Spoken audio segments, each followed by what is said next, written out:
Show has not started yet. Show has not started yet. Still hasn't started yet. That lower third is way too big. We're going to have a meeting. I thought that was going to be good. Now I have to live with that thing for the rest of, oh my God, that looks horrible. Really? Okay. Show has not started yet. All right, let me button my top shirt. Okay, everybody can hear me? God, I'm all spritzing here. Show has not started yet. I wrote a manifesto in the morning and I deleted it because I realized it would offend Theodore Kaczynski. That's that I should take some time off. I should not be writing or thinking about anything. And if I had delivered the manifesto I wrote this morning, if they knocked on my door to take me away, I'd say, okay, I agree with you. I get it. Show hasn't started yet. We have a good one planned. I'm just a little disorganized. There never seems to be the time to do the things I want to do once I find it. And I looked around and there I found it, Jim Croce's corpse. Welcome to the mop-up for May 12th, 2022. I'm David Feldman coming to you from an air shaft overlooking a parking garage somewhere in Manhattan where the temperature is 65 degrees and partly sunny. America is about to outlaw abortion. Meanwhile, there's no food to feed the babies. There's an infant baby formula shortage.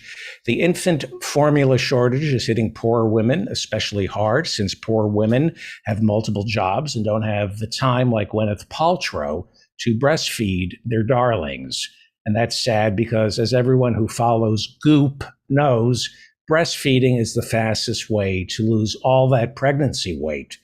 But we don't have baby formula. We have a crisis. There isn't enough food in America to feed our babies. But if you get raped, you have to bring the baby to fruition now here, at least in Texas. The Republicans want us to make more babies. Can't feed them, but make more babies. So what caused this?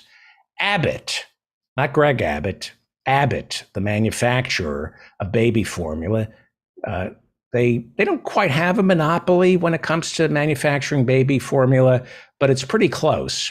And it's never a good idea to get all your food from one source because when something goes wrong, your babies die from malnutrition.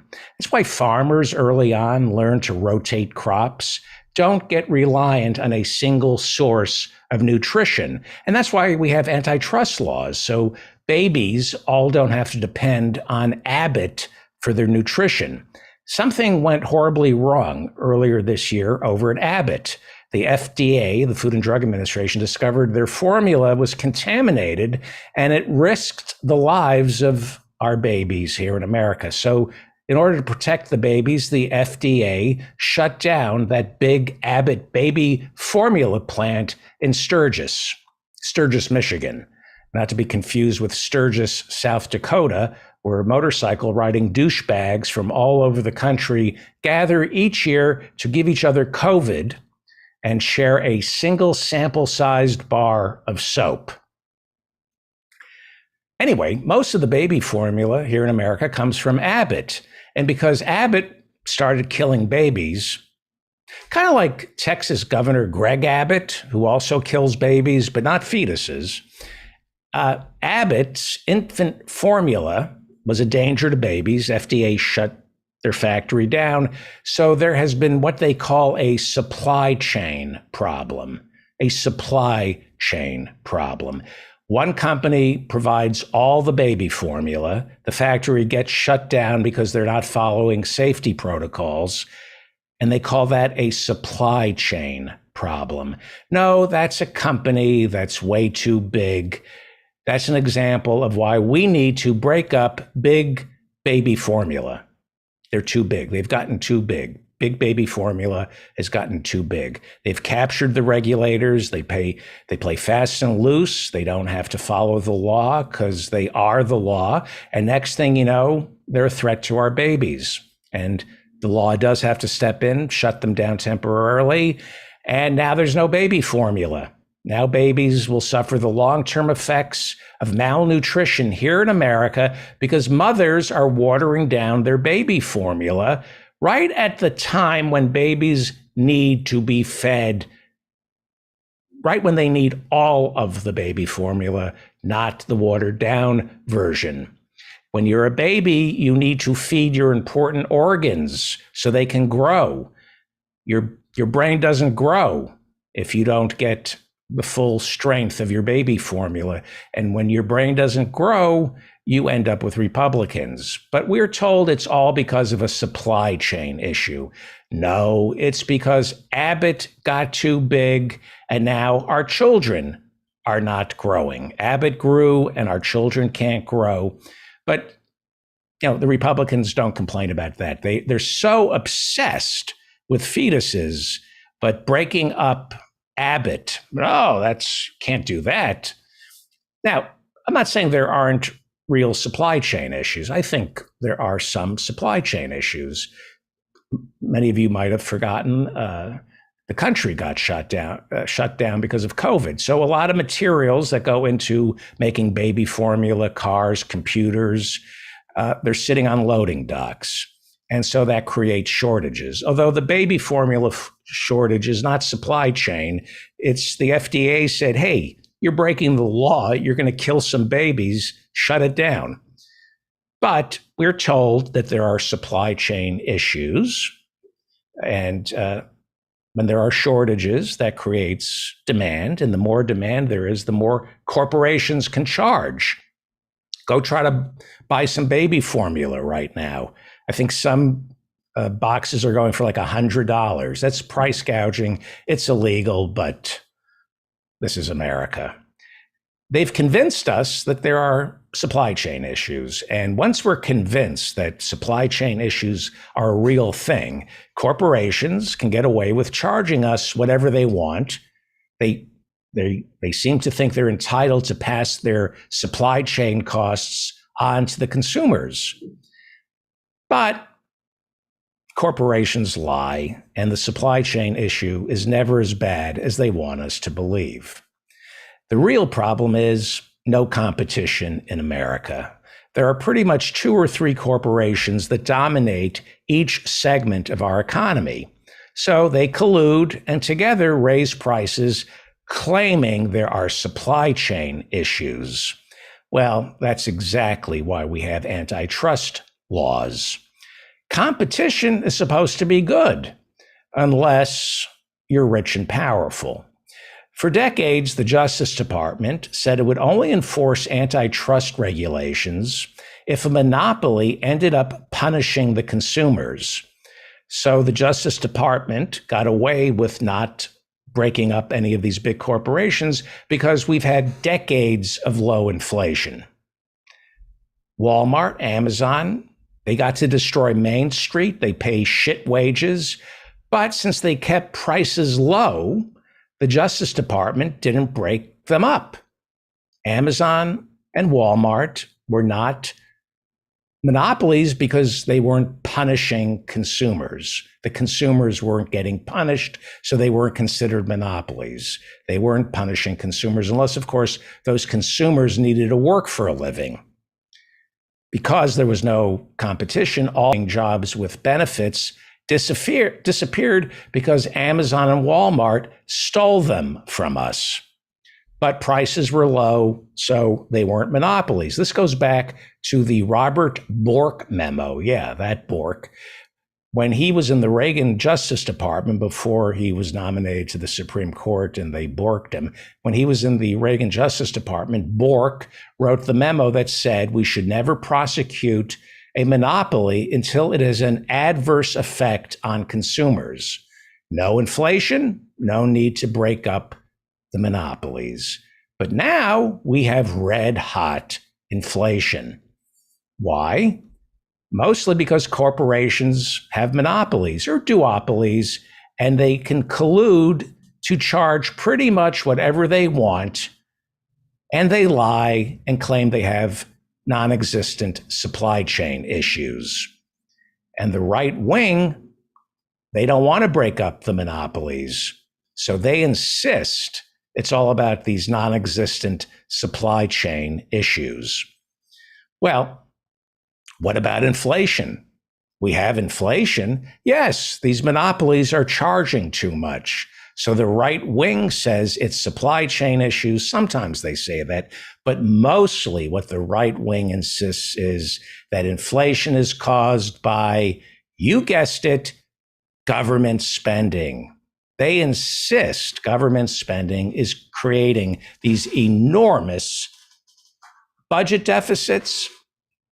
That's what they insist, that government spending is evil. It creates inflation and it creates budget deficits that will bankrupt our country. That's what they have you convinced of, that budget deficits are what we need to be afraid of. And here's the dirty, dark secret about government spending, right? About living within our means. Government spending that goes to the 99% balances the budget. Now, the right, for years, since Reagan and before, has been convincing us that cutting taxes for the rich and lowering government spending will balance the budget. That's a lie. But the right wing funds think tanks and a-holes like Stephen Moore from the Club for Growth, and they will say anything to convince people that lowering taxes for the rich while simultaneously cutting government spending is good for everyone because it will balance the budget. And that's a lie. Stephen Moore is paid by billionaires to lie about budget deficits. Here's an inconvenient fact for Joe Manchin. Joe Manchin won't tell you this, probably knows this. Joe Manchin has blocked every spending bill that Joe Biden has introduced because he doesn't want to break the government. He says we have to live within our means. We have to balance the budget. Well, Joe Manchin, last year, Joe Biden pumped trillions into the economy. Last year, we increased government spending big time. Child tax credit, $1,400 for you, $800 there for you, rent subsidies, college debt moratorium. There was a lot of money floating in the economy that came from the federal government. And guess what happened? Joe Biden has lowered the budget deficit. I wonder if we'll hear that. I wonder if we'll hear that from, Fox News, MSNBC, all the fiscal hawks. I wonder if we're going to find out the truth that Joe Biden, by spending so much money last year, has lowered, not increased, lowered our budget. God damn it, it's so frustrating. He lowered the budget deficit. Remember how Joe Manchin said all this government spending will bankrupt our government? According to Bloomberg, the budget deficit so far has shrunk by $1.6 trillion, and the fiscal year doesn't end until October. So far, all that government spending has reduced the budget deficit by $1.6 trillion. The IRS is collecting a tsunami of tax revenue, and imagine how much more the IRS could collect if we finally funded the IRS. Why is the IRS collecting a tsunami of tax revenue? Because government spending means people are working. People have money in their pocket, and that money gets taxed. Joe Manchin can scream fiscal responsibility all he wants. But right here, here's your proof that giving money to the 99% actually balances the budget. When the government spends money on the 99%, it comes back to the government in the way of tax revenue. So far, the budget deficit has been lowered by $1.5 trillion, which is about the cost of Medicare for all, I think, for how many years? What would that? I don't have the numbers in front of me. I think $1.5 trillion would cover Medicare for all in 1 year, probably less. See, you balance the budget by spending money. Got to spend money to make money, right? Got to spend money to make money. If the federal government wants to balance the budget, they have to spend money. If the government gives $1 to the 99%, I've been over this a million times. If the government gives $1 to the 99%, that dollar keeps getting passed around. It's the multiplier effect. Keynes talked about this. So that dollar gets passed around. One single dollar, if it goes to the 99%, gets passed around. And every time it gets passed around, the federal government, the local government, the state government, they all get a little piece of that dollar every time. It's like we're skimming off the top. The government is skimming off the top. Every penny the government gives to the 99%, the government gets back and then some. It pays for itself. You eventually get your penny back and you turn a profit. It's kind of like the way a bank works. So you give that money to the 99%, they're going to give it back to you in taxes, and you'll turn a profit. You will have a budget surplus.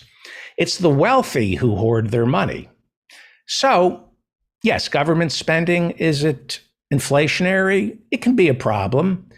I think inflation right now is partly because of supply chain issues, partly, but I think supply chain issues is just an excuse to raise prices because we have too many monopolies in America that can lie about supply chain issues and they get away with raising prices. There's inflation in America because of our dependence on oil. There's inflation because too few companies control too much of our food supply. There's inflation because the 99% doesn't have enough money and the richest 1% has way too much money. And so the richest 1% is hoarding all their money by buying apartments and homes, which make rent unaffordable. That's what's causing inflation. Nobody should have more than 2 homes. I think you're entitled to a nice home and then a nice vacation home. And if you have any more money that you want to spend, go stay at a nice hotel. You don't need an apartment building to price gouge the middle class or the working poor. You don't need that. You can't commodify the basics in life. Housing is a basic. You should not be commodifying it. And that's all true. That's all true. Unfortunately, and I will have some good news coming up, by the way. I read what I wrote this morning, and I wanted to perform a citizen's arrest on myself. I was ready to lock myself up. You got to have. I do have some positive news. So the Theodore Kaczynski part of the show is almost over. This country is run by psychopaths who have $100 million and think they'll only feel good about themselves until they get to $1 billion. When they get to $1 billion, then I'm going to feel complete. And then they get to $1 billion, and then if I have 10 billion, then I'm completed. The mentally ill are in charge of this country. People like Howard Schultz, the CEO of Starbucks, mentally ill. This guy actually thought he could get elected president of the United States. He's delusional. He's delusional, and he's running America. That is some good coffee, and it's not Starbucks. That is not Starbucks coffee. I don't like my coffee beans picked by 8-year-olds in Guatemala making 50 cents an hour. Call me old-fashioned. Well, that's why I don't drink Starbucks. The National Labor, and that's true. Starbucks has been cited by the UN and not the BBC, Channel 4 in Great Britain for using child labor in Guatemala to pick their beans. The National Labor Relations Board is demanding that Starbucks rehire 7 union organizers who were fired from a Memphis, Tennessee store after they succeeded in getting workers to petition the National Labor Relations Board for a union vote. And guess what? They won that vote. So Howard Schultz fired those 7 union organizers. A spokesperson for Starbucks, Reggie Bourget, that's a name worthy of getting punched in the face. Reggie Bourget says Howard Schultz, the CEO of Starbucks and former presidential candidate until he realized Americans were onto him, a spokesman for Howard Schultz, Reggie Bourget, man, you know, if I could have sex with Natalie Portman or punch Reggie Bourget in the face and get away with it, I would have to go with punching Reggie Bourget, Howard Schultz's spokesperson, in the face.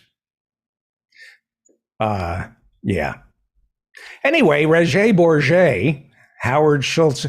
Oh, I can feel it. I could just feel punch. There's a beast within me, and I could just feel one punch right in Reggie Bourget's face. All right. Reggie Bourget, Howard Schultz's spokesperson, says that Howard doesn't see the NLRB demanding that he rehire the 7 union organizers. The NLRB's demand that he rehire the 7 union organizers. Howard Schultz doesn't recognize that as a reason to rehire the 7 union organizers. Howard Schultz does not recognize the National Labor Relations Board. He says it's just a first step in a litigation process to determine whether the 7 employees should be rehired. Yes, it's a litigation process. Howard Schultz is ignoring an NLRB ruling. Instead, he's turning to the courts. Howard Schultz, who easily has $1 billion for each of the 7 union organizers he fired, he is going to court against the 7 union organizers who are now out of a job because multi-billionaire Howard Schultz fired them for performing their constitutional right of turning a Starbucks shop in Tennessee union. Right? Wow. Howard Schultz should be arrested. It's against the law. It is against labor law to arrest people for trying to organize a union. I am drinking some good coffee because it's anything but Starbucks. By the way, Howard Schultz, he's all about corporate responsibility, equity, right? He has set up a corporate responsibility department over at Starbucks. You know, he's concerned about the environment, just not 8-year-old kids earning 13 cents an hour picking his beans. He's concerned about corporate responsibility and his company's impact on the community because it's all about corporate responsibility. And he set up a hotline that we should call to discuss Starbucks's corporate responsibility. That number would be 800-782-7282. Starbucks's corporate responsibility hotline is 800-782-7282. What is Howard Schultz's corporate responsibility hotline, you ask? Oh, it's 800-782-7282. Call Howard Schultz's corporate responsibility office and let's keep the conversation going. That's what they always say. This is an important conversation that we should be having over at 800-782-7282. Let's keep the corporate responsibility conversation going with Howard Schultz. And let's talk about how responsible Starbucks is for breaking labor laws in America by firing union organizers. And then when those organizers have no money, when the National Labor Relations Board issues a ruling, when our government issues a ruling and says rehire them, Howard Schultz's corporate responsibility is defying the NLRB, not recognizing the National Relations Board, and tying it up in courts for years. So let's have a conversation with Howard Schultz about Starbucks' corporate responsibility. 800-782-7282.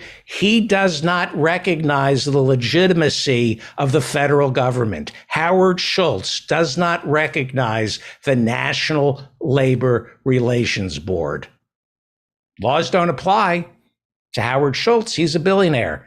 Howard Schultz, like Jeff Bezos, he doesn't need to recognize the federal government because they have money and they have time, and they will stall and they will stall and they will stall. They hire these corporate lawyers who go in and stall. Christian Smalls, Amazon Labor Union, he set up the Amazon Labor Union. He succeeded in getting a vote at the Staten Island warehouse, and they voted to go union.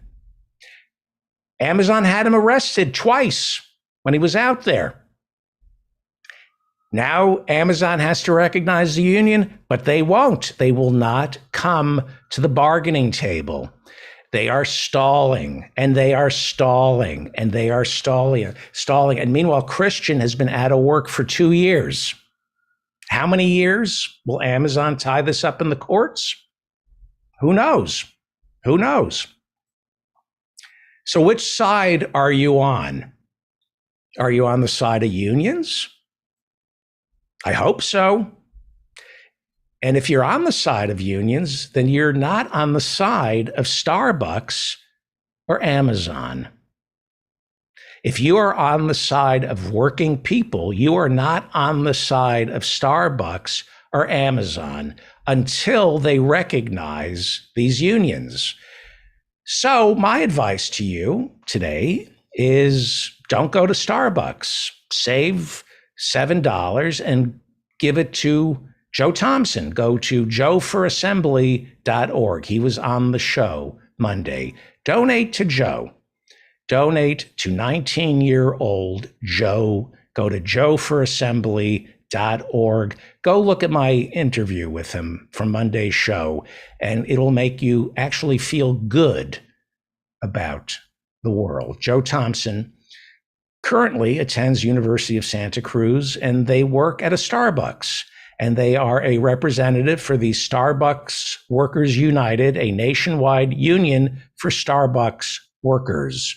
And Joe won. We spoke to him on Monday, and yesterday he won. He won. They are organizing nearly 100 other Starbucks in Northern California. And they won. Watch my interview with Joe on Monday's show. Joe is also running for California State Assembly. Joe is a Democrat. The primary is the first week of June, and Joe is non-binary. They use the pronouns they and them. And if elected to the California State Assembly, Joe would be the first non-binary politician to serve in the California State Assembly.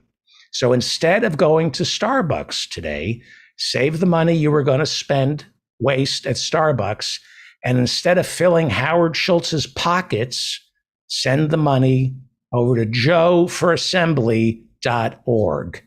Instead of your Morning Joe, give your Morning Joe money to joeforassembly.org. Again, this is the good news.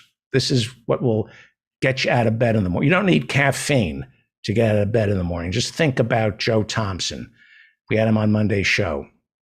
They are 19. They are a Starbucks union organizer who, because they are an organizer, had their hours cut to just 10 a week, which puts them in danger of no longer collecting health benefits. They are being punished by Howard Schultz for organizing in the Santa Cruz, California region. And I am proud to announce that yesterday, May 11th, Joe Thompson succeeded in getting 2 Santa Cruz Starbucks to go union. I just got the chills. If that doesn't get you out of bed in the morning, I mean, that put a spring in my step when I read that. These two Starbucks are the first Starbucks in the entire state of California to vote to go union. On Friday of this week, two Los Angeles Starbucks are voting on whether to join the union. Joe is helping organize those shops as well. JoeForAssembly.org. We need Joe in government. This makes 64 Starbucks nationwide that have voted to go union. So far, Howard Schultz isn't negotiating. He's not recognizing the law that these shops are now union. All started in Buffalo late last year. 5 Buffalo Starbucks voted to join the union. Organizers were immediately fired or, just like Joe, had their hours cut back. Howard Schultz, former presidential candidate, CEO of Starbucks, is breaking the law by firing or cutting back the hours of union organizers. 2 Starbucks in Mesa, Arizona, voted to go union this year. Starbucks punished one of the union organizers there. She was working part-time for Starbucks while also working for our nation's military, training to be a pilot. Howard Schultz punished her for organizing a union. She works for our military, fighting for freedom overseas, but she's not entitled to those freedoms at the Starbucks in Mesa, Arizona. Howard Schultz. Howard Schultz is the name of the CEO of Starbucks. One Starbucks in Seattle voted this year to go union. And of course, a Starbucks in Knoxville, Tennessee voted to go union. I talked about that Starbucks in Knoxville, Tennessee. That's where Howard Schultz, the CEO of Starbucks, fired these 7 union organizers. He fired the 7 union organizers who voted, who organized and got the workers at a Knoxville, Tennessee Starbucks to go union. Howard Schultz broke the law and fired 7 union organizers. And now he's ignoring an NLRB ruling. He doesn't recognize the United States of America. He's like a sovereign nation. He's like one of those he's like Bundy, right? He's just one of those guys. I don't recognize the NLRB. I do not recognize the United States of America. And as a matter of fact, Howard Schultz is moving Starbucks into cryptocurrency. Pretty soon he won't be even recognizing our dollar. I think there's a term in Latin for Howard Schultz. It's called piece of shit. You're a piece of shit, Howard Schultz. Well, America's in the middle. That was the good news. That's my good news. Howard Schultz, CEO of Starbucks, is a piece of shit. He's out of Seattle, and so is Jeff Bezos. Seattle, you're pieces of shit. Anybody who lives in Seattle is a piece. I'm kidding. Just Bill Gates, Howard Schultz, and Jeff Bezos, and a couple of comedy club owners there who owe me money. Well, America is in the middle of a gun death epidemic, so says the Centers for Disease Control on Wednesday. Dr. Deborah E. Horry, acting principal deputy director of the CDC and the director of the National Center for Injury Prevention and Control, said yesterday more Americans are dying from gun deaths than at any time in history. In 2020, this is the most recent available statistic, 45,000 Americans died from guns. It's a new record. The homicide rate is the highest it's been since 1994. Gun deaths are highest in urban areas, with young Black men and women dying at disproportionate numbers. The CDC says the summer months of June, July, and August always see an uptick in shootings, but in the summer of 2020, it rose by 30%, a record. The hotter it gets, the more likely you are going to get shot. So this should be an interesting summer. Well, the United States government can't seem to explain what is causing the rise in shootings. People are getting shot at record levels, and nobody can figure out what is the cause of all these gun deaths. What could it be? It's like the great mystery of homelessness. Why are so many people homeless? Could it be there's a shortage of homes in America that's driving up rents and nobody can afford to live in these homes? Is that the cause of homeless? Could it be we have a federal government that refuses to build public housing because real estate lobbyists want there to be a shortage of homes to keep rents high? No, it couldn't possibly be that simple. It can't be people are homeless because rent is unaffordable. It must be what they call a whole suite of reasons. That's the new term I hear from the professional managerial class. It's all of the above or a whole suite of explanations. So, what could be the cause of all these shootings? Could it be there are 400 million guns circulating throughout this country? That it's been one banner year of profits after another for gun manufacturers because Americans are stockpiling weapons? Could that be why 45,000 Americans died from guns in 2020? No, that's too simple a reason. People aren't getting shot because of the guns. There's an entire suite of explanations for why people are dying from guns. And it's not the guns. No, it's not the guns. Guns are not responsible for 45,000 gun deaths. That's not the reason people are dying from guns. The same way all those Russian soldiers aren't getting killed by the $40 million worth of weapons we're giving Ukraine. Russian soldiers are dying at record numbers in Ukraine. They're getting killed. Why? Well, there's a whole suite of explanations, and it's not the guns we're giving the Ukrainians. That's too simplistic. You need to understand these Russian soldiers who are getting shot to death. They grew up being raised by a single mom. These Russian soldiers are getting shot because Russian schools are failing them. These Russian soldiers are getting shot to death not because of the $40 million worth of weapons we've given Ukraine. These Russian soldiers are getting shot to death because of the music Russian teenagers listen to that glorify violence. And of course, don't forget the video games. You can't blame all these Russian soldiers getting shot to death on the $40 million worth of weapons America's handed over to the Ukrainians. The weapons play only a small part in the death of these Russian soldiers. It's all part of a suite of reasons. It's all of the above. It's not the guns. Same thing here in America. You can't blame 45,000 gun deaths on the guns. There are a suite of explanations for these gun deaths. Blaming the guns for gun deaths, that would be like blaming the record number of drug overdoses in America on drugs. Last year, we hit a record with gun deaths in America, and last year we hit a record with drug overdoses. Last year, more than 100,000 Americans died from drug overdoses, more than in any year in our history. The CDC says that more than 1 million Americans have died from drug overdoses since the century began.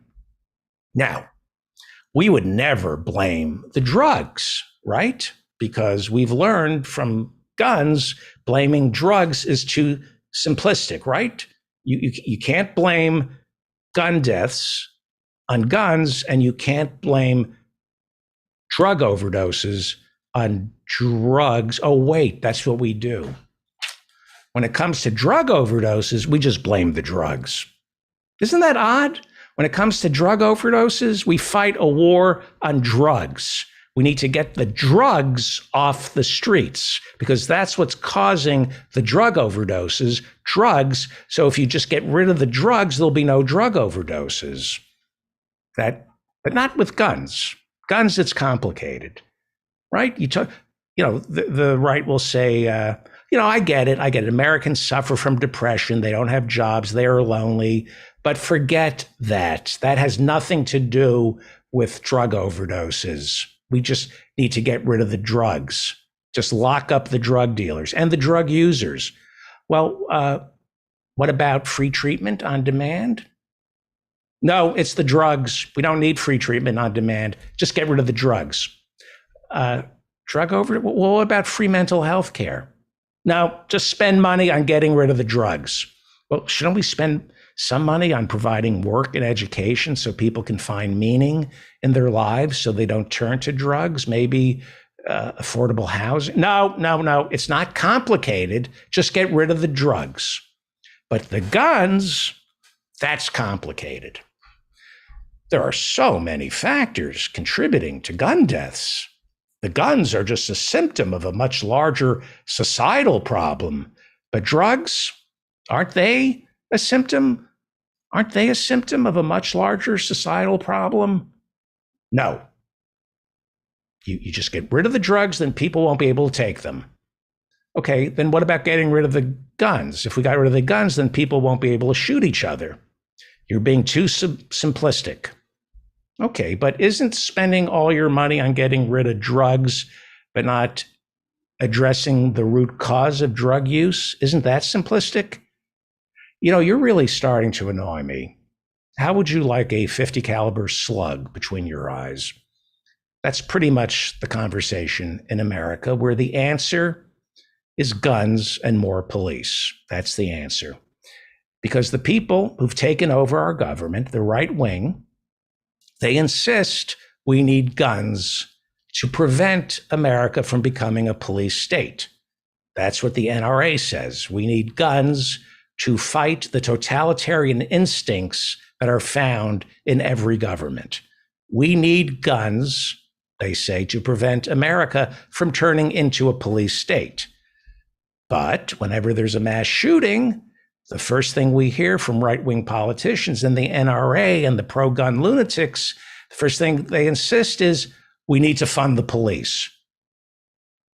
Okay, I thought we had guns to protect ourselves from the police, but when there's a mass shooting, we need to give the police more guns. We don't need to get rid of the guns. We need the guns to protect us from a police state. But when there's a shooting, we need to give the police more weapons to defend us from the people with guns, even though we need guns to protect us from the police. So why wouldn't you want to give the police fewer weapons? Why would you want to give them more? And why are gun homicides going up if everyone has a gun?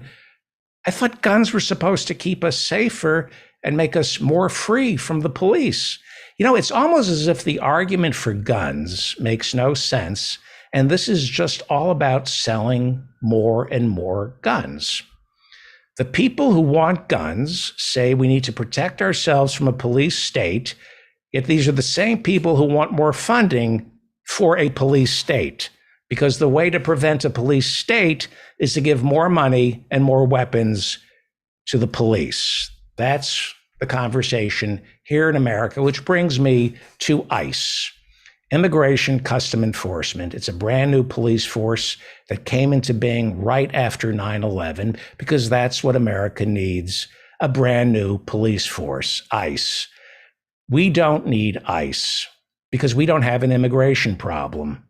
ICE doesn't enforce immigration laws. There's not a single immigration law that says undocumented immigrants belong in a prison or should be rounded up and sent home. There are no laws on the book. That is purely the executive branch's discretion. In fact, international law says you cannot lock up a refugee. We don't need ICE. ICE is against international law. The American economy is built on ignoring undocumented immigrants. If you ignore undocumented immigrants, you get to ignore labor laws.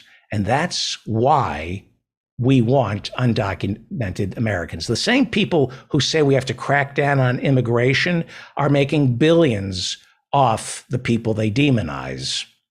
And one of the reasons for inflation is we can't find anyone to do a lot of the jobs that used to be done by people who came across the border. We're not allowing them in anymore. And most importantly, they no longer want to come here, not to work. They're refugees who want to come here, but they're not coming here to work. More Mexicans are leaving America than coming here. Did you know that? There are 2 million fewer undocumented Mexicans working here in America than there were 7 years ago. Yes, there is an immigration problem. Not enough are coming here to do the jobs that we won't do. Nobody wants to come here. They're coming from Central America. We have 50,000 Central Americans along the southern border, but they're not coming here for work. They're coming here to seek asylum from gang-infested governments we prop up in Honduras, Guatemala, El Salvador, and of course, Haiti. These people waiting to come in are not criminals. They're not people coming to take away your job. These are people coming to escape persecution from corrupt governments run by drug dealers propped up by fascists. They are not coming here to seek a better life. They are coming here to stay alive. So we don't have a problem with immigrants in this country. The Central Americans, by international law, are seeking political asylum. Therefore, they are supposed to be welcomed into this country, not put inside ICE for-profit concentration camps. And the people who demonize all these people of color, at the same time, they can't wait to exploit them. Restaurants, construction firms, slaughterhouses, big agri, they don't hire American citizens, or at least they don't want to hire American citizens. They want to hire undocumented workers because undocumented workers don't ask for too much money. They don't demand overtime. They're less likely to unionize. They don't complain about wage theft or working conditions. They're a compliant workforce. That's why the business model for so many of our corporations is hiring undocumented workers. Immigration, like critical race theory, is a problem that doesn't exist. But when you demonize people of color, you can blame someone other than the richest 1% for all the country's immiseration. It's not Jeff Bezos who destroyed Main Street. No, he didn't take away your jobs. It's all those brown people who have stopped coming here. We have a shortage of brown people coming from Mexico to do the jobs that Americans won't do. The people who love guns, they fear a police state, but they love the police. They hate immigrants, but they love ICE. They love ICE, but they hate the police. Why? Why would the people who hate the police, who fear a police state, love ICE? Well, because ICE has one responsibility: to pick up where the KKK left off and terrorize people of color. That is the job of ICE, to terrorize people of color. There is no need for ICE other than terrorizing people of color. There is no need for all these for-profit ICE concentration camps that spend anywhere between $40,000 to $125,000 a year to house a single detainee. These for-profit concentration camps that are run by ICE, they charge you, the taxpayer, $40,000 to $125,000 a year per detainee. These detainees are being held because they are Spanish-speaking brown people. And there is not a single law on the books that says immigrants must be detained. This is a decision made by our president, the executive branch, the president's immigration department. There is no reason to lock up women and children. None. There is no law on the books. It violates international law to put refugees, people seeking political asylum, in concentration camps. And these are concentration camps. In the past, people seeking asylum here in America used to be given over to a church or a government agency that would help these refugees blend into the country as they await their hearing before an administrative judge. And these people, and they are people, they always show up for their hearings. There is not a problem with women and children from Guatemala, El Salvador, Honduras, and Haiti not showing up for their administrative hearings. This problem doesn't exist. It's manufactured. Listen to me. I know I'm not entertaining or fun, but I'm never wrong. ICE is America's Gestapo. ICE is America's Gestapo. They answer to the executive branch and the executive branch only. They answer only to the president. ICE is America's Gestapo.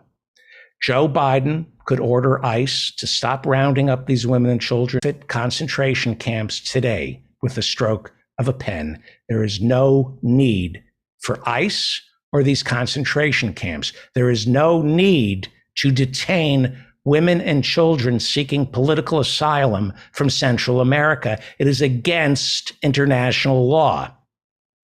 ICE is terrorizing communities, hanging outside schools and churches, waiting for undocumented fathers to drop their kids off at school or bring their families to church, and then ICE grabs them. They come in the middle of the night and grabs the father, separates him from the children and the wife, and they send that father back to the country he came from. They take the men from the families, separate the families, and the wife and the kids often stay in America. But the fathers are sent back. Why is that? Why? I've talked about the beast within. There's a beast within. I saw him this morning. He wrote a nasty manifesto. I almost had to make a citizen's arrest. I almost arrested myself. There's a beast within. And fascism thrives by catering to the beast within. I have a beast within. You have a beast within. I keep the beast within in check, but he's there. And I sometimes fantasize about grabbing someone who works for ICE. I'd like to think I'd grab one of these ICE pigs in front of his family.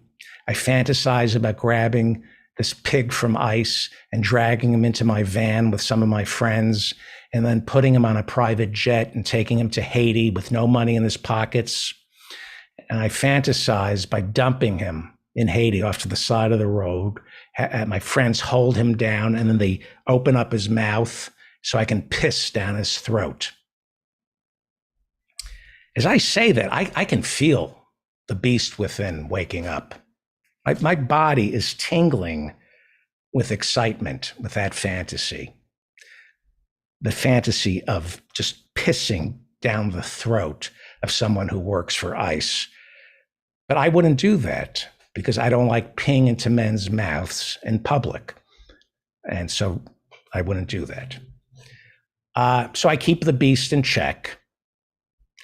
Not so the people who work for ICE. They don't keep the beast in check. They are beasts. If you work for ICE, you are a beast.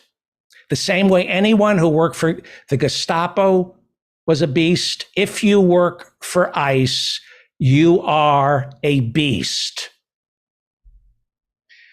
If you went to work for ICE, you probably went to work for ICE because you are a beast.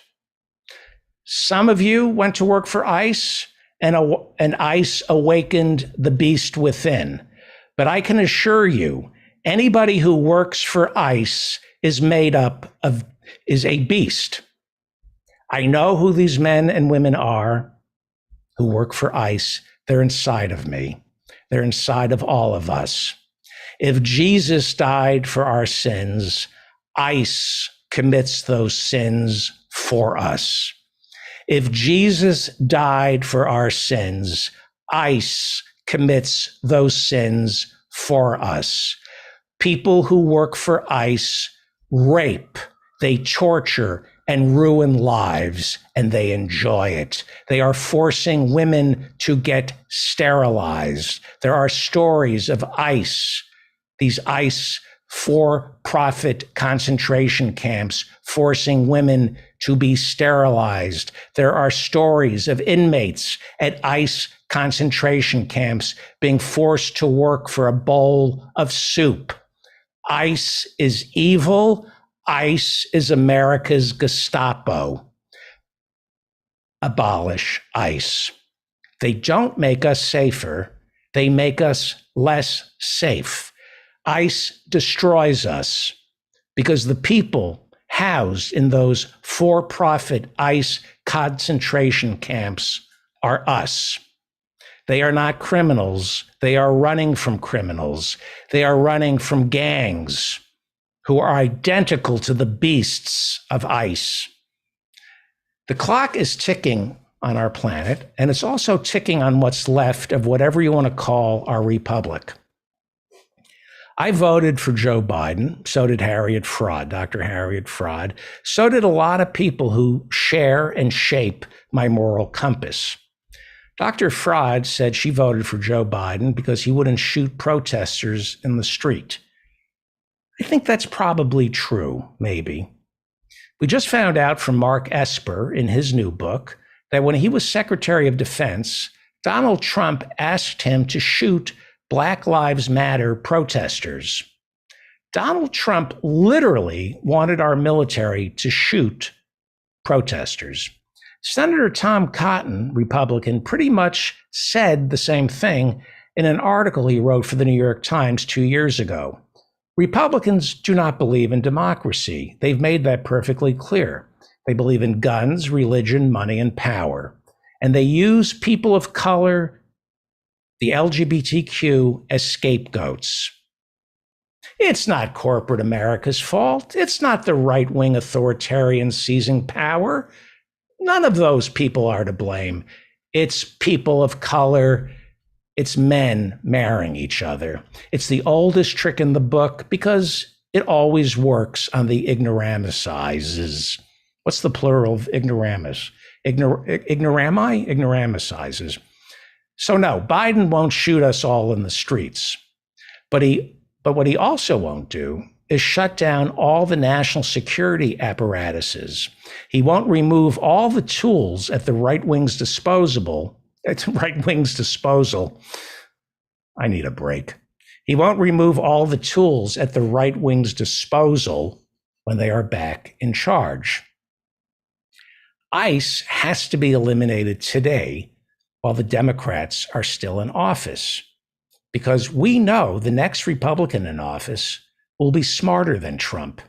And Republicans are pretty good at ignoring the laws on the books and finding ones we forgot even existed, like Title 42, which allows ICE to keep people from entering this country if they are believed to be carrying a communicable disease. Nobody knew about Title 42. Nobody.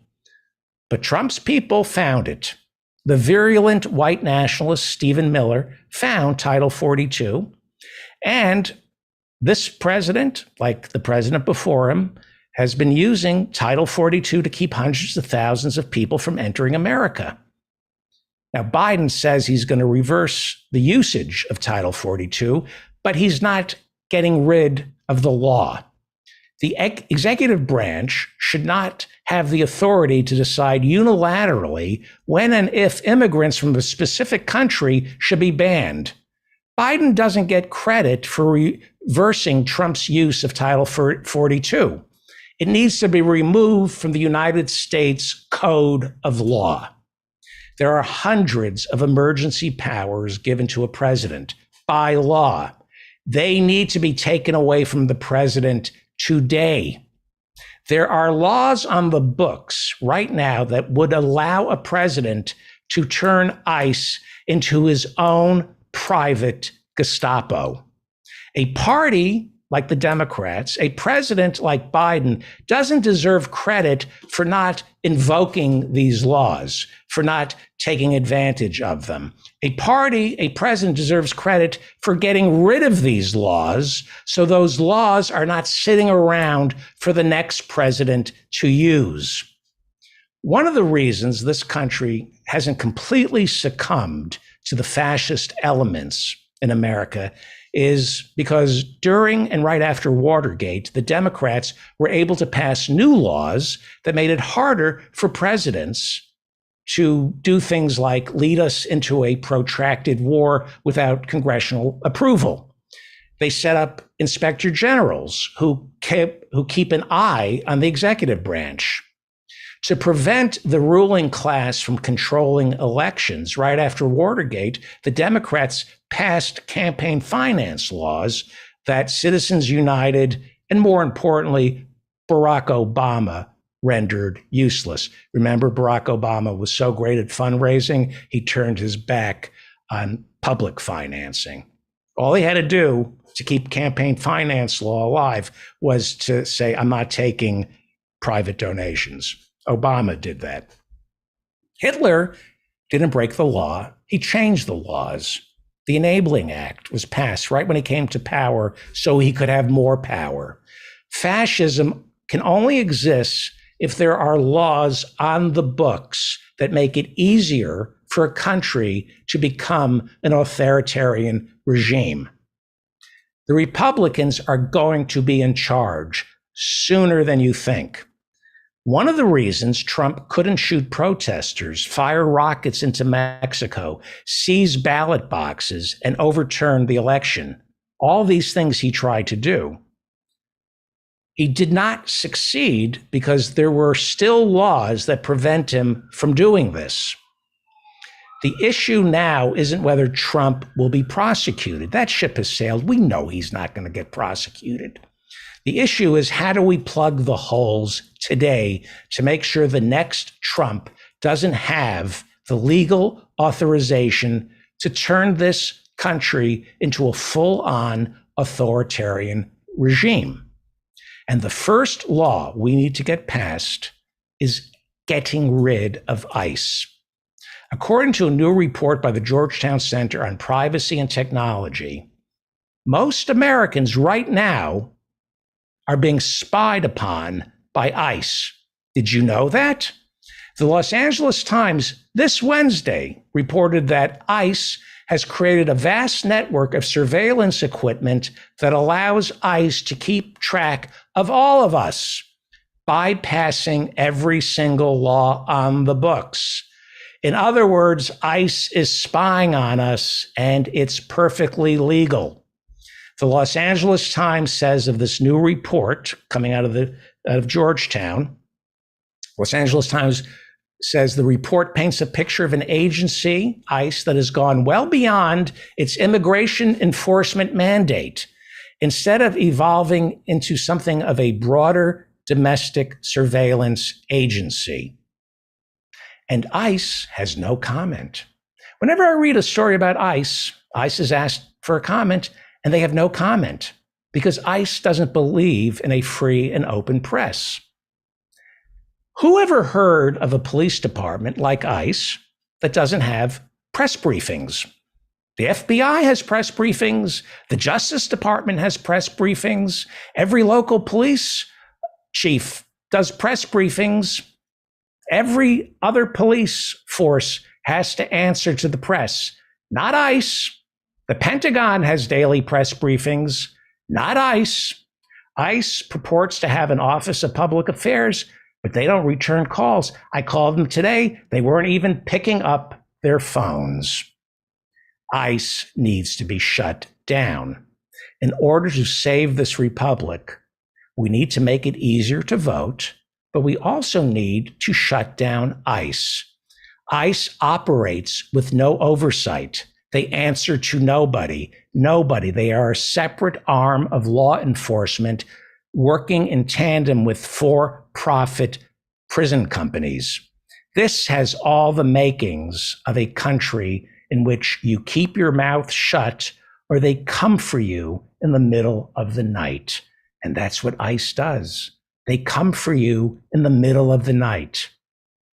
Don't tell me you're worried about democracy without also telling me you're also worried about ICE. There is an epidemic of suicide in America, and keeping ICE open is suicide. I'm not fun to be around, but I'm always right. And I am telling you, ICE will serve as our tyrant's Gestapo.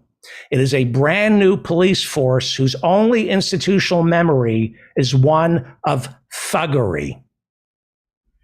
Say what you want about the American police and the FBI. There is a proud tradition of men and women who serve, and they want to protect the institution. ICE has no such institutional memory. It was set up after 9/11. It is made up of mentally deranged thugs who delight in awakening the beast within. They are fascists. They work with private prison companies to gouge taxpayers and build for-profit concentration camps. ICE answers to nobody but themselves and their corporate beneficiaries. It is an organization of sadists who delight in cruelty. ICE is everything that's wrong with law enforcement. They perform no public service other than punishing innocent women and children and satisfying their beast within and our nation's beast within. We will be back with more. But first, Turtle, Mike Steinel.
Where am I? Where am I? No, no, no, no, no. That's not how it's done. Hang on. There we go. Oh, there we go. Jesus. Can you hear me? Am I alive? Or is this a Twilight Zone episode? I think I'm alive. Jason, are you there? Jason? I'm here. Oh, there you go. I'm here. Now, I was watching your show. Mhm. You have a set, you have a microphone, Yeah. a screen. Yeah. I can barely hear and see you. Why is that? Why can't I get The set, Jason, because it's beautiful and I don't want to be locked in a dark room if I don't have to be. You can see me now. The sun's hitting just right. No. This show looks like shit. Not because of you, but it's like people are showing up like with bad sound and bad cameras. And then I watch you there and I go, why can't I get like Pascal shows up on set? Pascal always will show up on set. That is true. I love you. I want all of you. He doesn't live near the ocean. Well, I mean, all right. I find it. I'm getting anyway. We had a meeting yesterday about sound quality and video, and we're trying to make the show look almost listenable and watchable. Could you do me a favor next time you do the show? Could you do it in the room? Is it that It's like punishment, man? Well, It's supposed to be the fun time. Sure. If you request, want me to go in the kitchen? I'm going to go into the kitchen / dining area. well, I don't know. I mean, if I were doing your show, would you want sea breeze going into the microphone? And Do you live by the ocean? no, I don't. I live in an air shed. Yeah, we can hear all the sounds of New York. This is what I'm talking about.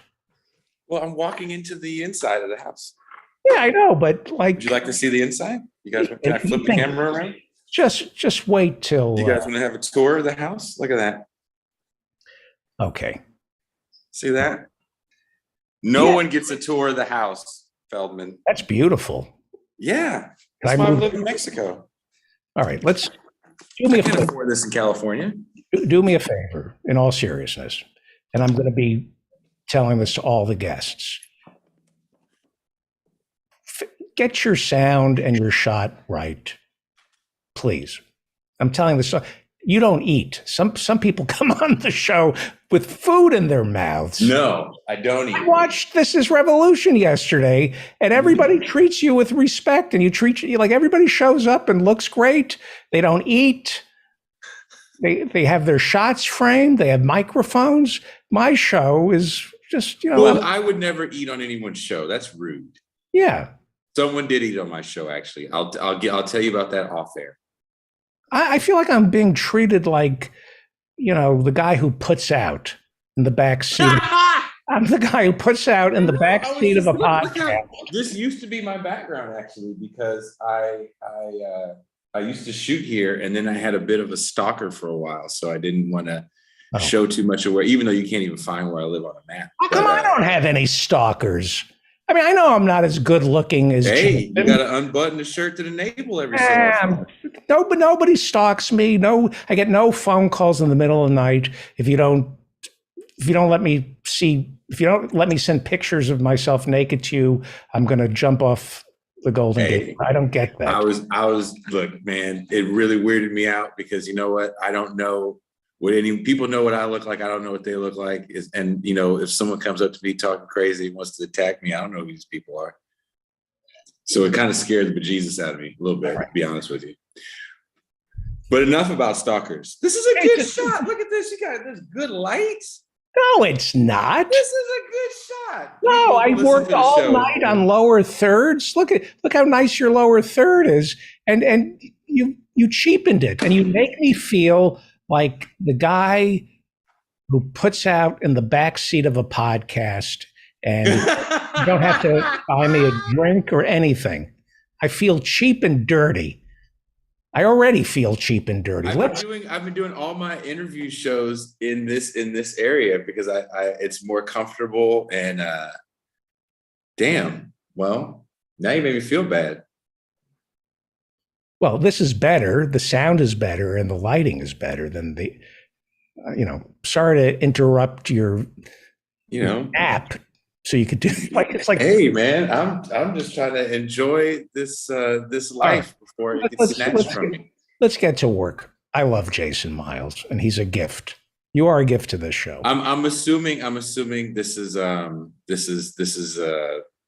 the black son you never had. So this is the chastising that the son would get from Pop. So I appreciate that. You're actually the black son I wish I had.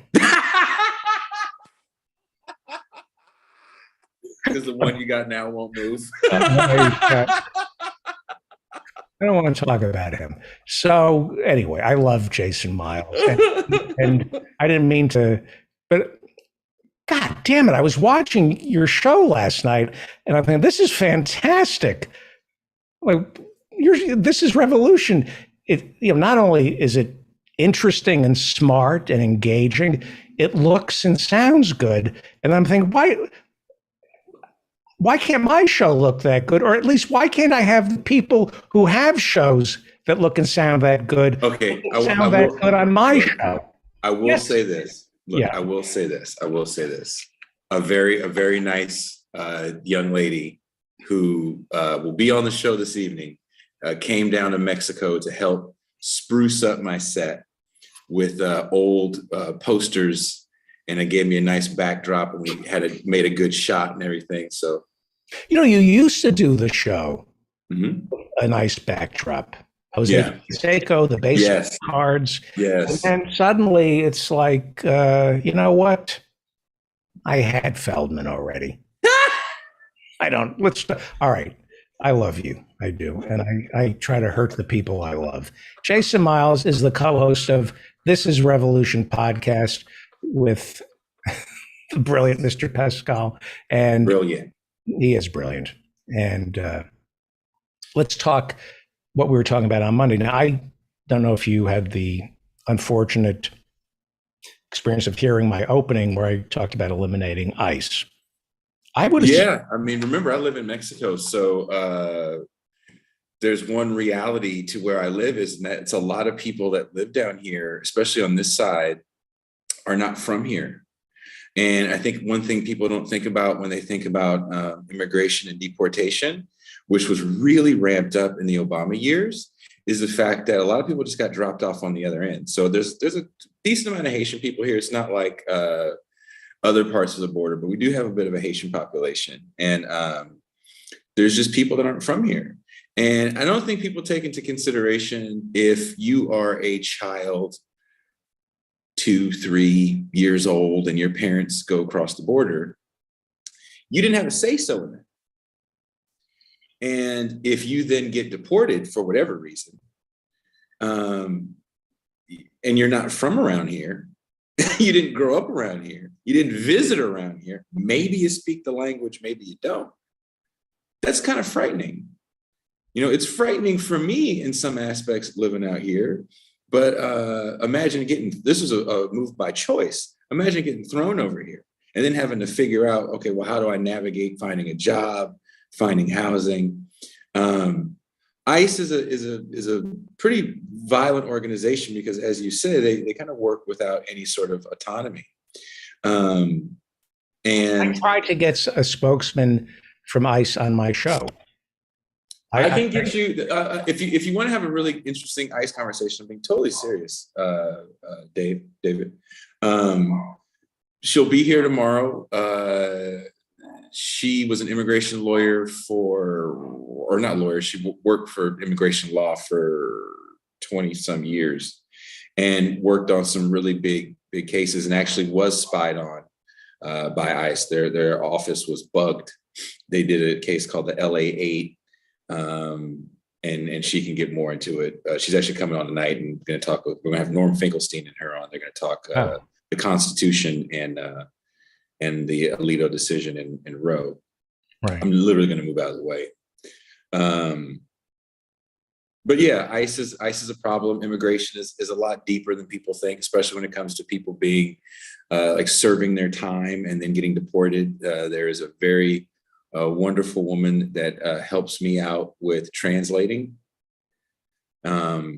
She committed a pretty heinous felony, but she did serve her time. She spent all of her 20s and 30s and most of her 40s behind bars. In America or Mexico? In America, in California. And she was released here in this Baja California. They're like, here. It's not even where her family is from. So it's a double punishment. She does her time in the 25 years. And then they just throw her Yep. out. Yep. So there's people like that did some hardcore crime, and then there's people that might have got into a scuffle when they were younger, but they'd been in America the majority of their life. They were contributing members to society. They got caught up in the Obama wave, and it's an interesting place to live when you come across those cats, because it's also sad. Imagine living your entire life one place, and then I'm throwing you somewhere else, and you can never go back home. Right. Everything is over there. Wealthiest country in the history of civilization. Mm-hmm. They can't figure out what to do with 55,000 refugees from Central America. Well, we always have to look at it as a capitalism problem, right? It's back to the whole crack conversation. When we start to look at it as the evil of white men or the evil of powerful men, let's look at it as the evil of the system. And as long as we live within this paradigm, then you're going to have these levels of exploitation.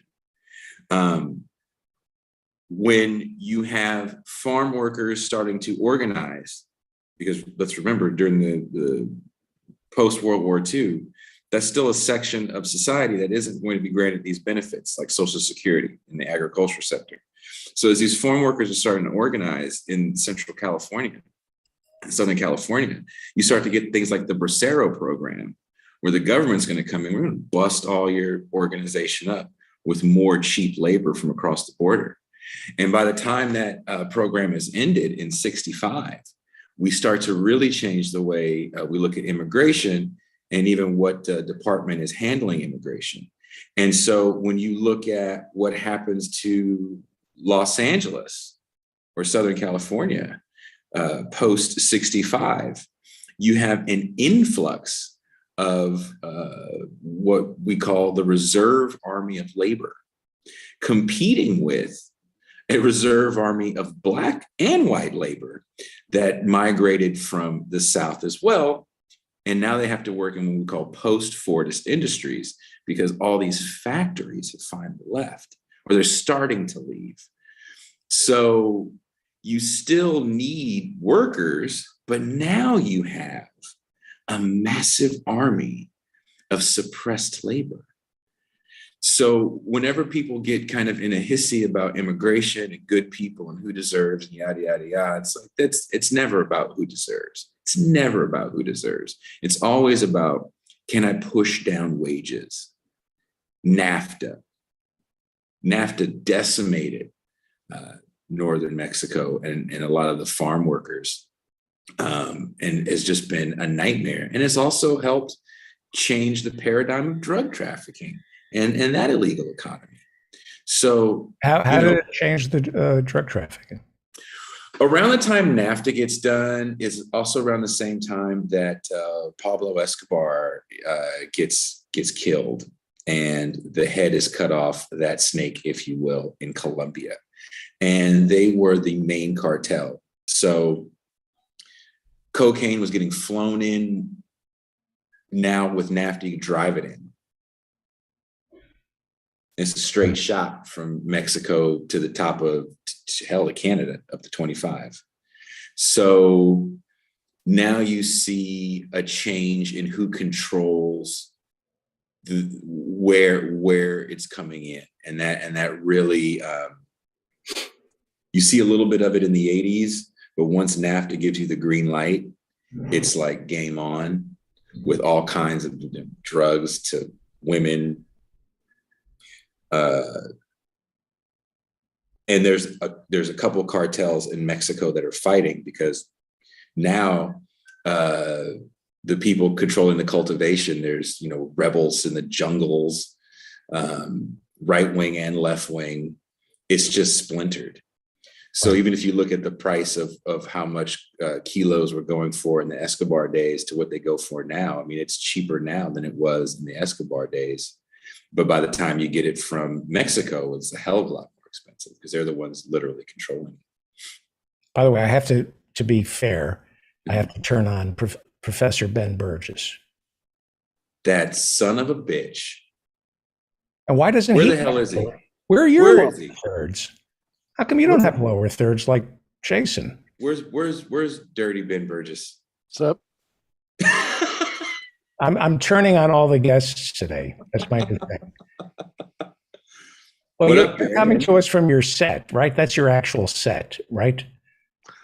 Oh yeah. No, this is a studio. It's got a big marquee outside, so I give them an argument. People are showing up to the show sitting on the toilet. I know that I know my show is not that, but at least eating while sitting on the toilet is what I'm getting from some guests here. I go, Jason, why did you do that? and then where's your lower third? We were up all night. Hang on for 1 second. I was up all night working on lower thirds for everybody, and you don't have a lower third. I'm not too sure I'm not familiar with this. That's that angle of pessimism. That's right. Lower third is where it has your name, your title card. Okay, that's it.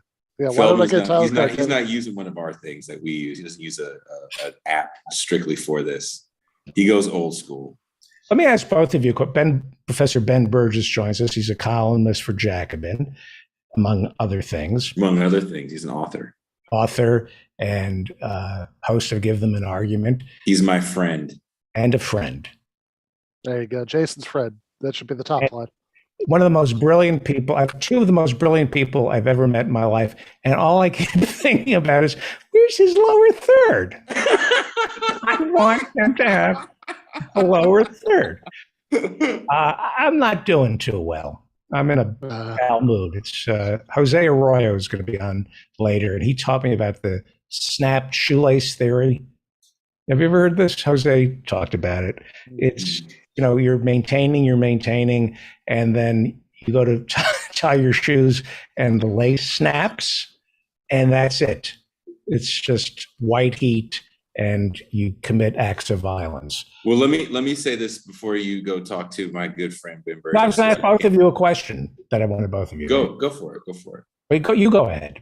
I want to say this. So last night, Pascal and I did a recap of the video essay that we dropped. I was all excited about it, and it went well, and I'm in a good mood, and I'm going to go get a lobster taco downtown, and I go outside to get in my car, and my tire's flat. I had the same problem. I swear to God. And I destroyed everything I could destroy. And luckily, I have a very sparse apartment, and there wasn't much to destroy. I was furious. Shoe string theory, yes. I couldn't leave. I borrowed my sister's car yesterday. And I love my sister. Anyway, and a little protective of her car. And I got a flat tire. Oh, I was pissed. I was beyond pissed. See, you're beyond pissed. Do you take it out on God? I say to God, what else you got? What else you got? This is nothing. This is all you got? I'm like Ali standing up with God. I'm like Ali taunting Liston. Come on. Give me a fight. You know what? I recently listened to a extensive interview that Jason gave on for a podcast called What's Left to Do, and they really got into his childhood, and apparently Jason was raised in a pretty intense church. I'm not familiar with too familiar with the details, but the interviewer was, and she was like, "Oh, so you were a holiness child." Yes, yes, I was. You were I what kind was, man. you were raised? I have a question I wanted to ask both of you. But how were you raised? It's called Church of God in Christ. You got to have black friends to know about that shit, David. Like real black friends. And what do they teach you? Oh, it's just like any other church. It's loud. It's loud and it's long. It's some Southern shit. You got to go to one. I'm coming to New York next month. We'll go to We'll one. go to one. And I can go, turn it down. Does it have to be so loud? I respect everything they're doing, but does it have to be? And the lady in front of me with the big hat, I can't see the pastor with your big hat. Jason, what are they gyrating? They're jumping up and down all the time. What's going on over here? I try to be respectful of other people's religions, but This isn't like the synagogue. Let me ask both of you a question because both of you are very creative. I was going to talk about something that I get up early to write this morning. Mhm. And about 2 hours in, I go, well, that felt good. And then I looked at it and I thought, well, I'm going to make a citizen's arrest. I should just turn myself in. You're a very sick and dangerous man. This would be offensive to Theodore Kaczynski. He would say, I'm out of my mind, but do you ever write things? Do you ever put things into writing that no person should put into writing? That's what my music's for.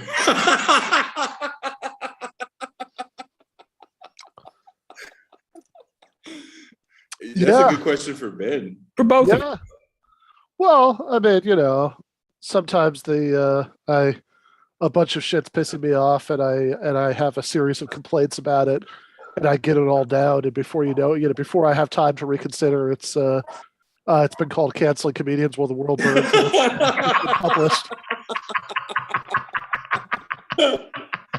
Before you know it, you have a book.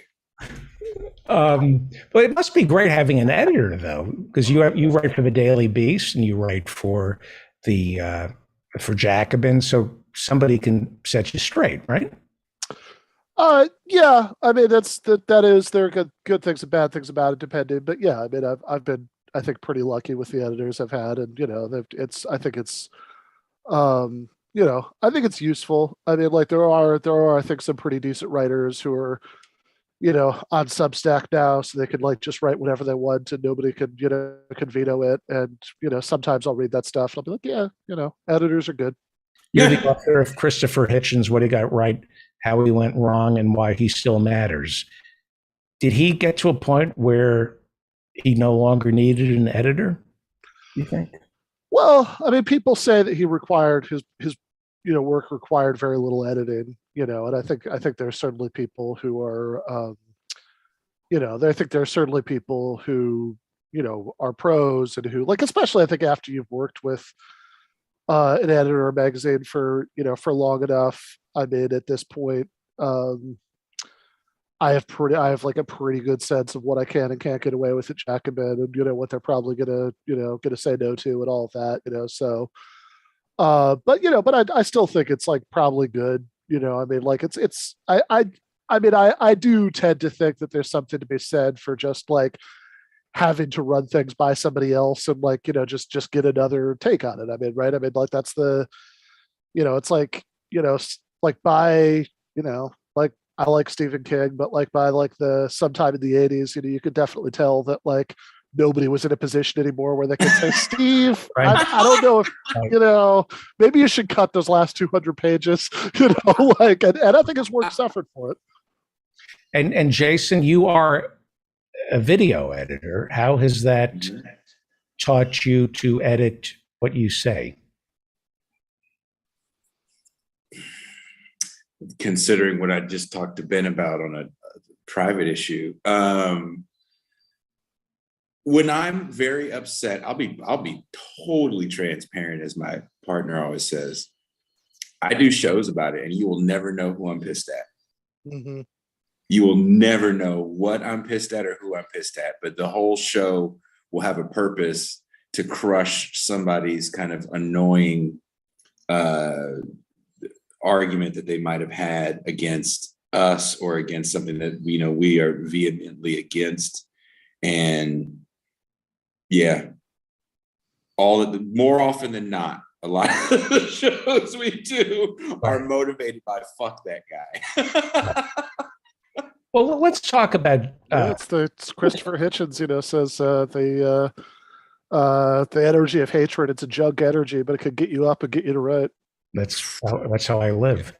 Let's talk about J.D. Vance, because please. He's the Ohio candidate, the Republican candidate for senator from Ohio. He's backed by Peter Thiel. And, we make fun of Peter Thiel because he's a billionaire, and we make fun of venture capitalists.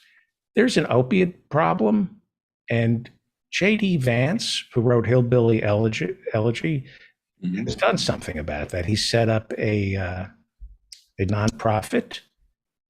So let's take a step back for a second, Professor Ben Burgis and Jason Miles. Before we criticize people like J.D. Vance, and I know some of his positions are not spot on, but he is a successful venture capitalist who went to Yale, and he saw his community ravaged by opiates, and he set up a nonprofit.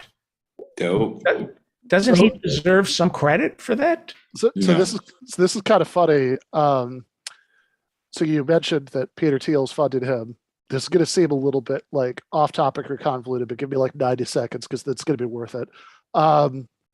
So by and large, especially in the early stages, Peter Thiel was like the funder of this campaign. There are other donors, but I mean, mostly the money's coming from him.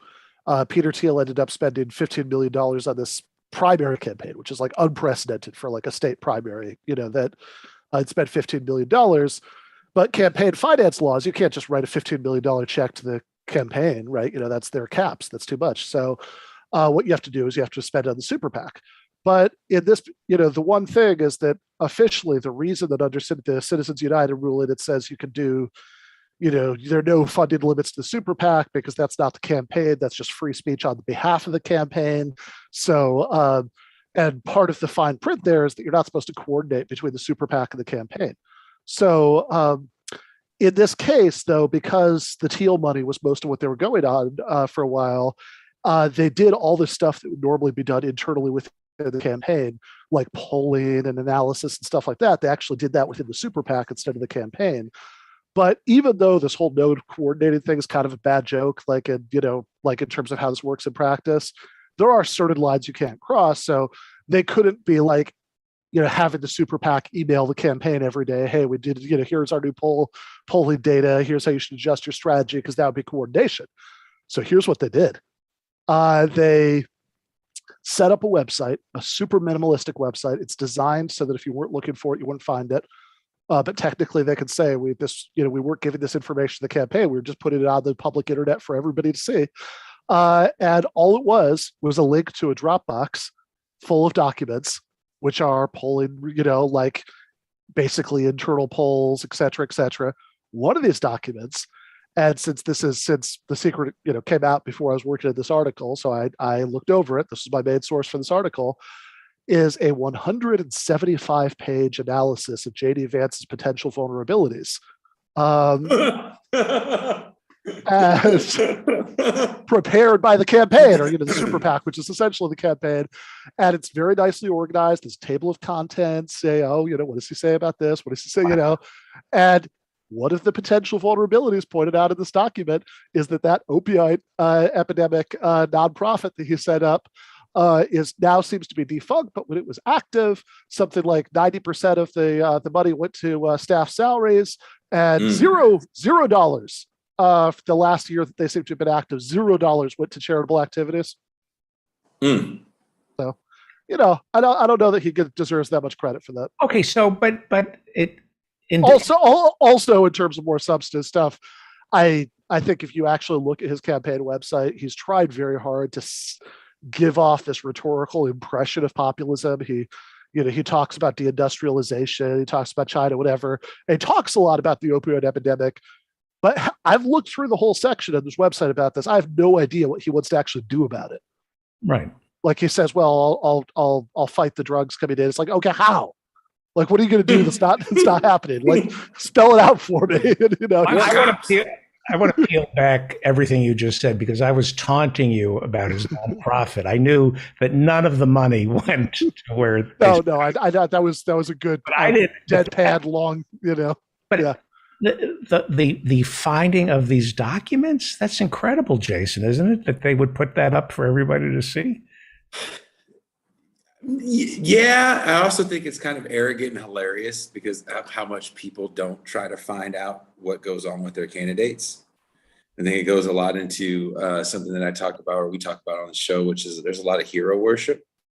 And JD Vance is trying to position himself as some sort of anti-leftist hero, as Ben said, right-wing populism.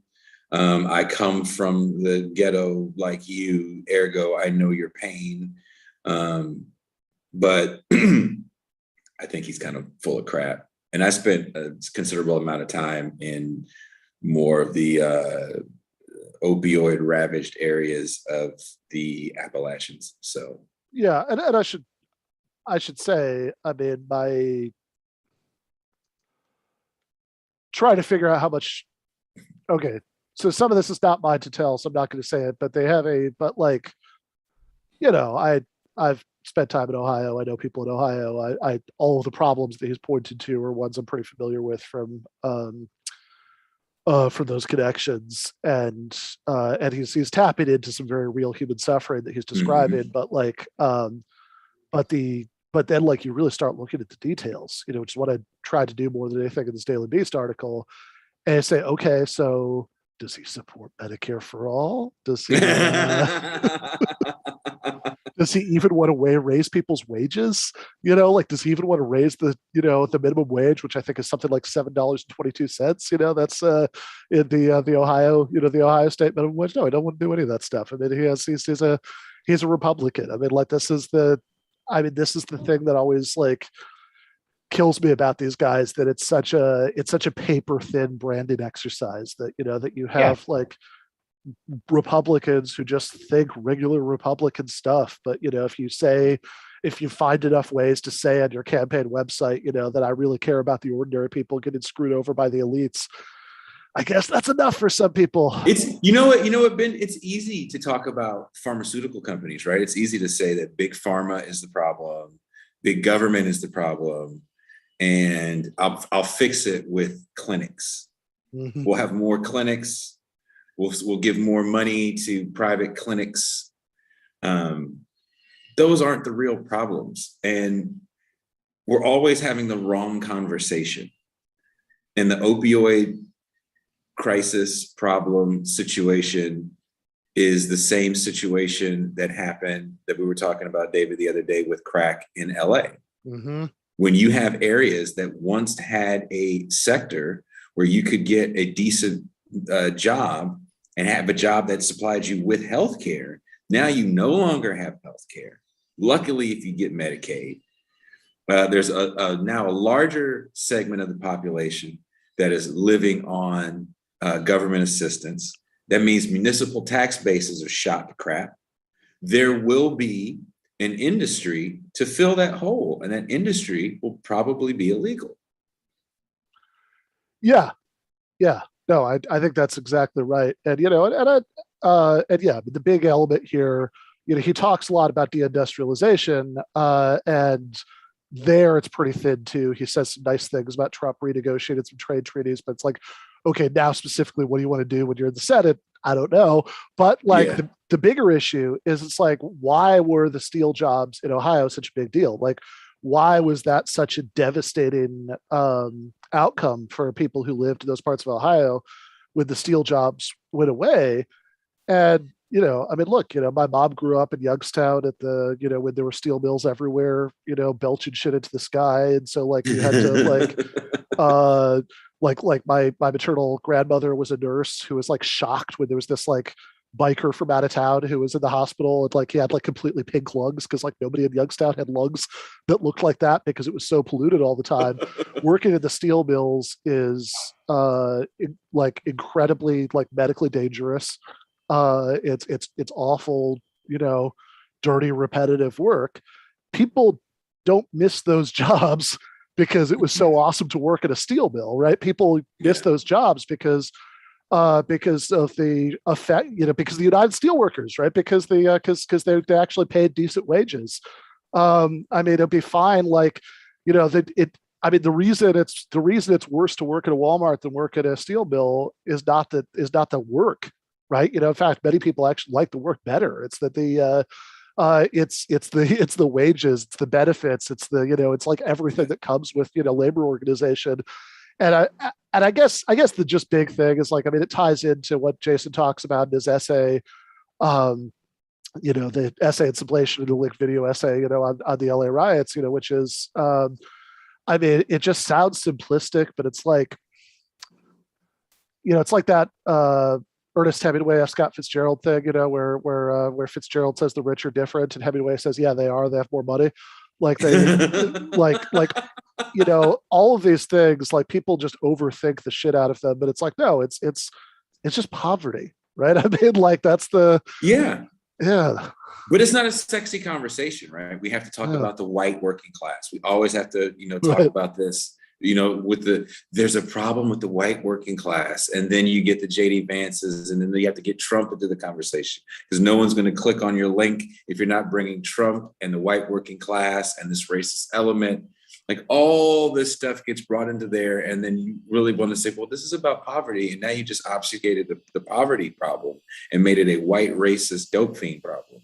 Yeah, and I should say too, like that narrative, like at the end of 2016, beginning of 2017, there were like a few months when everybody was obsessed with this. They'd even use like the abbreviation, you know, WWC, you know, for white working class. You know, it's like everybody was obsessed with this narrative, you know, that like really tied this in this way I never understood to race. Because it's like, look, I grew up in mid Michigan. The very close to very short drives to Detroit and Flint. Who lives there? Like this idea that deindustrialization is a white people problem always seemed bizarre to me. And it's like, okay, what do you know about the history of Black people in the 20th century? And what would your understanding of this be without, you know, patterns of migration to the north that were to a large extent, you know, about getting these industrial jobs? Right. Right. Seems to me with opioids, you were talking about capitalism earlier, Jason. All the money, the new frontier, is in for-profit drug rehabilitation. There is a good amount in there, but if you can't go to a for-profit retreat run by Bain Capital, and you're addicted to opiates, what's available to you here in America? It always depends on where you live. There's something. It may not be to the level of the private retreats, right? There's the places that people like Steven Tyler go in Malibu. And then there's the places that look like every horrible 90s movie you saw where someone got dropped off, which you can't really do anymore, into a drug rehabilitation center. We don't, outside of the private sector, in certain aspects of the private sector, we don't really look at drug rehabilitation the way we should. I definitely have my issues with harm reduction, but I understand the importance of trying to keep people alive. But I don't think we're trying to really give people a better quality of life. And that's how we should always be looking at rehabilitation. If you're trying to give someone a better quality of life for any services, unhoused services, drug rehab services, which are usually going to cater to like a lot of unhoused people. They don't look like the resorts that you get in other parts of the country where people have an absorbent amount of money and the Cadillac insurance plans that can cover that kind of stuff. Right. why do people become addicted to opiates? It's because they start off partly because of the Sackler family getting them addicted to painkillers like Oxycontin. Yeah, but also like, look, most people who take most people who take painkillers at the hospital for a while don't come out of it as addicts, right? Like that's not. I mean, I think that I think addiction is more complicated than that. I think that you have. I think a lot of, I don't want to be too simplistic, but I think a lot of it has to do with what kind of life you're getting back to, when Right. like, I mean, just a historical example. I mean, like, I don't remember the number off the top of my head, but I mean, there's a pretty absurd percentage of American soldiers in Vietnam who were using heroin while they were there. And Was it like unbelievable? I think I'm going yeah, to say something like half. Is it? It was yeah, something. it was something it was something ridiculous like that, Yeah. right? And most of them stopped when they got back, That's right? it. Like it's not, I don't want to say like I know I've known people who struggled uh with addiction, to both of those things actually, and I know it's like complicated and people are complicated and there are all kinds of reasons why people start doing that and whatever, but like I also think it's like not a coincidence, right? That this kind of devastation and deindustrialization and plunging people into poverty and collective despair, coincides with this epidemic. Right. I mean, And then just like it's not a coincidence the crack case. you Yeah. have, you know, people who are like Mitt Romney who become addicted to. He's not addicted, but Okay, so the way you said it sounded like he was like, Bain Capital owns all these for-profit drug rehab centers, but there are people who return to mansions from these rehab centers. Yes. Well, the thing you have to look at is, different classes of people are going to get affected by this stuff differently. So if you don't have any money and you get popped as a young person on drug charge, your life is ruined. You don't get to go to the retreat where you get trust falls and mountain climbs, right? Mm-hmm. You get to go to either little kid jail or sometimes big boy jail. And when we were talking about in the 90s, they wanted to send 13-year-olds to big boy jail. Cats didn't care. You actually see it with the Central Park 5. I think one of those kids, the oldest one's like 16. Like, you're going to Rikers. The rest of these guys are going to juvenile hall, but you're going to Rikers. We don't care if you're 16 and deaf. So poor people. And he was innocent. Yeah. But, poor people, you don't have to do much for people in general. And I really want the audience to think about this for a second. Poor people don't have to do much for the American public in general to feel that their punishment is justifiable. yeah. Right. And we should always remember that.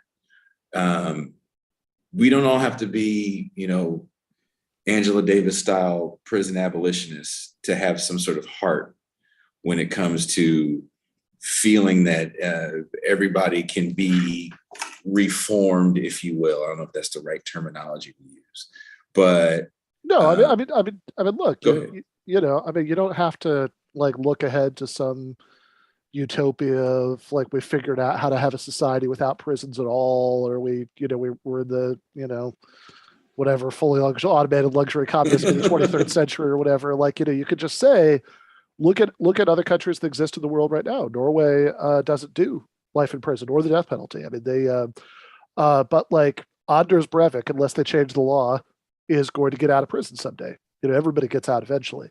And the actual prison he's staying in is a hell of a lot nicer than American prisons. You look at the pictures, it looks like he's staying in a college dorm room. And yet, despite having this vastly more humane and rehabilitation focused prison system, Norway has a way lower crime rate than we do. Like, why? I mean, unless you have some sort of like magical, mystical genetic explanation about Nordic people or something, it's because they have a more equal society. They have like a much more extensive welfare state, strong unions, better life. Everything in this country, when it comes to the poor, as Jason just said, is about punishment. I was talking earlier about the refugees coming from Central America. Mhm. There's no statute that says they belong in a concentration camp.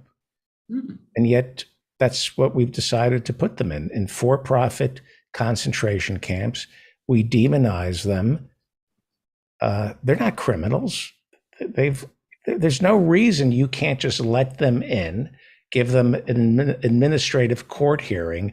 They all show up to these hearings. There's not like an epidemic of refugees getting into America and then running off and not being found. Like Well, they'd also look at the double standard with Ukrainian refugees, which, Oh, I'm not saying we shouldn't yeah. take those people in. We should absolutely take those people in, but like it is also like the thing that's really grating about it is it's like, okay, if you're a Central American refugee, so you're fleeing from conditions that we actually created, right. Then like fuck you. But I mean, if you're fleeing from somebody else's imperial project, then yeah, come on I in. think we created the situation. No, I mean we certainly did help. So, And let's Ashton Kutcher and Mila Kunis, who's Ukrainian, they fundraised I think like $30 million, and I think it was a good portion of it, maybe 10 million, went to Airbnb to host Ukrainian refugees for up to 2 weeks. But Ashton Kutcher was an early investor in Airbnb. So the private sector. Wow, hang on, you can't just throw that out and move on. What? Ashton Kutcher invested in Airbnb. Ashton Kutcher is he's like Peter Thiel for the Zoomers.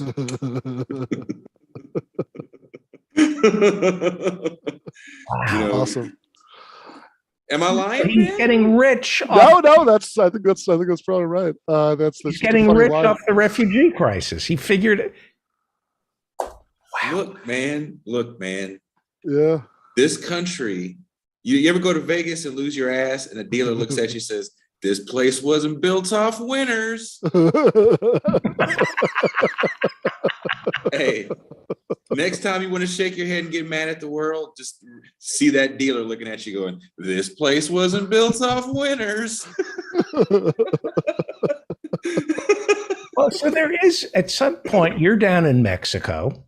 Mm-hmm. And Professor Ben Burgess, you're in Georgia. Is that still part of the United States, or have you got technically, yeah.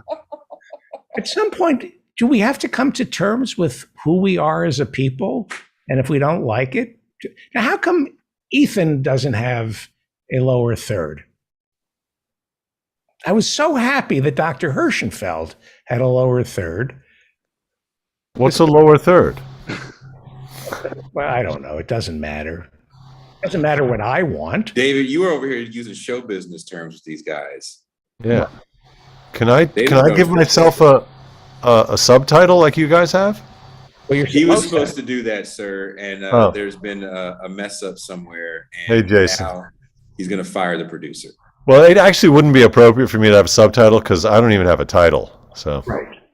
All right. We're going to wrap it up. I have other guests that I must turn on. Yeah. So speaking of Peter Thiel, though, I would just say, I'll just tease it and say that in the last part of the article about JD Vance, the Daily Beast, I do talk about Peter Thiel, and that guy is something else. You are something else. I love you, Burgess. Thank you, Jason. This is Revolution. Listen to it, and thank you for showing up and wearing a shirt and the sound being good, Jason. I appreciate it. I'll be on Ben Burgess's show with Teray Reed Sunday. Yeah, that's right. Yep. So, I'm just curious. Will you be doing it from your porch? Will you be doing it? Yeah, I'm gonna be doing it from right here. Not from your set. No, and there'll probably be a woman next to me, and we're gonna talk about movies. Yeah, should be fun. I'm gonna look. My whole goal is to look like a Bond villain. Professor Ben Burgess over at Jacobin. Read him over at the Daily Beast and listen to Give Them an Argument wherever fine podcasts are downloaded. Thank you both. All right. Thanks, David. Thank you. And who doesn't love the Hirschenfelds? One of them gets a lower third, one of them doesn't. and this is all I'm thinking. You could tell me that I just won $20 million in the lottery, and I'd be saying, yeah, but I can't get all my guests to have lower thirds. This Is the lower third that thing, that banner? Yeah, I mean, I was watching other people's podcasts, Oh, and I was thinking, I've been doing this long enough. Maybe mine should look professional. it doesn't. I think it's too big and it's blocking like key areas like the pectoralis majoris and the deltoids. It's blocking. It's you're detracting from the titillating experience that your viewers have of getting to interact with Adonises like the Hirschenfelds. Like the Hirschenfelds. Dr. Philip Hirschenfeld is a Freudian psychoanalyst, a psychiatrist, and Ethan Hirschenfeld is, besides being a brilliant comedian, who you can see on Thug Thug Jew on YouTube right now by streaming it, he's also in all your favorite shows. All of them. Bull, I Love Lucy. This Is Your Life. Red Notice, I noticed the Red Buttons Comedy Hour. Red Buttons. Okay, I have some things I want to talk about. Can I, before you go, I have something Go that's ahead. just burning. It's burning a hole in my mental pocket. I got to spend this thought. There's a shortage. By the way, these ice cubes I was just showing you, they're shaped like muscle men. Oh, I that's see. yeah. They're from Provincetown, where you can get things like that. See? It's like a muscle man. I love muscle- that. Yeah, he's like an ice cube with a big bicep. Anyway, there's a You shortage have of. a buzz. You have a buzz. You hear that? Oh, that's a neighbor doing construction. God damn it. Yeah. Should I go inside? I should. I mean, you heard the guy. Excuse me, Dr. Philip Hirschenfeld. I don't want you to hear this. I thought he was finishing up at 7 o'clock. You're about to come on the show. You know that there's construction going on. No, there wasn't. I thought they're finishing up. And plus, And there, see, it stopped. well, now I have nothing to be angry about. Yeah. See if he can start it up again. If it happens again, I'll go inside. And I got people eating on the toilet doing my show. But I took your guidance as far as acoustic quality very seriously. We had a Zoom, in fact. Several of your guests, we had a group Zoom to just discuss it. Discuss whether we were in favor of it, whether we wanted to oppose, whether we wanted to form an opposition bloc, vote you out. We had all sorts of. We decided let's just go with his recommendations. Because there are two things I want to get to. So, Very quickly, let me just say my thing. Similac. There's a shortage of Similac, and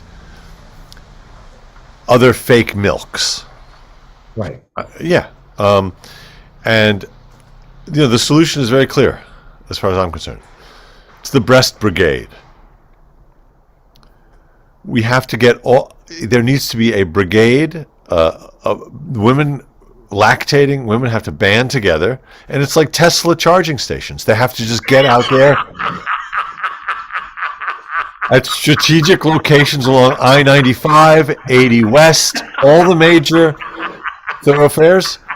Get these babies to those charging stations. They got to get them out there. And there are enough women. I mean, back in the day, that's what the Middle Ages were all about. You had a wet nurse. You had people who did this.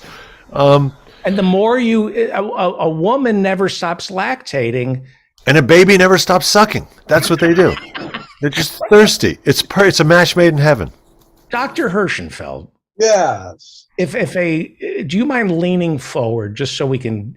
I want to get all the sound. I'm being a little anal. I'm being anal about my. Thank you. Closer.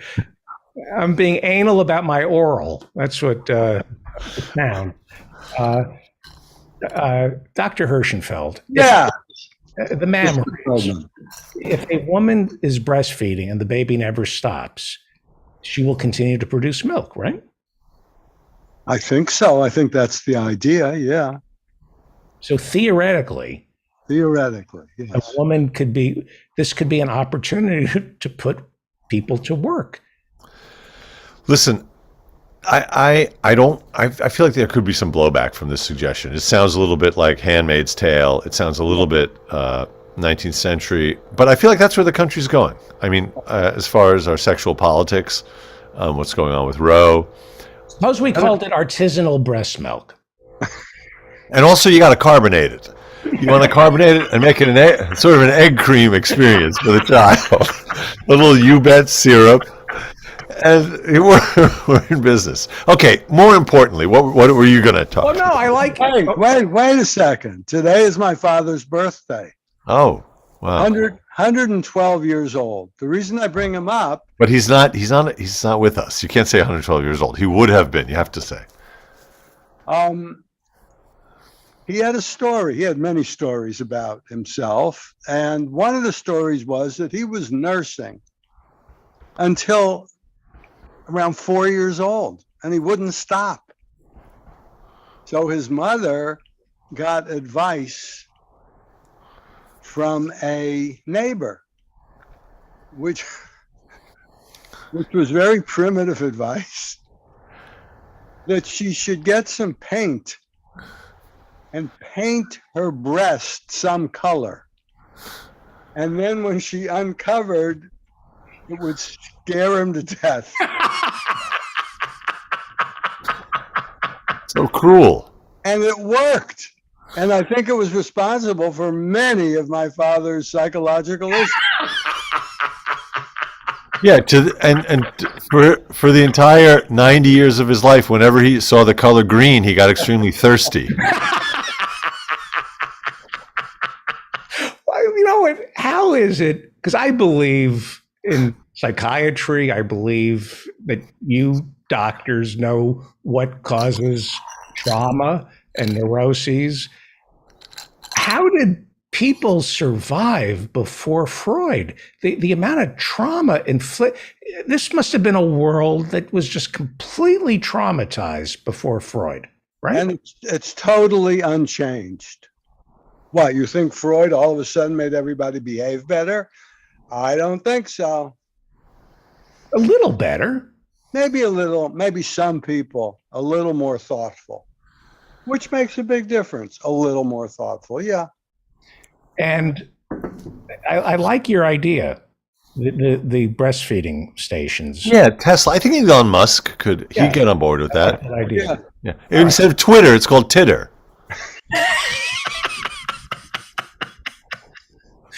All right. Download the app. Let's talk about a story that I didn't follow because I found it sad, depressing, and a symptom of a larger problem involving our prisons. Vicky White was transporting a fellow prisoner. Oh, yeah, this story, yeah. Yeah, she was transferring Casey White out of the jail for a fake court appointment, and they fled Alabama, and they ended up being found in Indiana. He's been captured. She apparently committed suicide. That's what we've been told so far. It's a very sad story. And as always, it's the woman who pays the price. There turns out to be a mental condition called hybristophilia. What is hybristophilia, Dr. Philip Hirschenfeld? It's you just love Hebrews. And brisket. Hybristophilia is another in the long line of psychiatric diagnoses which are meaningless, useless. People love making them up. They don't mean anything. Maybe some drug company will come up with a new drug. I'm serious. For hybristophilia. That could even be the name of the drug. That's a great name for a drug. Here's what's going on. All of us, men, women, children, we all have an id. Our ids are filled with all sorts of fantasies, sexual and aggressive. Regular cesspool. But then we all have, to some degree or another, an ego and a superego that hopefully controls some of these primal desires.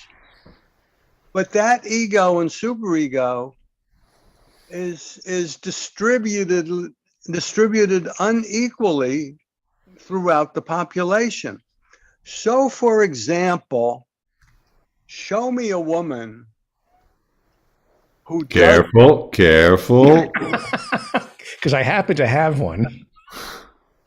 who doesn't take a look at Marlon Brando in Streetcar in his wife beater. Whoa, whoa, whoa, whoa, Whoa. That's what they call these shirts. Yeah, no, we know what they're called. Okay. That's putting it politely. There's another term for that we can't. Okay.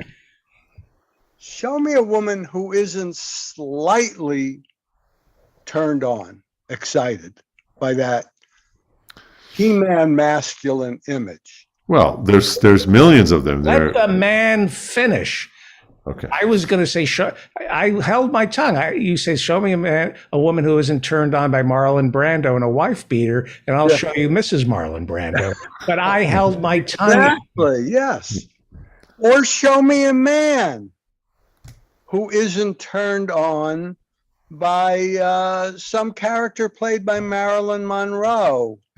I'm sorry, I can't let this heteronormative heterocentricity go unchecked. I'm not kidding. This is like a monologue out of a play from 1958. I was born in 1941. Give me a break. Yeah, but I mean, seriously, Let me make my point. Then you can demolish me.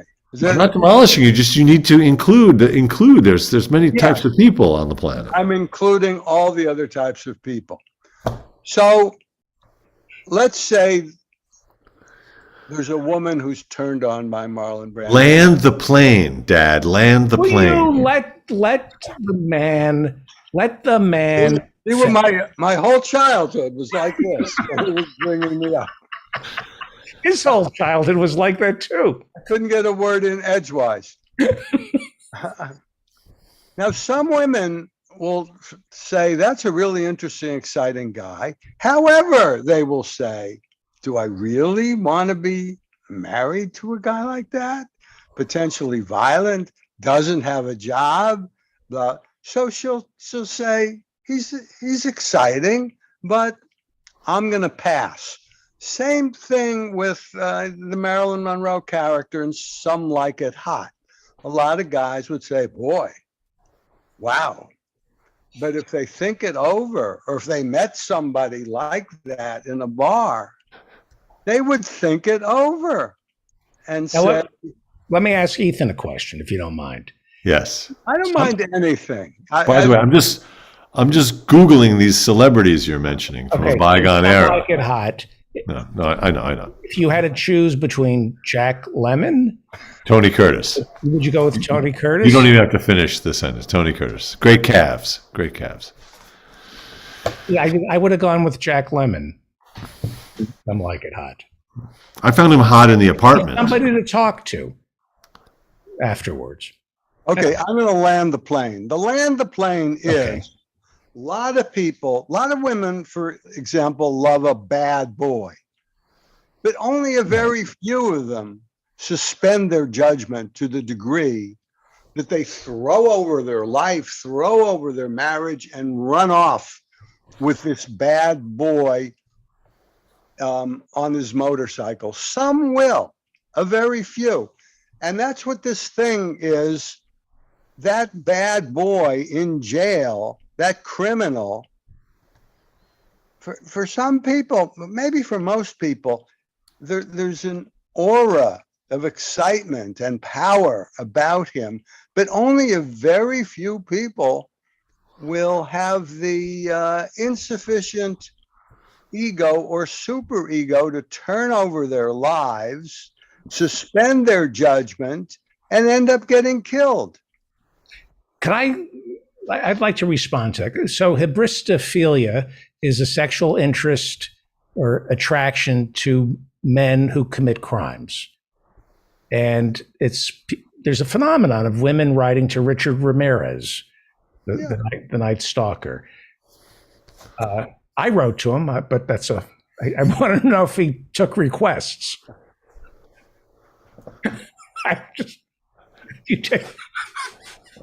I got a list here that maybe you could. No.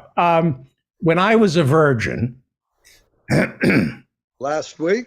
last week, no, the first time I was a virgin, I noticed, like in elementary school, high school, and last week, that tough guys were exciting, and women, they smoked cigarettes and they were prone to whatever was crime back when I was growing up. And I used to pretend to be a lot meaner and tougher than I actually was, because I thought this will cure my virginity. Uh-huh. And I did notice that they're acting tougher. This was like, that women, in a way, found me safe. This was what I played in my head, that I was safe because they knew they were not going to have sex with me or go out with me. So I was safe to be around. But they also figured, now this is my imagination, this is not rooted in any of my reality, that I figure hybristophilia stems from a woman who was abused either from, by her father or another man. And by being with a criminal, he will keep her safe from other men. That's one of the theories, but I don't think that that's the primal excitement. The primal excitement is over this powerful man and everything that means. Because for most women, her father, or whoever the father stand-in was, when she was 4 years old, looked like this huge, powerful, somewhat dangerous, exciting guy. With tattoos and a leather jacket and a Mustang and a can of Schlitz. By the way, with your father's problem of being unable to give up breastfeeding, what my father did, and I did this with all my kids, is when the wife and the kids weren't looking, I would sprinkle hot pepper on her nipple. And as the months went on, I would increase the dosage of the hot pepper. So that explains now one of my sons can only, what's the joke, Ethan? Yeah, he can only eat Thai food. To get an erection. Two stories I want to talk about. I want to talk about Ed Koch's tombstone. I would assume both. Oh, yeah. You both read that piece in the New York Times about Ed Koch. But I was an armchair psychoanalyst earlier this week talking about Greg Abbott, the governor of Texas, who was confined to a wheelchair. He's an anti-abortion crusader who went for a jog in 1984. A tree snapped his back. A tree fell on his back, and he became a paraplegic. Is there, without getting anybody into trouble, but am I on the right path to suggest that you cannot separate the fact that Greg Abbott has been in a wheelchair since 1984, and he's also the face of stringent anti-abortion laws that dictate a woman must keep a baby even in the case of rape or incest? Is there a connection? I didn't know this guy. I've seen photos of him. I didn't know that about him. Is it like FDR? They don't show it or what? Yeah, no, he's and I'm uncomfortable talking about this, and I feel a little guilty, but I don't think you can separate the face of the anti-abortion movement being in a wheelchair since 1984. I think that the idea that somebody's telling women what to do with their bodies when he can't tell his own body what to do. I don't mean to be glib and cruel, but I don't think these are healthy people psychologically. You can't separate anything from anything else. Every experience, especially every major experience that we have undergone, has some kind of influence on our feelings, on our fantasies, on our emotions. So you take two guys who've had the exact same accident. You can't predict what effect it's going to have on either of them, but it certainly is going to have some effect. And in part, it's going to be related to their previous personality. And one guy will become totally hard-assed and enraged. Well, they'll both be enraged. They just have to be. But how they deal with that rage. This guy deals with it through sadism towards other people, masquerading as, good republicanism. The other guy may mask his rage by becoming a lifelong do-gooder and, start a fund for kids in wheelchairs or whatever. But of course, that kind of an experience is going to be very important for their whole future development. I want to jump in, and I just want to say I disagree with everything that you've said tonight, Dad. Usually. No, I'm kidding. Your mom must be looking really hot tonight. That made sense. This is why I had a son, to stop me from getting, overly impressed with flows out of my mouth. No, I'm Dr. Hirschenfeld that I had a moment with one of my sons 3 weeks ago. Yes. And I thought, he doesn't want to kill me and sleep with his mother. He just wants to kill me. He's not even thinking about sex. He just wants to kill me. Go ahead, Ethan. Me and this guy here, we have a really good relationship. I know. But no relationship, none, is without its dark side. And the dark side comes out in his wonderful humor. Oh, Jesus, you're really on a roll tonight. Jesus.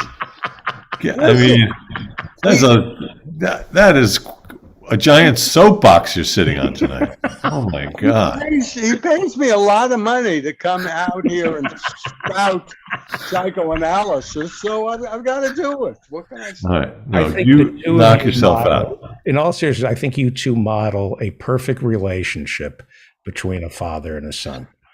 Well, I thank you for that, and I take all the credit. I really, whenever it's at risk of, you can see how I have to rein him in. It's like with a wild horse. Sometimes you just gotta, you can't let it just do its thing all the time. You let it do its thing, and then you have to. It's because of that painted breast. It scared my father half to death. That's like the Yersh Kaczynski novel, the Painted Bird. Your father's is the painted breast. Right. You were going to say something, Ethan. I interrupted you. It was whatever it was. Now, are you up in Massachusetts? Yeah, but I'm coming back tomorrow. What are you so grumpy about? You're in Massachusetts. Well, the neighbor's construction. No, I'm not grumpy. No. You want to know something? Yeah, go ahead. I was very grumpy today. I had I was anxious because I did a whole bunch of auditions yesterday. Then a whole bunch more came in. And then I also have a big comedy show on Saturday night. And then I was worried about, I was in a pissy mood this morning. I guess maybe you're still feeling I've been in a pissy mood. The remnants of it. I was in I said, you weren't here. I said, I wrote an opening for this show that would have, if Theodore Kaczynski read it, he would have said, hey, I'm crazy, but this stuff is like, you can't show this to anybody. It's funny. I looked him up the other day because I was helping someone with a joke they were writing that involved people who dropped out of college, and they were like with Steve Jobs and Bill Gates. And I was like, oh, what about Kaczynski? I looked him up. Not only did he graduate, then he got a master's and a PhD. So like MIT and Harvard, right? Yeah, exactly. Yeah. Oh, and then he was at Berkeley teaching math. Anyway. Yeah. It was his brother who turned him in. You can't trust it. You can't All trust right, Cleveland. let me bring up Ed Koch. Yes. So the New York Times. Well, you saw my suggestion for the epitaph. How did I do?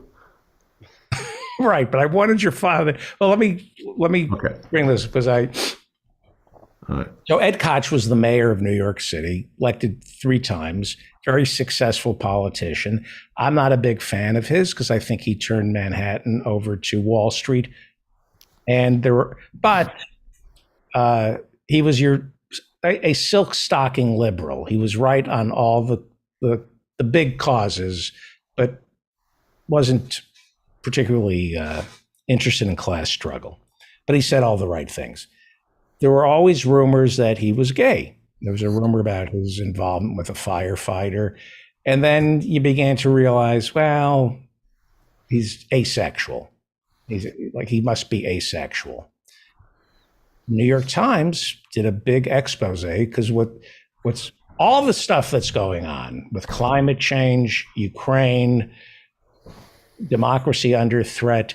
The New York Times did a 50,000 word expose on whether or not a dead guy was gay or not. And they finally got to the bottom of this because this is what the New York Times should be doing. It turns out they got to the top. And it turns out Ed Koch is gay. Breaking news. This is right. Here's what I saw. I'm reading the story and they had a picture of his tombstone. And I thought, I want to show this to Dr. Hirschenfeld. Okay. I would assume you read some of that article, right? I read it, yeah. Okay. Here was his tombstone. He died in 2013. And this was a man who lived in denial. Even after serving office, he couldn't come out of the closet. And on his tombstone is the Shema.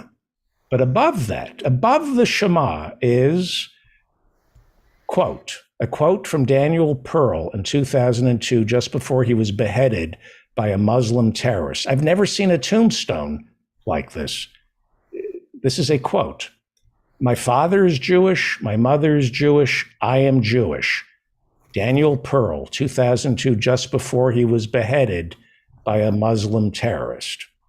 The idea that Ed Koch would put that on there, the only logical response to him saying that is no kidding. But Ed Koch is no kidding. Yeah, Ed Koch is coming out as Jewish. It's like, oh, right. Like Woody Allen coming out as Jewish, or like Moses coming out as Jewish. David, you were talking about these little signs that we have, some of us have, in front of our names. Mm-hmm. Well, that tombstone looked great. It blocked you out completely. By the way, Daniel Pearl, if somebody's going to kill you because of your religion, right, that's a pretty profound thing to say. You got to respect that. He was beheaded, and not by a mohel. But for the mayor of New York to put that on his tombstone, what does that mean? I don't know what it means, but what the first thing that pops into my mind of what it could mean was a rebuke to himself that he could not be as forthright as Daniel Pearl. I'm putting down my paintbrush. Okay. That is absolutely, Ethan. I have a competing theory of what it means. No, Columbia.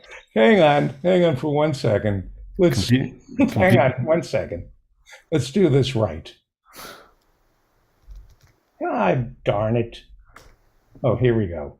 All right. So let me put some. All right.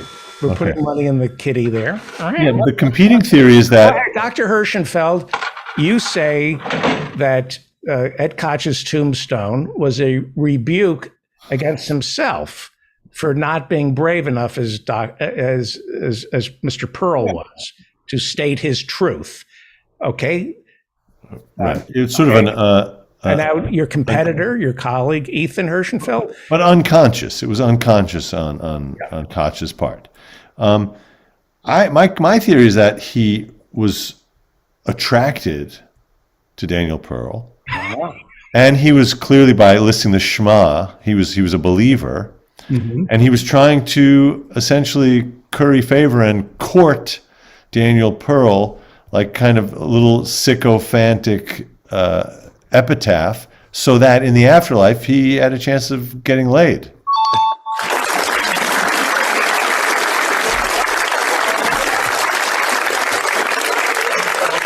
I think the game. By the way, let me just say this: I'm not proud. You beat. But I am not proud of that. I'm not proud of that theory of mine. It is correct. Wait. The judges have something. Oh, we're getting word that there's no such thing as an afterlife. Point goes to Dr. Philip Hirschenfeld. Close, Ethan. You were so close. I tried. I have to admit that my learned colleague had a much deeper, penetrative to the unconscious understanding of this than I did. Mine was much more superficial. Well, I wouldn't say that. Ethan is saying that Ed Koch had a fantasy of going to heaven, walking up to Daniel Pearl and saying, "You want a little head?" That.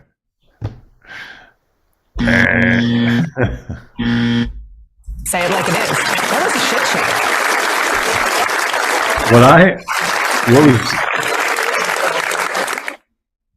It was startling to see that it was 20 years ago. I'm sorry, what? It was startling to see that Daniel Pearl died 20 years ago. Yeah. That's, yeah. Enough time has passed that we can, yeah. Enough time has passed. Laugh at him. I count as 20 years, and then he's fair game. I apologize. Now, I apologize. That bridge, apparently that bridge, laughter, listen, laughter is healing. I disagree. Okay. Laughter is, I don't care. Laughter is, there's been a tragedy and I couldn't care less. I have my own to worry about. I don't know, but what I'm looking forward to them renaming that bridge. I've never met a bridge with more names than that thing. It was 59th Street. It was Queensboro. Now it's the Ed Koch Bridge. What's it going to be next? I think that there's a movement afoot to rename it. I can't do it. The Ed Koch Bridge. No. Do it. You guys both live. You can see that bridge is close to both of you. I feel like maybe it should be the named in the honor of both of you. How about that? I would like a bridge named after me. It's the why bother, you won't make it. Turn around. There's nothing on the other side for you to get to. Dr. Philip Hirschenfeld, Yes. psychiatrist, this was fantastic. I appreciate this. I really do. And I thought you were about to offer me some reward or something, or award. The portentous way in which you enunciated my name. I thought like he was about to punish you. It's interesting. this is your reward. Yeah. Your son is a genius. Oh, okay. Let's not stop there. Keep going, please. So, and everybody should go download right now or stream Thug Thug Jew on YouTube. Yeah, and do they say success is its own reward, or is that what they say, or is No. that an expression? No, Living well is the best reward. that is it. Revenge. Revenge. No, revenge is not the best reward. Revenge is a dish best served Living cold. well is the best revenge. That's the saying. Okay, so therefore, by transitivity, living well is best served cold. There you go. Exactly. It's very confusing. All right. Revenge is a dish best served cold, which means you can only get it at Chipotle. I think is Lukewarm. lukewarm. It's lukewarm. Thank you, Ethan. Thank you, Dr. Philip Hirschenfeld. Thank you both. And let me also just say this. Yes. True wealth, people have a misunderstanding about that. They think it comes from the things that you accumulate or your bank account. It really comes from the people who lend and give you that money. Yes. It's not the okay, I don't know what I'm saying. Jesus said, "Blessed are the money lenders, for they will give you wealth." At Oh, hey, Jose. Wow. Jose. Hi. So I just Oh, yeah. popped in. We're in I was- OT. Goodbye. God bless. Oh, okay. Well, Okay. Thank Goodbye. you. good hearing Thank you. you, Bye-bye, Dr. doctor. Hirschenfeld. Bye-bye, Ethan. Goodbye, Jose. Bye-bye. Bye-bye. The Jose Arroyo, Emmy Hi. Award-winning comedy writer, and you don't have a lower third. So whatever you say, I'm just going to be thinking, okay, the show sucks because nobody has lower thirds, even though. So what? I won't even be listening. The snapped shoelace theory is Yes. something you taught me 20 years ago. Oh. Tell me about the snap shoe. You'll have to refresh me. Every time I come on, you quiz me on something I told you 20 years ago. Jose Arroyo. The pressure you put me under, David. Jose Arroyo is a beloved comedy writer, and I'm going to be honest with you. There are two comedy writers who taught me how to think differently. You and Chris Kelly. Oh, sure. He's great. It's just I would read your stuff and I go, oh, there's a other way to write comedy. And you taught me that contained within words are puns that can become jokes that are not punny. They're not punny. Right. But if you look at word origins, there's a reason puns exist, and Oh, sure. and word origins are punny because they are related to something related to that word. Anyway, that's not why I'm Right. You're an I'm not Emmy sure how Award right. that broken shoelace. What's the? And you are just let me remind, and you're also, besides being a brilliant comedy writer, you're one of the few people who has actually gotten his cartoons published in the New Yorker. Yes, from time to time. But Yes. But that's like that is like an amazing accomplishment for Well, it's something I love to do. I love to draw, and I've always loved to draw, and I work very hard to get funny. It takes time, and and so I combine them both. I think my drawing skills are about 15 years behind my joke writing skills, but luckily in the New Yorker, and this is rightly, I think they're correct to do this. They prefer a good punchline over a clean, perfect cartoon drawing style. right. James And you're Thurber. there. You're there. I mean, your stuff. I hope you brought some potato chips with you that we can. I did bring some potato chips. I brought some potato chips, in a classic overcorrection. I brought quite a few. Good. And They are like potato chips. He'll start showing these cartoons, and I could just shut down the rest of the show and just have him show us these cartoons. And what's especially enjoyable for me is they were all rejected. they're all rejected. These are the ones they said nope, and they sent them back.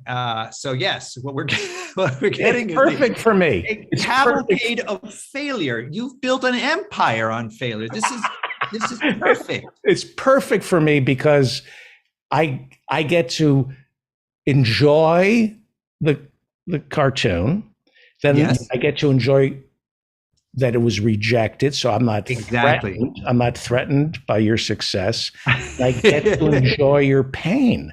Well, there's a writer, a cartoonist named Matt Diffie, who actually publishes a book called The Rejection Collection. And it is a collection of New Yorker cartoons that were rejected mostly for being utterly tasteless, some scatological and so on.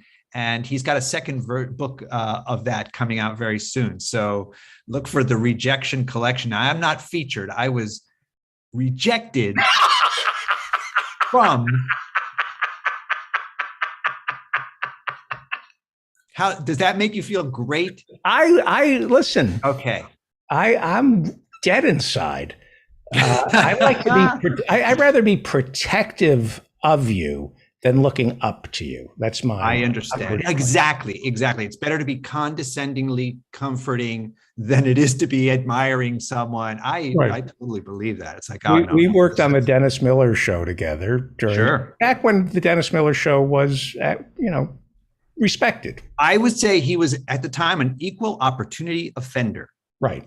That's the way I've always phrased it. And I had seniority over you. You did, yes. But I realized you were better than I was. So I used to go into your office and I say, let me give you advice. Do you mind if I just give you paternalistic advice? And then you have this way of talking that is extended and slow and portentious. And so it sounds important and real. And then you hear what you say. And then it's like, oh, wait, okay. I would literally go into his office. I had a bad night with the family. I'm not feeling funny. Let me just give you advice, and then you thank me for it. And I would put my feet up on his table, on your desk, and give you nonsensical advice. Yes, you gave me stock tips. You said, give me your money. I'll invest it for you, Jose. I did give you good stock advice. Yeah. You did, I guess. Yeah, you gave me lots of good stock tips. I should have believed you. What did I tell you? What did I tell you? Everything on Zune. Do everything on the portable digital device that Microsoft is coming out with. It's going to change the world. What did I no, seriously, what did I tell you? Again, we're looking at 20 years ago. You're the only person who thanked me. You're assuming I paid attention. You're the only person who ever called me up and thanked me. Oh my gosh. Well, I can't. Was it index funds? Yes. Yes. Absolutely true. Yes. And that was actually backed up by the John Bogle book. The guy who created Vanguard said, don't gamble on any individual stocks, put it in an index fund. It goes up and down and so on. And you've said that many, many times. I'll give you that one. This was like 25 years ago. I would come into your office, not feeling funny, insecure. And you were, and I was your I was the senior employee. You were the senior employee, and yes, and I needed to feel I could dominate you, so I gave you financial advice. You gave me exactly, and you would sometimes I would be writing in my office, and I'd hear the door handle, and then you and Leah Krinsky would just peek in and just stare at me. And then close it. These were alpha moves of intimidation that I'm still. Where's Dr. Herschen? There were no laws in that writing room. This was a lawless writing room. It was a lawless writing room, but it was actually. I thought the horrible discourse was at a high level. Is that possible? Right. Like some of the jokes were terrible, but very high quality terrible. Right. So right. Anyway, I have very happy memories of.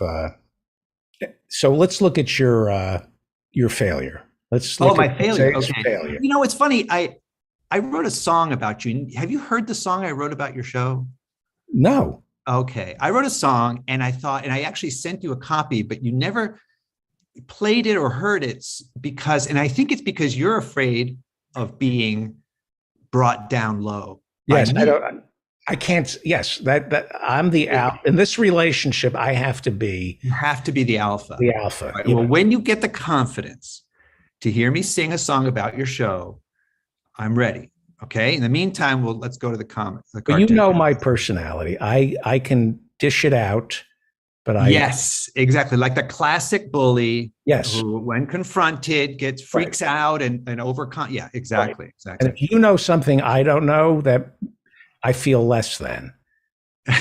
So let's enjoy your failure, please. All right, here's my This failure. is Jose Arroyo, Okay. a Here's the following drawings were rejected by the august and historic New York. now describe the picture because we're on a Of course. podcast. So what we're looking at now is it was Mother's Day recently.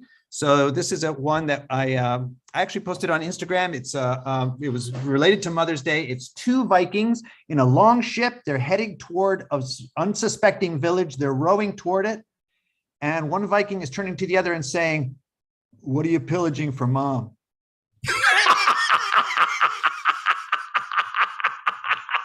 Is that one?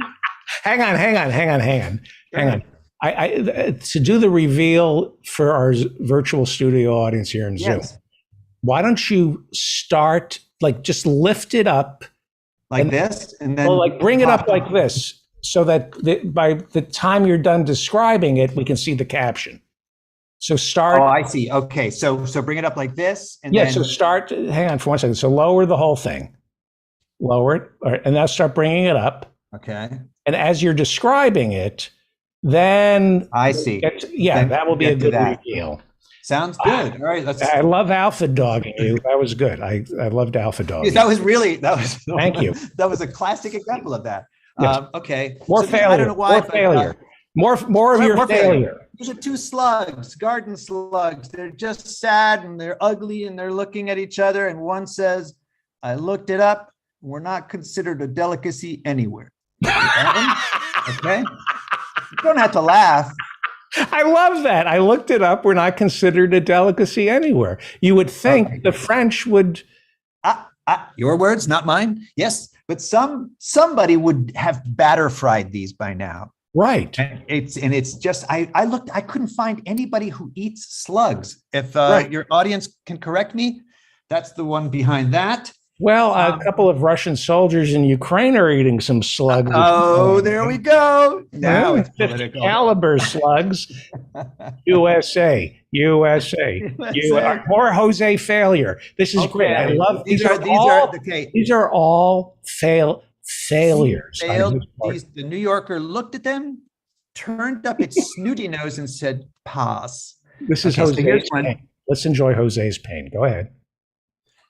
So here's two goldfish. This was an easy one to draw because I was in a hurry and I was trying to get that quota, a limit, a number. So I decided, quick, two goldfish talking. One is upset, the other's behind, and it's saying it's been 12 seconds and you're still angry. Again, take That's brilliant. I mean, short term, but they don't have memories. exactly. They But have no memories. how Exactly. could you not? You're a failure. How could they not love that? I agree. I'm a complete. How could and they not utter- get that? This is a travesty. I don't know. Maybe here's my suspicion is that maybe someone else had one that was similar, or they're like, oh no, because two people may have the same idea. Maybe they already. It's offensive to readers with short-term memory loss. But they would forget it. You're exactly right. Exactly. So Maybe they have a it's- goldfish who can't remember anything in the next 3 exactly. seconds, and they're offended. This is so much fun enjoying your All failure. right, Please well, here's continue. more, if you like that. All right, here's a kind of a horrible machine that's destroying buildings, and two scientists are running for their lives.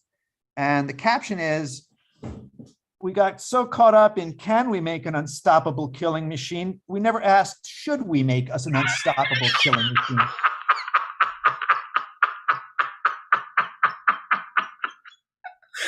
Wait a second. Unstoppable killing machine. Wait Why a would you second. even make them? Wait a second. How could they reject that? Again, okay, full disclosure. How could There's they a reject brilliant, that? there's a brilliant cartoonist named Paul Noth. And in the back of my head, the little marble was going, did Paul Noth do something about we got so caught up that we forgot this thing? And I don't know if it was Unstoppable Killing Machine, but he may have used that comedy sort of phrasing. We got so caught up, we never thought of doing this, which I think comes from like Jurassic Park or something. Right. That maybe it was too similar to that. This So is the guy, Mr. Big from no, Sex and the that's City. That's Chris Noth. That's Chris Noth. Paul Noth is a cartoonist. It's very, very funny. Okay, this is so great. Let's enjoy your pain. one This makes me so happy because these are really funny, Uh, and he's in pain. all right. Would you like to? I'm not Would you like to threatened. try? Would you like to try to caption one of the drawings that I made and No, see what no, your caption is? no, No. Okay. No, I just want to enjoy your failure, your There. rejection. There's plenty. I don't. There's plenty. I don't want to here's a reveal sort of how cute- unfunny I am. Go ahead. All right. Well, here's a cutesy one. It's coyotes looking up at the moon, and one is got his mouth talking, and he's just saying, "Let's take it from a woo."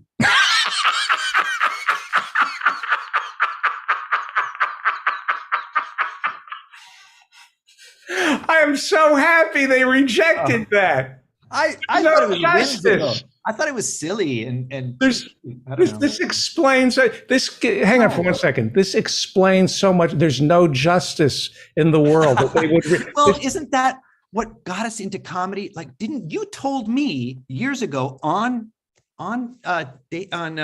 Dennis Miller's show that we get paid something like we get paid for the amount of stuff they reject from us, because you would write a ton of stuff for Dennis for a specific show, and what would you say 80% was thrown out? all of it was 90%? rejected. All of it. All but 2 or 3 lines, Right. 1 or 2 paragraphs in the rant, a couple of photos. Yeah. This is why, there are giant writing staffs so that everybody can pick up the slack, but nobody gets Right. all of the stuff in. In fact, it was a legend that Leah Krinsky once wrote almost the entire Dennis Miller rant, but it was an outlier in how brilliant she was in that particular one. And it's usually a team effort and always a lot of stuff on the cutting room floor.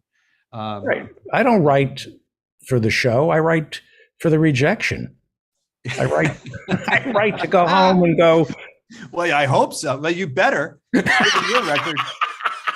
Oh my gosh. All right. More rejection. More failure. More failure. Okay, so you go by these cliches. Of course, there's the guy who climbs to the top of the mountain to talk to a guru. And I thought this one actually might work either for the New Yorker or for the Wall Street Journal, but it is a man addressing a guru. He's just climbed up, and you can see, and the guru is saying, "You're going to hate me, but the answer is more money."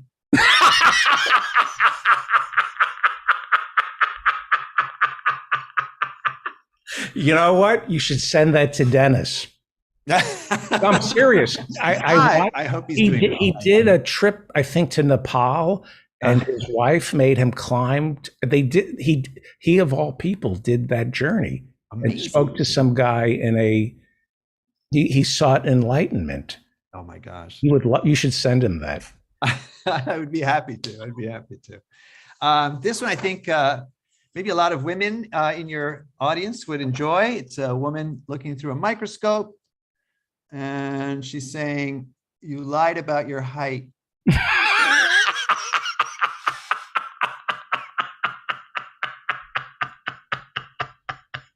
I like that. I'll tell you why I love that. It's imprecise. There are many. You see, you're so smart. You save that for last because this Yes. is one we could talk about. That's the one we can talk about. Now you How have do you more. say, Do you have when more? You say it's imprecise. Well, I don't think anything's going to top that one. So. Oh, no. I want Oh, more. you want the residue. You want the part of the coffee at the bottom where it's all muddy, right? You want the Right. really rejected one. Let's keep going. But Oh, that boy. one is All right, that would be the this one is- I would want. But go ahead. I thought it was pretty good, but again, other people didn't. These are more conceptual. This is two devils. One's about to poke a human into a lake of fire, and he's kind of looking happy, and he goes, "It beats the banality of good."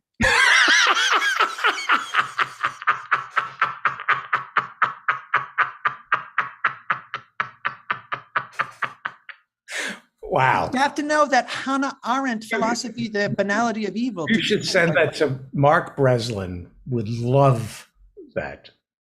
That is so brilliant. Well, Yeah, you have to know the banality of evil.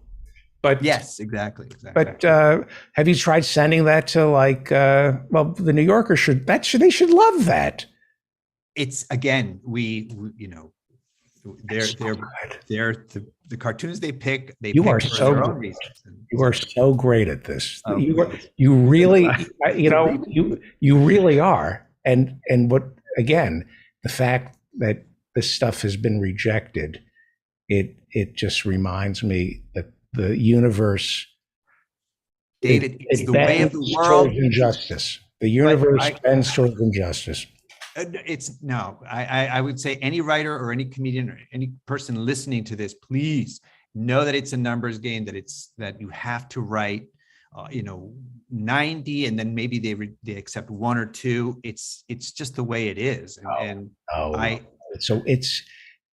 Don't get me started on waste. There's so much waste in our society that you have people at the top who are paid not just to spew carbon into the air and waste, but they waste people's ideas. There's so much stuff that just gets wasted, and there's certain people who delight in wasting other people's time and talent. More. This stuff is, in all seriousness, this stuff should not be rejected. This is. But again, I'm happy it was rejected. I'm happy with them. I'm not rejecting. I'm proud of you're an effort to draw them and show them. So. You're a loser. Come on. No, I mean, you should be very angry and, filled with. What good would it do? It would make me happy to see you angry and depressed. I love this. I love this. This is great. And do you have any more? Because they're potato chips. The last one is just people in a huge amphitheater, and they're all looking back at a megaphone. They're in a stadium, and the megaphone is blaring something. They're all looking back at it, and the stadium megaphone is saying, "Statistically speaking, 2 of you are murderers."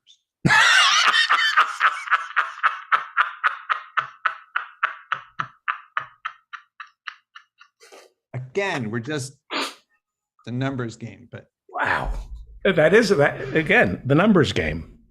Yes, yes. I agree, by the way, that what we could say is a lot of quality is set aside, but usually for other quality. And that's where somebody's judgment comes into play. Oh, they're both funny, but I prefer this one. It's almost like deciding colors or songs or something. Well, how do you rank things that, there are millions of really good ones.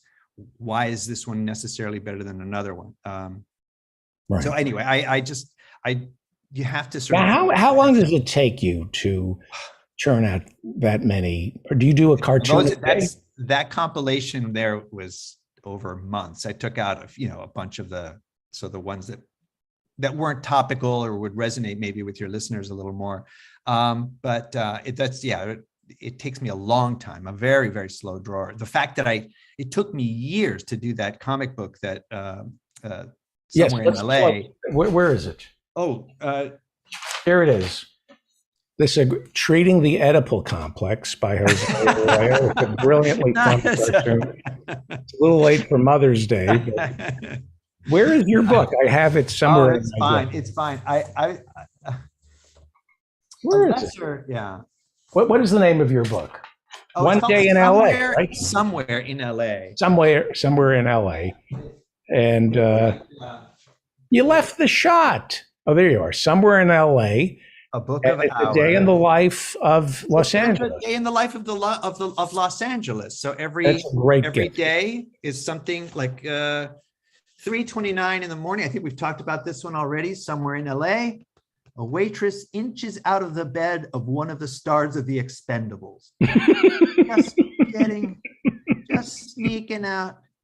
Now, back again, before pandemic, The Expendables, which was a franchise with Sylvester Stallone and a lot of aging action stars, they were gonna make a third one. And so I thought, let me get ahead of this. I know this movie's coming out, and of course, it never did. So that one feels a little because of COVID. On the day because of COVID, exactly. You really paid a price. When I think of all the people who have suffered from COVID, all right, I'm not saying that No, it's unfair. No, you're right. You're right. It's unfair that I was COVID not did this. comparing my suffering to anyone else's. No, I think I think we're coming up on 1 million who died from COVID. Yes. 1,000,001. I will say it's 1,000,001. With that, We all have, right. can we You put me in my place. Thank you. let's plug your book. How do people buy this? So this is still available on another billionaire site. I stopped tweeting after Elon Musk bought Twitter, but I think I don't have the courage of my convictions to leave Twitter. But I'm confessing to your listeners that I'm just dragging my feet about posting on there because I just think Instagram is another billionaire. Twitter is this billionaire. This is available on Amazon, another billionaire. It's like, I feel like, do I have to give money to a billionaire? Is that required now to have some kind of social life? Or we have the Reverend Barry W. Lynn coming up. Oh, maybe he can give you special dispensation. Let me see. Reverend Barry W. Lynn. Do you know the Reverend? I heard him in past. Yes. Yes. He's I'm unmuting. What What can I do for you? Reverend Lynn, I was Yeah. just wondering if there's a way around staying sort of in the public light Yep. and not having to fund one of 3 or 4 millionaires, whether it's an Apple or Amazon or Twitter or Facebook. Can we avoid Well, billionaires and still engage in our society? you could rob their homes. I mean, I wouldn't recommend it, but it would. It's one of the things that could happen. No, All right. wow, I mean, it's the Reverend. same- no, it was the same dilemma, though. I have this book that I hope is coming out in a few months, and because this is my main source of connection to the world, I think I have to sell it on Amazon, but it creates a big moral dilemma for me. And so for you, the dilemma is there may be other ways to distribute your book, but none as immediate, as fast to send a link to your people. That's right. Yeah. That's absolutely right. I think that's. But it's I too have tried to get off Twitter, and I announced on this show a couple weeks ago I'm leaving Twitter. I don't care if the deal goes through or doesn't go through. We knew that he was going to be a terrible person, but it's very difficult to actually get off Twitter. Have you It tried is. to literally get off Twitter? They have directions, 16 steps you're supposed Oh, right. to take. Yes. And I don't do any of those steps, so I don't know what to do. For me on Twitter, Yeah. giving up Twitter for me is like giving up show business. You've already done it. Huh? You've already done it. It did it for me. Twitter Did it for you. There you go. Okay. Perfect. Why even go through the motions? Are you there, Reverend? Let's see. Do you have a I'm here. lower thirds have failed me tonight? Everybody was supposed to get a lower third. The shows have been so great because I have a lot of people helping, and I want to thank Yep. the people who are helping. They are Grace Jackson, Sarah Bush, Hannah Feldman, Dan Frankenberger, Andy Brown, Professor Jonathan Bick, Joe in Norway, and the Invisible Ninja. They've been helping, and so I feel like I owe it to them and the listeners to make the sound and the visuals look better. And it's not. I'm not getting what I. What is a lower third? I don't even know what that means. That's the level of hell. Yeah. Now, Dan, the quizmaster, There he is. we're waiting for your guest to arrive. My You have a- guess. You have Yes, a we guest, are. don't you? Yes, we do. So we have scheduled the quizmaster, Dan, for a quiz. And now is when I humiliate the two of you, where I will win. I know all the answers to whatever he asks, because he shows me the questions an hour before the show starts. Hello. So let's put some money in the kitty. Boy, I really enjoyed Jose's cartoons. They were just They are fabulous. Are you going to play the game? Fabulous. Jose, do you want to stick around? I'm happy to play. I just don't Yeah. want to take up the Reverend's time. But The Reverend Barry Oh. W. Lynn is joining us. We're Yeah. waiting for his guest. The Reverend is a lawyer, a member of the Supreme Court bar, and he, for nearly a quarter of a century, ran Americans United for Separation of Church and State. Besides being an attorney, he's also an ordained minister in the United Church of Christ. By the way, it's been 2 years since I did the joke, I know. and I wanted to do it for Jose. Go ahead and do the joke I used to do this. This was his intro. every day. And Go he's ahead. he's an ordained minister in the United Church of, I hope I'm pronouncing this right. nice. I did it every I love it. introduction. Every And time. finally, That's but, good. I hope I pronounce it. I hope I'm Christ. People are begging for it. And Frankenberger. Nothing gets done here without Dan Franken. What are you going to be quizzing us on today? So tonight we have a 5-question quiz, and it Why does everybody sound good tonight? I don't know. I don't know. We're I off gotta- brand. I lost my laryngitis. Oh, okay. So I had that for 2 weeks. It was a bummer. I had laryngitis, which was tough because I talk out of my ass. I don't know what that meant. I don't have no either. idea what that means. No. It's a coffee enema thing. It's okay. Yeah. So tonight we have television's longest running game show is hitting the road and going all around the U.S. on a tour where they're going to stop at 50 cities across the country to celebrate its 50 straight years of being on the air. So Meet the press. Meet the press. tonight's quiz is on The Price is Right. Oh, The price is right. 5 questions, and you've put money capitalism in, at its best. you've put money in the kitty up. Yeah. By the way, it's kind of unfair. I'm going to kick everybody's ass on this. But I don't want to go into reasons why, No. but I can assure you I'm going to win this. Did you pick this especially for me? No. There's no way I can't answer. I'm going to get everything right. Go ahead. All right, we have 5 questions. Who goes looking at first? Reverend Barry is going to go first. And Okay, then, I'm winning. Ray, I've got 3 points. I'm already winning. Whoa, good job. Reverend? What? Wait a minute. What? Remind me of the rules. This is a game show I haven't watched since I was 7 years old. Well, it's a multiple choice Okay. quiz. That's all. And then we You're going rotate to lose. answers. You're going to lose, Reverend.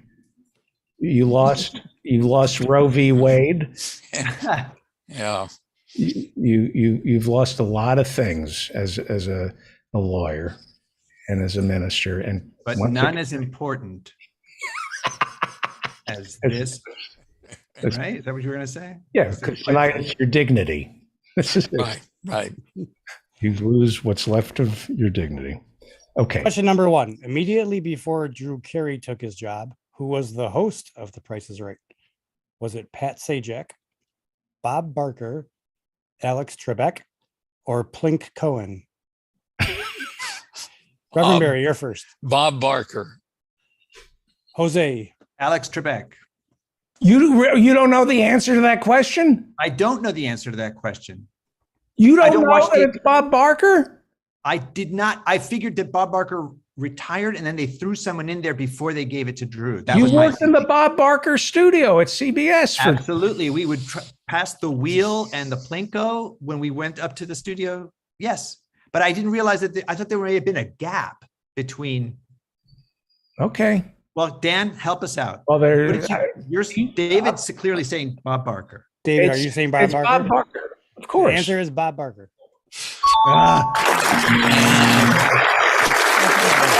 so excited about this. I am Check the so scores. excited to win something. I never win it. I tried to get the $5,000 a week from Publishers Clearinghouse for 8 years, and I never won 10 cents. So Okay. thank you. I'm on a Let's go. roll now. Go ahead. Give me the second. Let's go over the question. score. I have 3 points. The Reverend has 1, and Jose has 0. Just watching. Yeah. I have 3 points. No, Who's you up don't. next? Question number 2. Jose is first this time. Okay. In the popular cliffhanger game, how many steps can the mountain climber take before he falls off the edge of the cliff? Is it 25, 15, 10, or 12 steps? I'm going to say 10. Dave is next. I have no idea. Jeez. I know a funny story about the cliffhanger, though. I remember they go yodelay, yodelay, Yeah, I remember that. yodelay, But but there I was don't also remember. when Dennis James was hosting The Price is Right, one of the models had a husband or boyfriend who died in a mountain climbing accident. And he didn't know that. And he used to call that guy by the name of the model's dead boyfriend. And one of the many lawsuits that stemmed out of poor Oh, Dennis my. like the model would cry every time. I don't know. What are the choices? Was it 25, 15, 10, or 12? I'm going to disagree with Jose just to win. Absolutely. What is your number? You can't just You can't just disagree. disagree. There's 3 other choices. No, Yeah. it's to agree or disagree. No. You have to No, pick what one. kind of rules? See, You have this to is pick one. You got just to pick a number. The rules- Just pick a number. This is not that difficult. Pick a number. Oh my please. God! Pick a number. For a man of Christ, why are you going all revelations on me? That's revelation, by the way. I've told you this before. I had to tell Stephen Colbert when he was doing those interviews with people before he got his own show, and we were doing an interview about the 10 Commandments monument down in Alabama, and he mentioned the book of Revelations, and I said, Stephen, it's the book of Revelation. It's the revelation of St. John. Now they cut that because it wasn't even funny, but Right. Let me but I felt like I had to correct people, including Stephen Colbert. For a man of Christ, you're going all Old Testament on me. Did I get that right? At least. Yeah, you did. But do I get my guess now? What's the question? It's the same question. Oh, Are you? About the What mountain game climber are you and How playing? many steps? Yes. How many steps on the mountain climber thing? So I guess 10. Yeah. And Dan, what were the other choices? The possible answers were 25, 10, 15, and 12. David. 12. As an alcoholic, I'll say 12. Oh, it's the 10-step. Is it a 10-step program? No. We're 12 steps.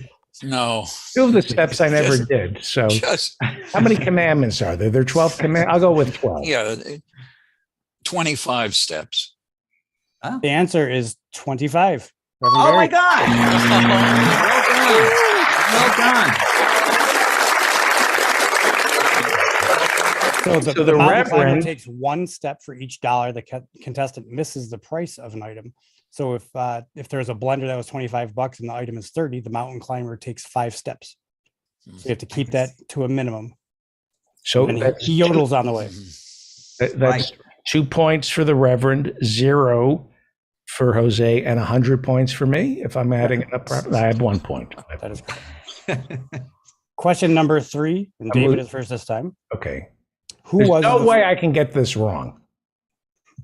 who was the first announcer of The Price is Right? Johnny Olson. Was it Johnny Olson, Rod Roddy, George Gray, or Hulk Hogan?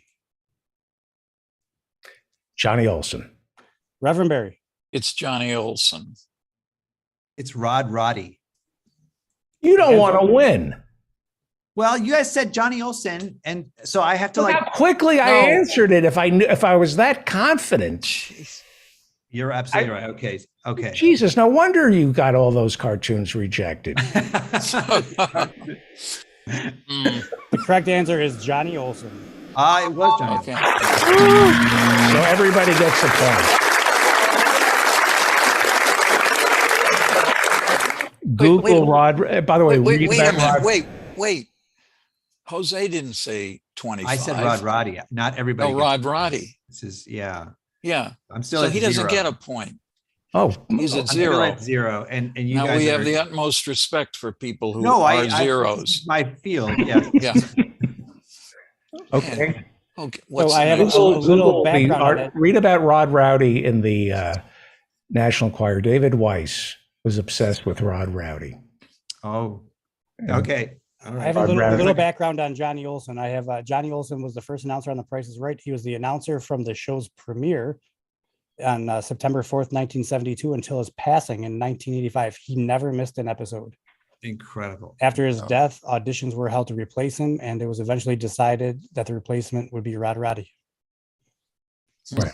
So from 72 to 85, never missed one. That's pretty impressive. How many For me, years the straight? show didn't start until Rod Roddy got it. That's just Right. why. That's, a lot of people believe that. 72 to 85. So around 72 to 13. 85. Wow. Question number 4. So we're back to Reverend Barry being first. Okay. Which And cause? your guest isn't here, by the way. So I do not know how to reach him. I could attempt to call him, but now we're in No, the middle you're of not this your game. brother's keeper, Reverend. You're not Yeah, your brother's keeper. But I don't have anything to say. If my guest isn't here, I don't have anything to say. No, stop all It of hasn't this stopped us for foolishness. 4 hours. I No. think we should be all right. Okay, what is the question? Question number 4. Yes. Which cause is Bob Barker passionate about? Is it environmental protection, the Make-A-Wish Foundation, animal rights, or the Foundation of American Coffee Enemas? Animal rights. He's a very strong supporter of animal rights. Jose. That's my guess as well. Animal rights. and he would end every show. I did a switch. I say, don't forget to spay and neuter your children. He would just say, don't forget to spay and neuter your pets, which everybody should do. So animal rights, same thing. The Yeah. correct answer is animal rights. Okay.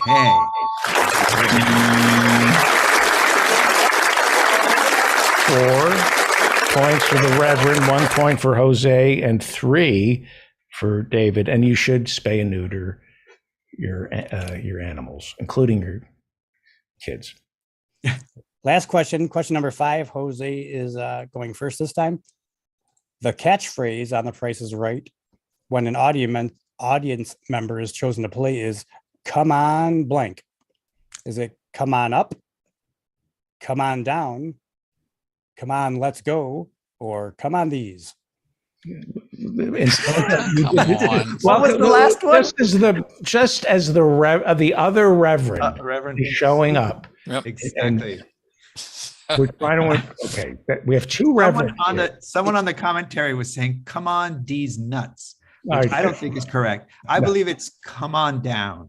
That's my guess. David Come is on. next. Oh, okay. Jose I'm gonna says, "Come say- on down." David's next.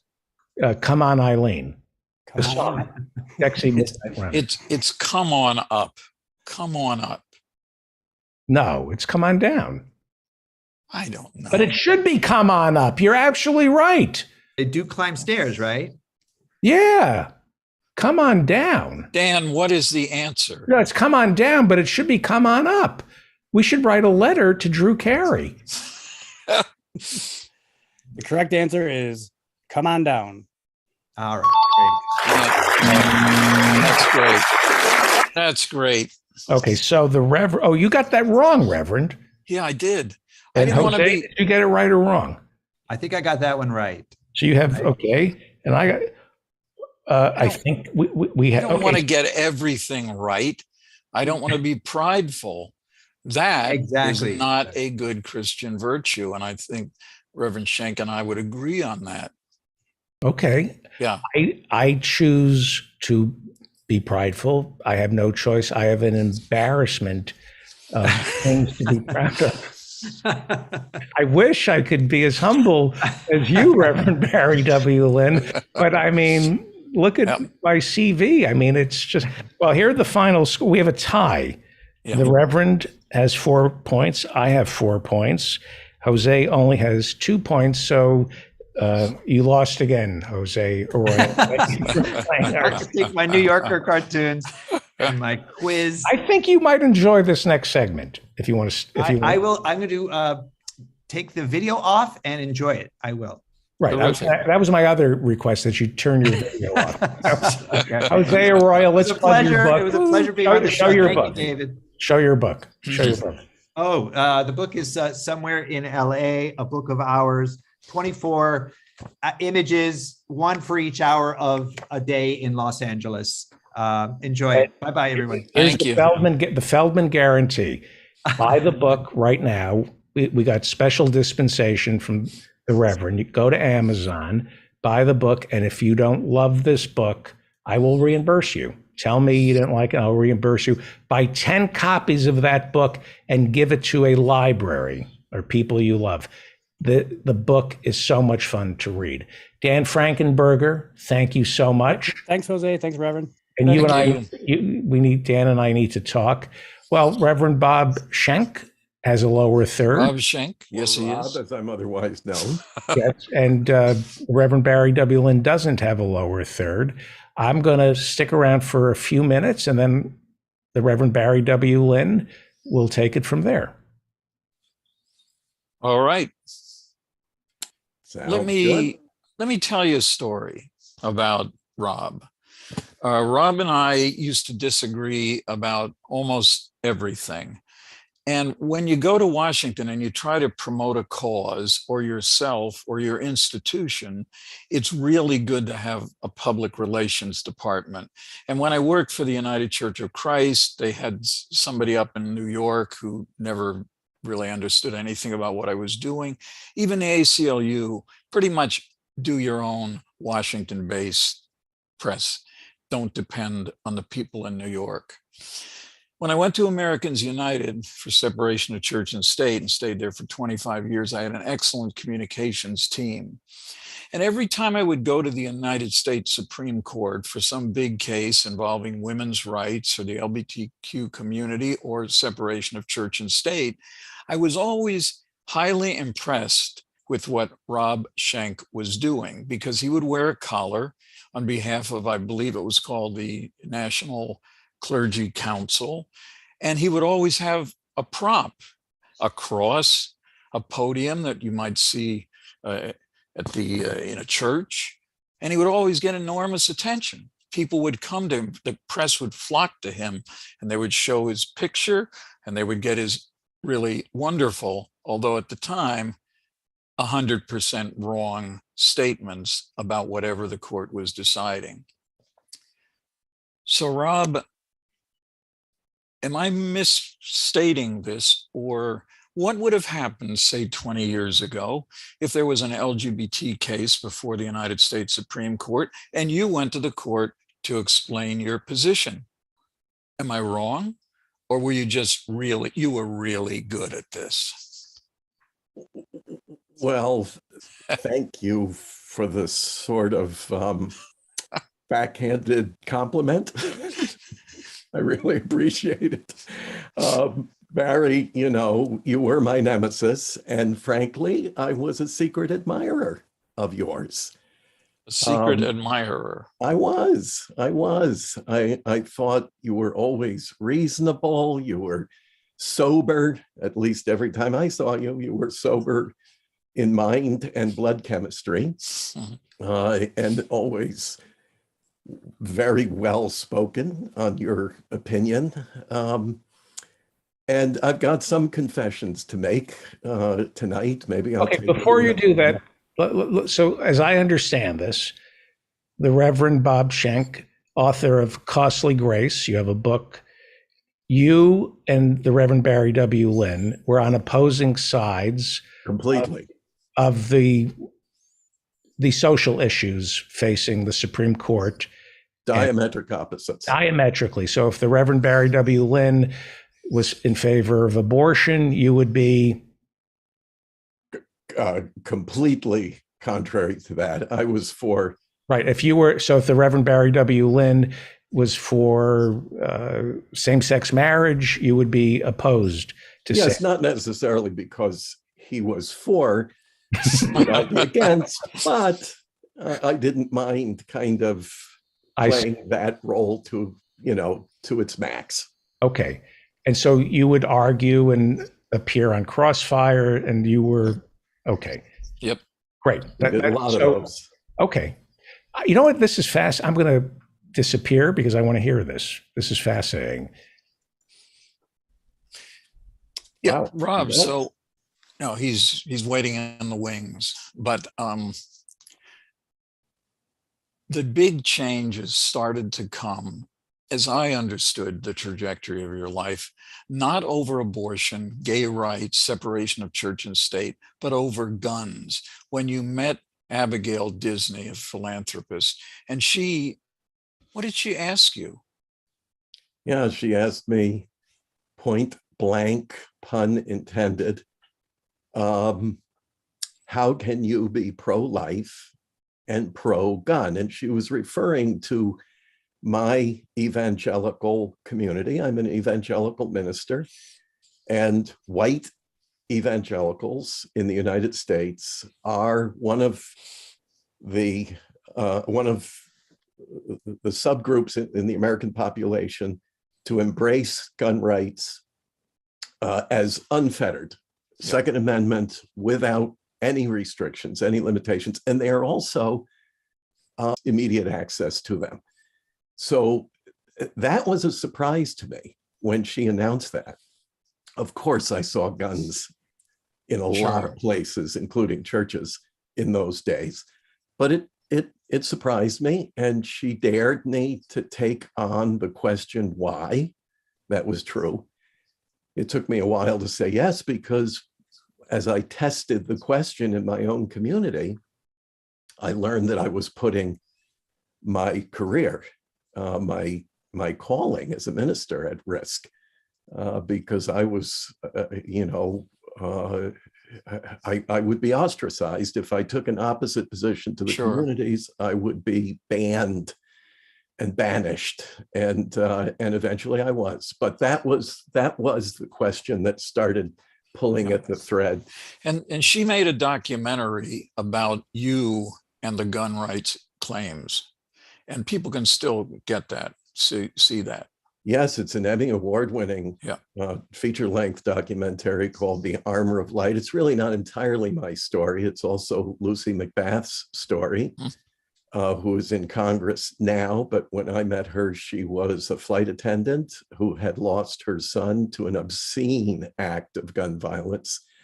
Her 17-year-old boy, who was playing his music a bit too loud, he being African-American, he was with 4 other Black teenage males in a car. They were all playing their music and enjoying it when a white contractor of some sort, I guess he was a building contractor, drove up, told them to turn the music down. They said, "Why don't you roll your window up?" And with that, he let loose a volley of 9mm bullets into the car that killed young Jordan Davis and took Lucy's only child from her. And that was life altering to meet her. And by the way, she identified as an evangelical, Bible believing, born again, spirit filled Christian. You know what all these terms mean. A lot of people don't, but let's just say she was just like me, except she was Black and a woman. And two distinctions. And she had her head on straight about things that I didn't. There are people who quote the Bible to justify. In fact, there was a church in Pennsylvania a couple of years ago that had a dual service one Saturday, a reaffirmation of your marriage vows and a blessing of your AR-15 assault rifles. And when asked, what's the Bible say about it? They quoted from the book of Revelation. We had a little discussion of Revelation earlier. The rod of iron. That one phrase justified in the minds of these I don't, fundamentalist, which you are not, a fundamentalist Christian church justified possession of one of the most deadly weapons you can find in this country. Was it also something you noticed within the so-called abortion, the anti-abortion movement? Were there people there lining up, carrying weapons? And what did you think of that at the time, even before you were a part of this documentary? What were they like? What were there guns in the possession of people who wanted to shoot abortion providers if it came to that? Well, I didn't think I knew any. We knew they existed for sure, and you know, the folks joining tonight may already know that I had a prominent position in the national anti-abortion movement. It would fly under different flags. The one that was specific to me was Western New York Rescue, a part of the National Rescue Operation Rescue Network. And I didn't think I knew anyone like that. But then oddly, over time, some of the male leaders, and there were plenty of women in the early days of that movement, but they gradually disappeared. They were muscled out by the male leadership. And some of those male leaders started showing up first with empty holsters on their belts because they were worried that they were going to be arrested and charged with something related. So they would just have the empty holster as a show of, you know, machismo. Sure. Or something, pretending to be that. And then I heard talk that some of them had weapons in their cars, glove compartments behind the back seat of their now red pickup truck. And it was a transformation that took place over about a 10-year period until finally, yes, some of them told me that they would never be separated from their firearm. That it was always with them. Now, none of them committed, the ones I'm talking about did not commit any blatant acts of gun violence against anyone, but there were, of course, shooters in our movement. And that was disorienting to me, but not enough that I didn't learn how to compartmentalize it, put that box on a shelf and say, I'll come back and visit that at another time. When you talk about compartmentalizing things, but one thing that you never compartmentalize is the fact that you do identify and still identify as an evangelical Christian. I do. And when it comes to the problem with many of the people in that movement, including Randall Terry, who started Operation Rescue that you just mentioned, Falwell, Pat Robertson. I mean, I knew all these people quite well. Yeah, I know you did. And but they could not stop merging their theological understanding with their political agenda. It was one and the same. And you have gradually been extracting yourself from making that comparison. How difficult is it, though, when there is an issue like choice, reproductive choice, to move away from what is a core issue? I mean, I think I could be wrong, but I think that the so-called members of the religious right, they're more concerned about abortion than they are about guns, maybe a close call. When you start to separate that, what was there one moment when you said, wait a minute, I think I may be wrong about this? Bill Baird, who was my guest last week, had that a terrible story when he was at Harlem Hospital and found an African-American woman in the halls, bleeding all over from her efforts to do an abortion, self-abortion with a coat hanger. Was there anything like that when you started to say, wait, I could be really, really wrong? Yes, yes, there was was.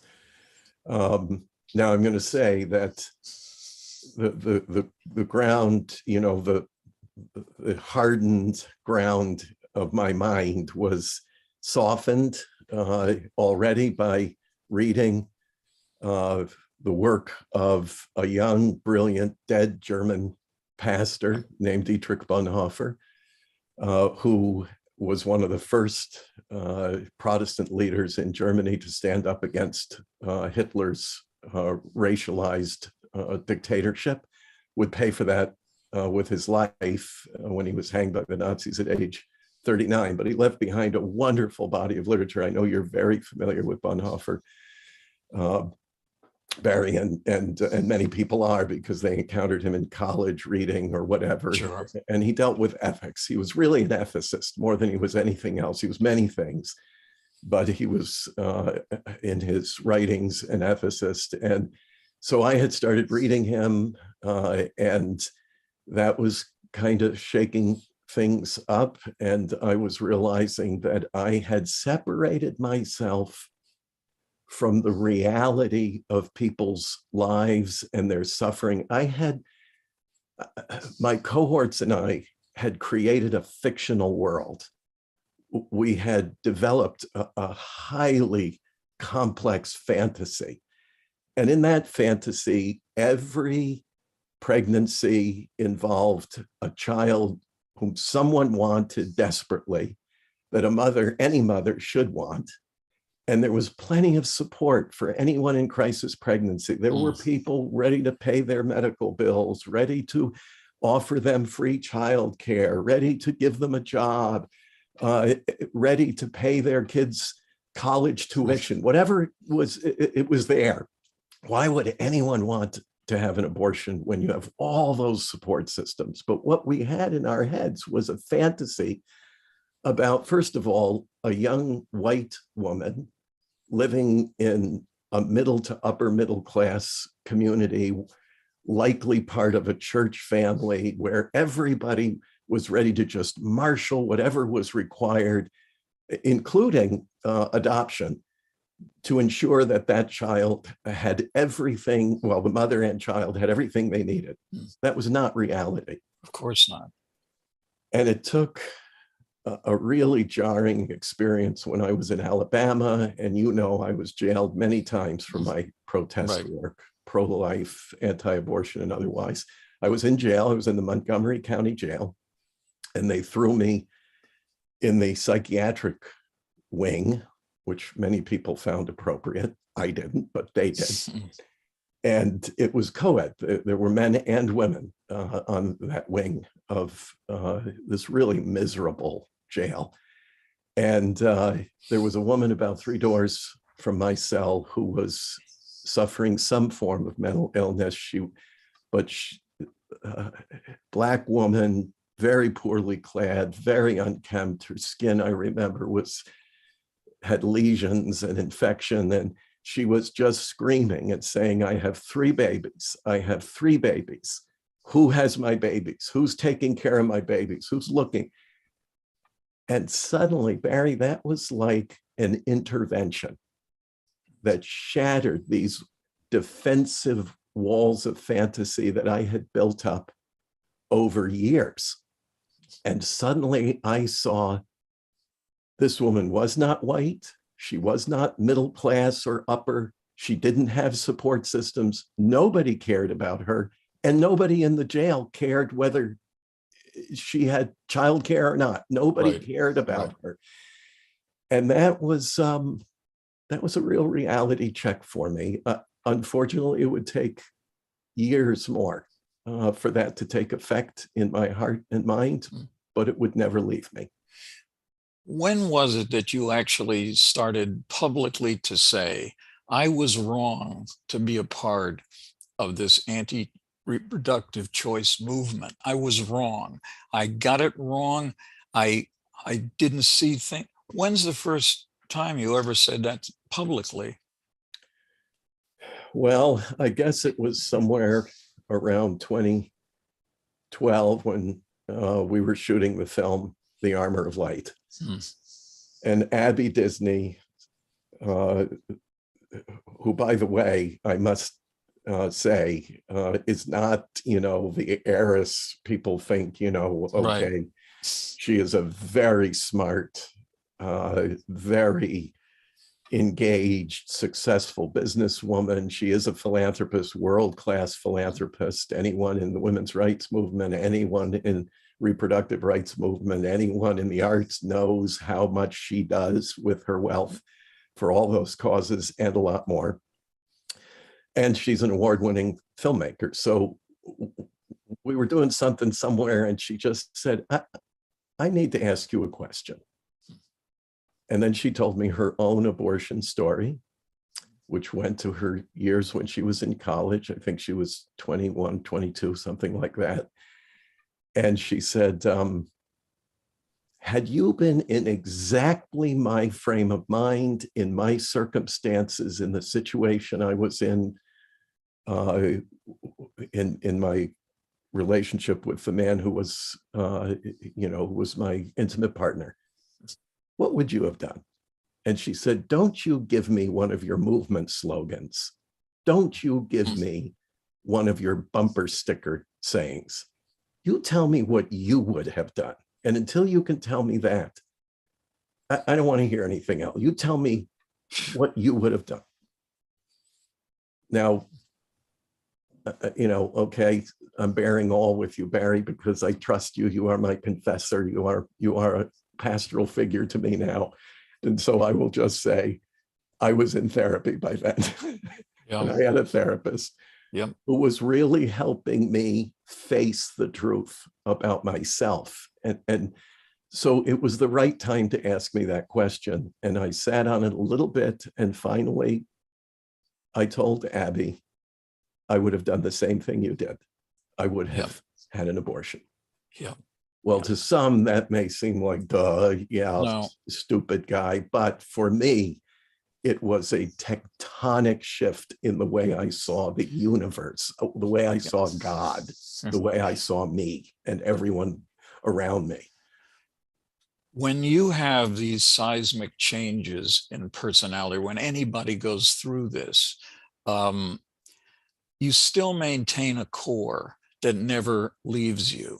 And I think, many of the people who listen to this show are atheists, and they would say, but how can you possibly maintain your belief in God when you are having these own doubts about your original understanding of the connection between God and some of these issues, not just guns, not just abortion rights, but also gay people, the LGBTQ community, separation of church and state.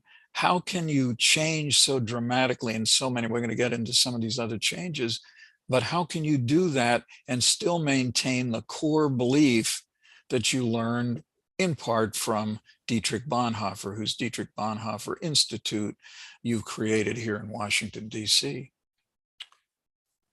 Well, I wish I had a pithy answer to that. I don't, except to say, there was a long period of time when I replaced my core belief in God with a highly politicized being. I say I had 3 conversions in my life. The first conversion was from the nominal Judaism of my youth to born again Christianity. I was 16 years old. And it was sincere and it was life-changing. Then came another conversion. From that, the Jesus who blessed the poor, who cared for the suffering, who blessed peacemakers, was against conflict and war. And I was converted to Ronald Reagan Republican religion, which I've since learned is distinctly different from Christianity. And I would spend 5 years in that, wandering in that desert. And there were times when I wasn't sure of the difference between Jesus and Ronald Reagan, or someone like him. And it took coming back in a really radical conversion to that first Jesus who challenged me. As Dietrich Bonhoeffer said, Jesus was the consummate one for others, not for himself, not to justify himself, but for the other. And so I guess it was really a kind of reconversion to a renewed or even new faith. That's the best I can do with it. I can't. And I think people need to understand that when you were in those 30 plus years of being tied very clearly to Republican politicians, I mean, you were their minister. You didn't just send them $10 a month. I mean, you were praying with them. You were ministering to them here in Washington on a regular basis. And you had certainly flirtations with even Jerry Falwell, who's I understand his fundraiser was hoping to gain you into the clutches of that money machine that Falwell was creating.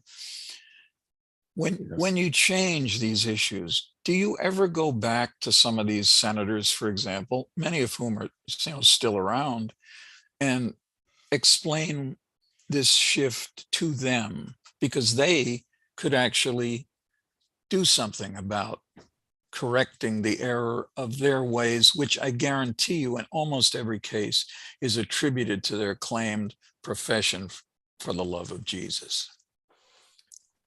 Well, one of the things I've resolved these days is to do more truth telling than I did in the past. And so truthfully, I've just now, 10 years into this new odyssey, I've just now started to reach back here and there. Some of them have reached out to me. Some of them just because they say, I can't believe what's going on with you. Did you lose your mind? Did you have some kind of nervous breakdown?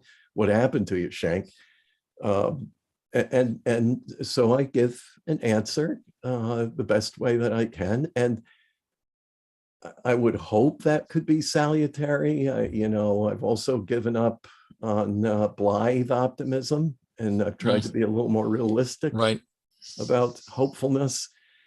But I spend much more time with younger, aspiring leaders, both in the church and outside the church, and even in the public sector, to talk about how to avoid this kind of political co-optation that I've seen take possession, almost like a demonic possession. I'm going to get that weird, exactly, because with the Trump, with Trumpianism, what I call the Trump heresy within the evangelical church, it is so inexplicable at times that it does appear almost supernatural. But now I'm getting out in the outer limits here, so I'll come back. Well, one of the things I want people to understand is that when you turned your back on the anti-abortion movement, when you started to embrace, and as I understand, even hire at least one member of the LGBT community, and then in the last election cycle, you did the unthinkable. You told people to vote for Joe Biden over Donald Trump. So I would imagine, I'm speculating here, but that's what we do in the media, don't we? That there were people who said, okay, so Rob's, he's changed his mind on this issue, maybe, but surely he wouldn't endorse voting for Joe Biden. But you did it very publicly. You voted for him. You put it on Facebook. You put it up on social media. And then I imagine the blowback got even worse, because now you weren't just changing your mind about an issue. You were taking a person who literally is viewed in a godlike manner by so many, what I would call evangelical fundamentalists. What happened to you then? Yeah, well, I lost a whole bevy of people whom I thought were friends, or at least collegially friendly. But I was called everything except the Antichrist, although I was told that I was cooperating with Satan for the destruction of the gospel, and that I was now a certified baby murderer. I had lost my soul. Actually, Barry, I think I probably could have retained some of those people if I had renounced Jesus Christ, but not Donald Trump. Right. One of the things that, just as an aside, a reporter once asked Jerry Falwell if he thought that I was the Antichrist. And he said, no, because the Antichrist must be Jewish. And I don't think Barry is. So just a little tidbit. When Well, you know, write- my father was Jewish. My mother was Christian and converted to Judaism to Right. marry my father. So they might have a closer call with me on that one. I don't know. well, you You unfortunately can just can't. add the anti-Semitism to it. that's all. Exactly. If people go to your website and they look at your blog, these are some of the headlines on recent blog entries. White American evangelicals are the new snake handlers, only more dangerous. How about this one? No apology for comparing Trump to Hitler. I would never, I think once I actually referred to people on the conservative evangelical front as snake handlers, and my very highly qualified communications people said, don't ever do that again. And I never did that again. But here you are using this language, comparing Trump to Hitler. Why the powerful words? Why not just say, okay, he's a bad guy, or Hitler? I Well, believe that, by the way. I believe that if you put a list of the four biggest despots in modern history, it is Stalin, it is Hitler, it is Pol Pot, and it is Donald Trump. But that's me. When you say it, it carries a whole different meaning. Well, one is, of course, I'm an evangelical and I'm speaking to my fellow evangelicals. The Deutsche Evangelische Kirche, the Evangelical Church of Germany, in 1933 declared Adolf Hitler a gift and miracle from God. And that's where I go to, is the error is made as much on the side of the worshiper of Trump as in Trump himself. And so for me, this is the same egregious error that was made by Protestant evangelicals in Germany in late 1920s up to the 1940s. It's a replay. And yes, there's no genocidal machine going, or wasn't under Trump or under the MAGA movement right now, but neither was that true of the Nazi movement. Right. When Hitler first came to power. It was giving Hitler and his minions the right atmosphere, the right authority, and so forth to commit those atrocities. So, which Hitler, what phase of Hitler's despicable existence are we talking about? Mine, I would peg it at 1933. Yeah. There was a group, I got involved at the tail end of it. They produced a film and a book called Theologians Under Hitler. And it was an effort because there'd been a lot of writing about how the Roman Catholic Church had kind of caved in, and the understanding of a lot of the German people, we lost in World War I. We don't care who brings us back, but we want to be proud one more time. And a lot of theologians, of course, Protestant theologians, did the same thing, as you just pointed out. I've just got to make a note that Steve Martin, who made that film, Theologians Under Hitler, based on Bob Erickson's, the scholar Bob Erickson's work, is now the secretary of my board. So terrific. I'm trying to keep good company. It's very good company. It's Dietrich Bonhoeffer, on the other hand, even if people read him in college or think they've heard of him, they probably think that he unequivocally was involved in that July 20th, 1944 effort to assassinate Hitler. And this was an effort, a failed effort. A bomb had been placed in a briefcase. A briefcase was on a table in a room where Hitler was sitting with a number of other people. And it went off and he was injured, but wasn't killed. Now, there is some scholarly question about what role Bonhoeffer may have actually played in the planning of that. Tell us what that means. I mean, tell us what you think the historical truth is. And then also, how do you reach a point? I mean, I am not a pacifist. I'm just the closest thing most people have ever come to finding one. But here was a man who preached and found a biblical reason to be a pacifist. What role, if any, did he play in that assassination attempt? Yeah, I think it was peripheral. He seemed to be an advisor on the morality and ethics of tyrannicide. But he did identify with the movement that would eventually make attempts on Hitler's life. He writes about it between the lines in his magnum opus, Ethics, which I challenge anyone to read. It's really a mind expander. But long story short is whether he did or didn't, and Professor Mark Thiessen-Nation makes a pretty good defense that he wasn't embracing the actual act of assassination. But I'm not sure. I favor that he was, but in an entirely unique way. He said it basically, it was an unrepeatable act, unique to that circumstance, unique to that moment, unique to that tyrant, Hitler, and was not a model for anything anywhere. And then, in fact, he was risking his own soul in even being identified with that movement. So it's nuanced. It's not simple. It's anything but simplistic.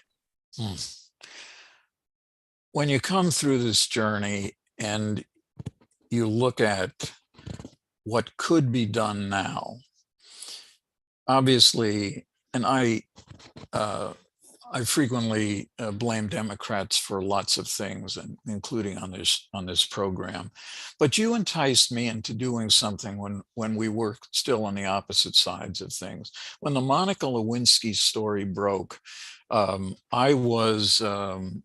you called me and you said you were doing a thing that was going to be aired on C-SPAN with a lot of pastors, but you didn't have any progressive pastors. Would I come and do it? And I said I would, and I was glad I did. But I'll tell you, in a small way, because it didn't get huge amounts of attention, I got more hate mail from participating in that than I've done in anything else I've ever done in my entire life. But it was the right thing to do, because you cannot look at what happened with Bill Clinton and say, oh, she seduced him. He's a grown-up. You can't allow that kind of conduct. You cannot excuse him for not being literally the grown-up in the room and resisting that. And even Hillary, at one point, I think right after her loss in the campaign, accused Monica Lewinsky of being a seductress. If you're right, you're right. If you're wrong, you're wrong. And it's amazing, I think, for many people to realize how much you have suffered from acknowledging that you really got it wrong for 35 years. I commend you for that. And I mean, there are people in the chat, which I'm not supposed to be reading, but are commending you for the same thing. And I think in this movement, there were people that you are unique in my experience, because you always seem to be a person who cared deeply about people. You cared about what they were thinking. You cared about what I had no idea that I was having any influence on you at all. But I'm glad to hear that. But I also think that talking to Jerry Falwell, talking with Pat Robertson, talking with Lou Sheldon and the other luminaries of the right at the time, I never sensed that they had any humanity. They had talking points. They were reciting the bumper stickers, but I didn't think they really cared about people, and so many of the politicians, including some Democrats today, who talk about women's rights and being pro-choice, they don't spend 5 minutes of extra time trying to make that a reality. So they put up bills like yesterday's, doesn't even get a majority vote. And they know, and they knew it wouldn't. And now they're all crowing about what a wonderful thing. Kristen Sinema, a Democratic in name only senator from Arizona, was out today explaining how she voted to protect the lives of women. She, of course, could have cast a vote to do away with the filibuster, and then it would have meant something. But her vote yesterday is literally meaningless. Well, Barry, may I use this opportunity first just to say I always saw you as a person of integrity, always felt you were the real thing, genuine. It helped, it gave me pause on some of my ill-formed opinions on many things. But the other thing I want to do is publicly apologize to you, because there were many times when I was rude, when I gave you a hard time simply to give you a hard time, but at night wondered whether you were the one on the right side of the equation. And I never thanked you for that. So I'm thanking you for it now and begging your pardon for the bad times. But I'm glad to be in your company now. I'm sure glad you survived your life-threatening moment. Well, that was when you told me that story. I'm just thankful to still have you here so that we can spend a few more years. I'm very aware that I did a lot of damage during those 30 years, a lot of damage. And many people remain very mad at me for that. And I understand their anger.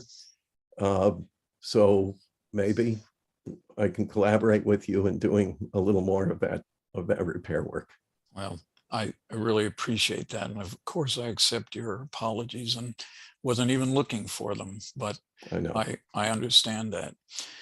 David has rejoined us. David, do you have any final questions or comments you'd like to pose here?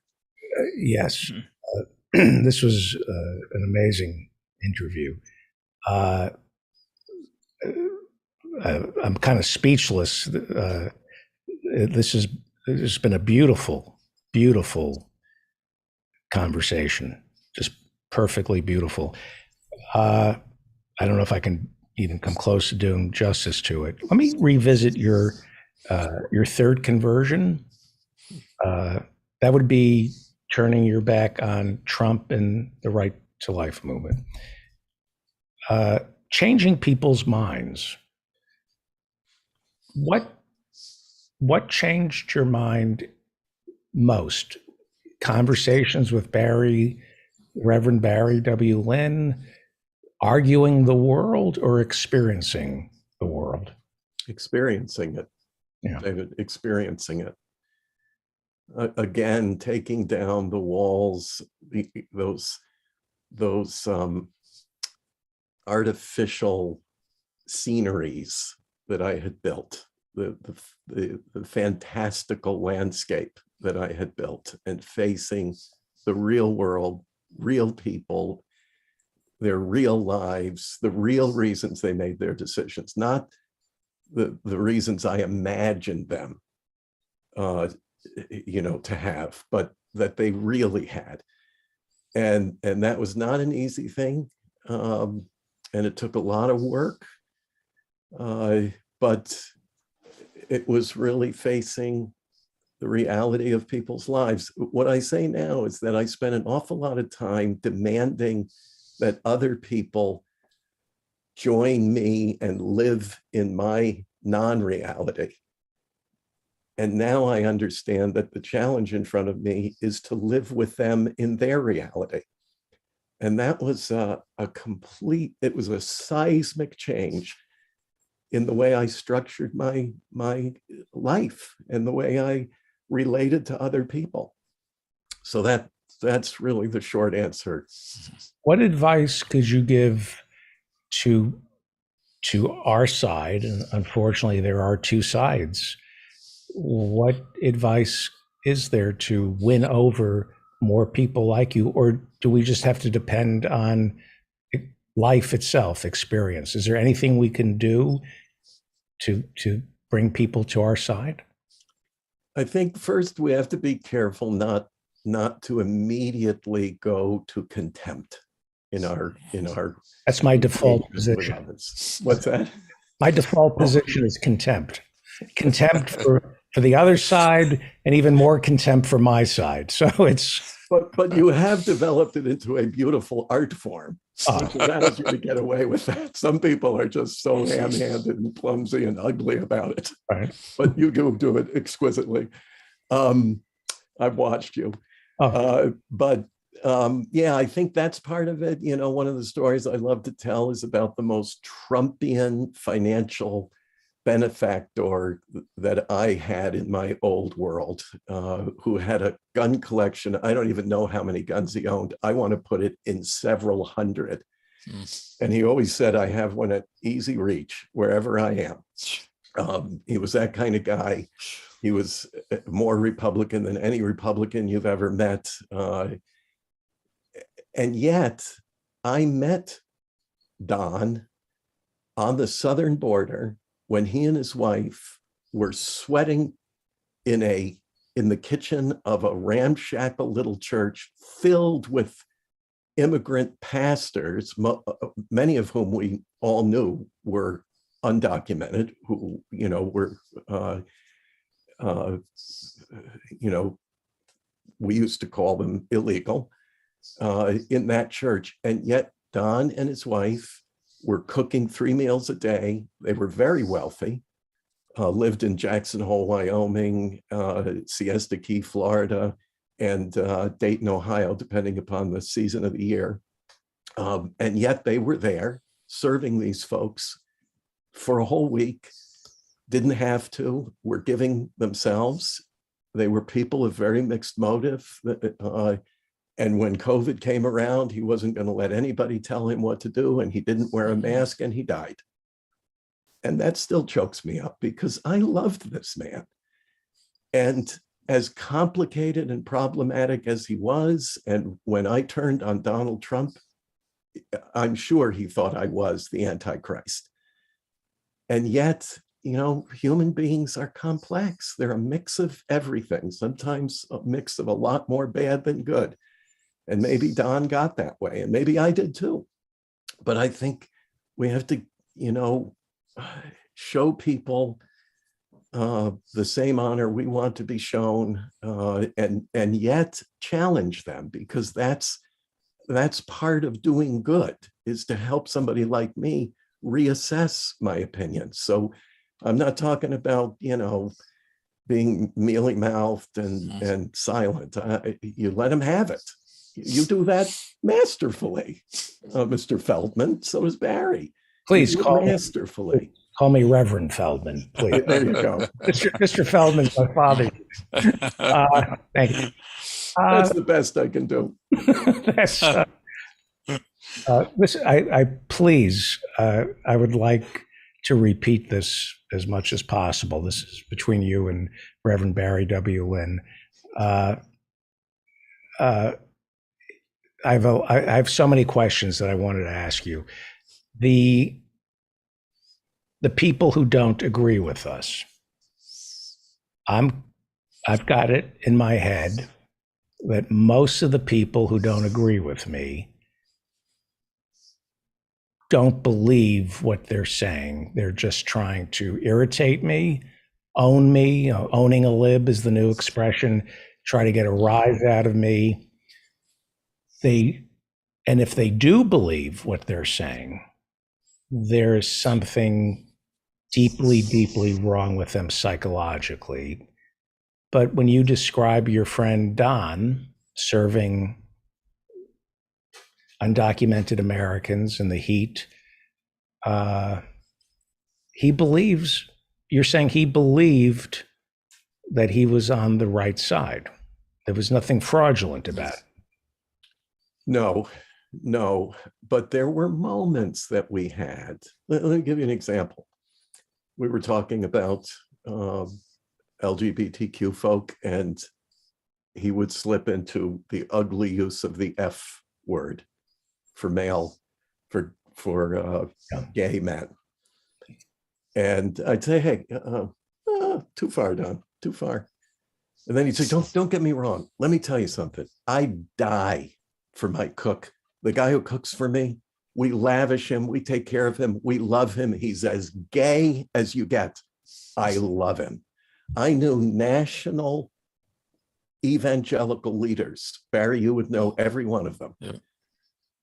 At least a couple who went to the same-sex weddings of their children's friends and celebrated, danced, yucked it up, had a great time, never said a disparaging word, celebrated those marriages in that moment. Then sadly would return home only to write the most vitriolic, disparaging, insulting, missives that would go out, because that was their job. That was the business end of it. And for a lot of them, that's all that it was. It was a business, and you had to bring in the bucks. And there's a big difference. If you got on anti-same-sex marriage, anti-abortion, anti-feminism, you could bring in $100 million a year on that. You just write that down. Hang on for it. He's attempting to develop a theology for the Church of Feldman. I don't want to be a part of that. Anti-feminism? I could do that. I could. $100 million? And do I get to? 100 million. All tax-free. I've told you this many times, David. Right. Hey, let me ask you one thing, because I know we got to wrap this up. But when I interviewed Randall Terry, who, just for remind people, he was really the most formidable creator of Operation Rescue, the most well-known person, and you worked with them and him on a number of occasions. But when he had a little problem in the church that he was a member. He had an affair and was with another woman. And when that news broke, I called him up, and I had him on a radio show I was doing at the time. And I said, Randall, for somebody who can find opposition to abortion in the Bible, which I could never find, but I said, it's unequivocal. You can't get a divorce. How do you mix you getting a divorce with the clear statement in the Bible that you shouldn't have one? And he said to me, well, Barry, we're all human. We're all human. And in that one moment, I thought, well, he's told the truth, but he's also explained why he's wrong about almost everything, because we are humans. Well said. Well said. Why don't we do this real soon? This was one of the I have to say this, and I'm looking at the chat room on YouTube and on Zoom. This is one of the most profound conversations we've had on this show. And I thank you, Reverend Bob Schenck. And your book is Costly Grace. How do we buy that and support you? Anywhere you prefer to buy your books. When did it come out? It came out 2 years ago, but it's still doing well. I'm glad it has a life of its own. Here's a little secret: unless you are a multiple New York Times bestselling author, you'll never make any money on a book. So don't anybody think, have a fantasy. I'm actually in debt to my publisher, but anyway, all that to say, I'm really glad the book continues to have a life of its own. And I'm always humbled when people write me and tell me that they found it meaningful. Costly Grace. Yeah. Reverend Barry W. Lynn, just amazing. Thank you. Why don't you wrap up the interview, and I'll say goodnight to you. And all right. Listen, Rob, why don't you give your website, because it's got all kinds of wonderful writings, explorations, discussions of why you are still an evangelical, and tell us your website. Yeah, it's real simple. It's just Revshank. My last name is the Revshank. Hungarian and Dutch Yeah. spelling, not the German, SCHENCK. So Okay. Revshank, REVSCHENCK.com, Revshank.com. Terrific. Thanks so much for doing this. Thank you. And we will leave you now, and we will see you, David. I will see you next week. Yes. And unlike Reverend Bob Shank, I'm not apologizing for what I've said over the years. And Absolutely. No, thank you. No, Thank you. certainly. Okay, Okey-doke. Stay out of trouble, Reverend. Only good trouble. Thank you. Thank you. And Bob Shank. Thanks, Rob. Thank you, Reverend Barry W. And very, I'm kind of speechless as I'll bring in the professors in a second. The thing that makes me proud to be a human and an American is our capacity to change.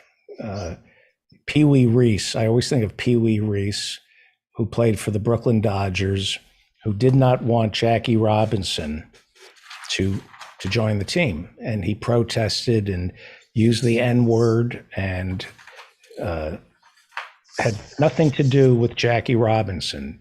Bad guy, Pee Wee Reese, until he saw Jackie Robinson play. And then there was a complete 180. And I always think that's the most beautiful thing about humans, that we can see that we can change completely. And I think we all hold ideas that are wrong, and letting go of wrong ideas is the height of humanity. We all are born pure. Some might disagree, but then we are taught horrible things with the best intentions. And to learn to change, to let go of what's wrong is the height of humanity, in my estimation. And there's a 60 Minutes episode that I've never forgotten. They went back to a high school. I was bused in the 70s. And in the early 70s, there was a famous busing story from the South where white kids were bused to a black school. And it did not go well. There were fights in the gym. They had to shut the school down. It was a semi-famous story, a very turbulent year at this high school where they were trying to mix black students with white students in the South.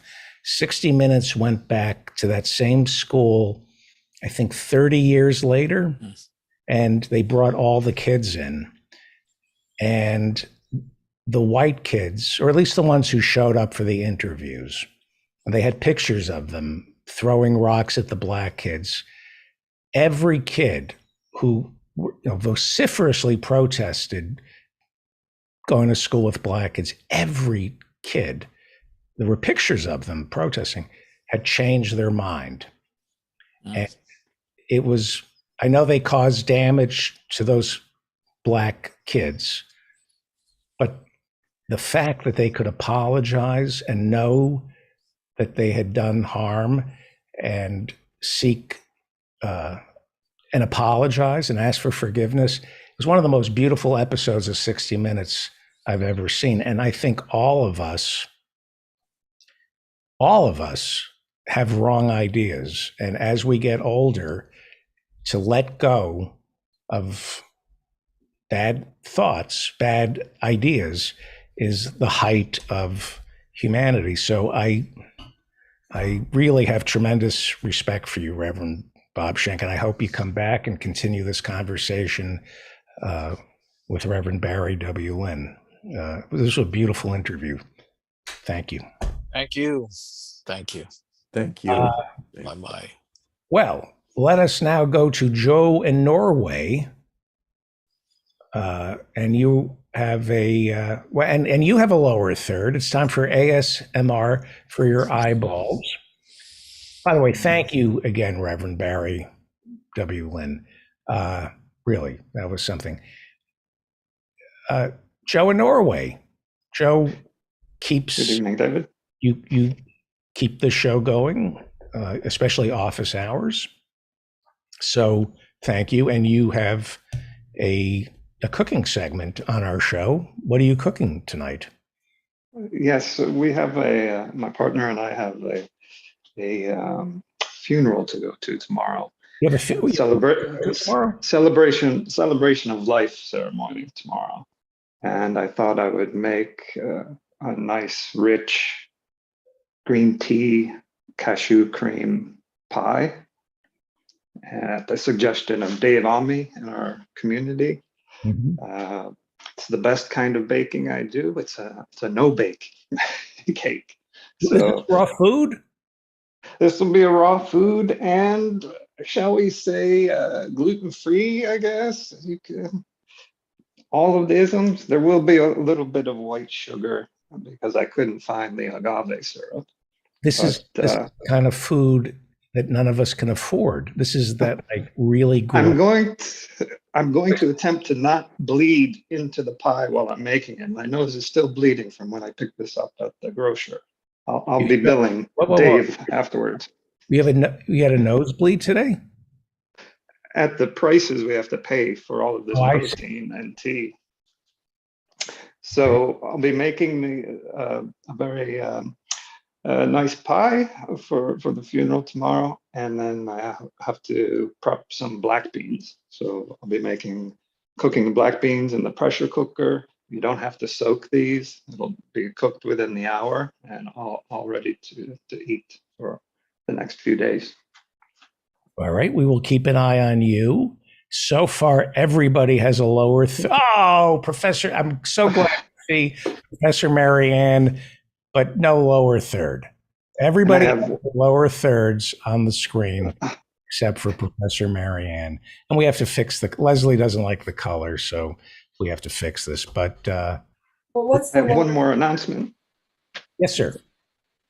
If anybody would like to send me recipe ideas or suggestions, anything they'd like me to prepare on the show, they can tweet at me at Joe Umami on Twitter. Spell the last part. JOEUAU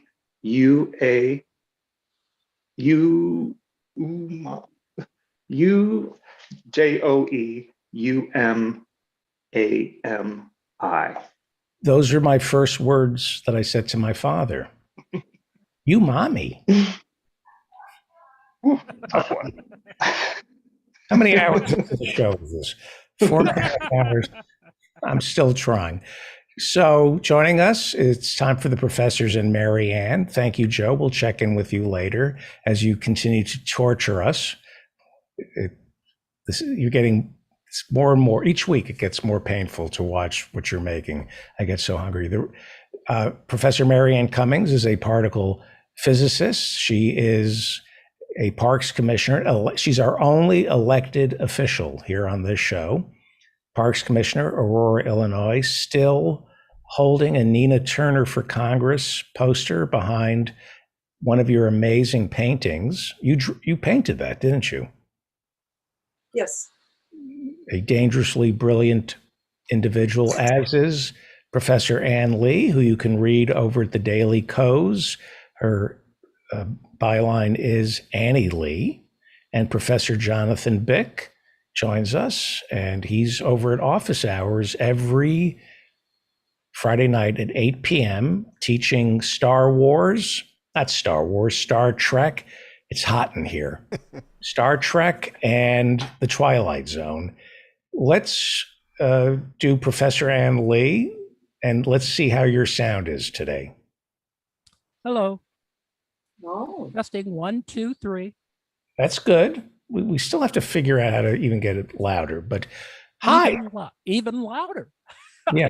We want. It's very frustrating because you're one of the smartest peoples in the world, and not to be able to hear you, it's frustrating sometimes. But My students felt the same way. But anyway, hey, what would you like to talk about tonight? well, we had talked offline that we might talk about the little ice age, but if others don't want to talk about that, that's fine. Sure. I don't know. Excuse me.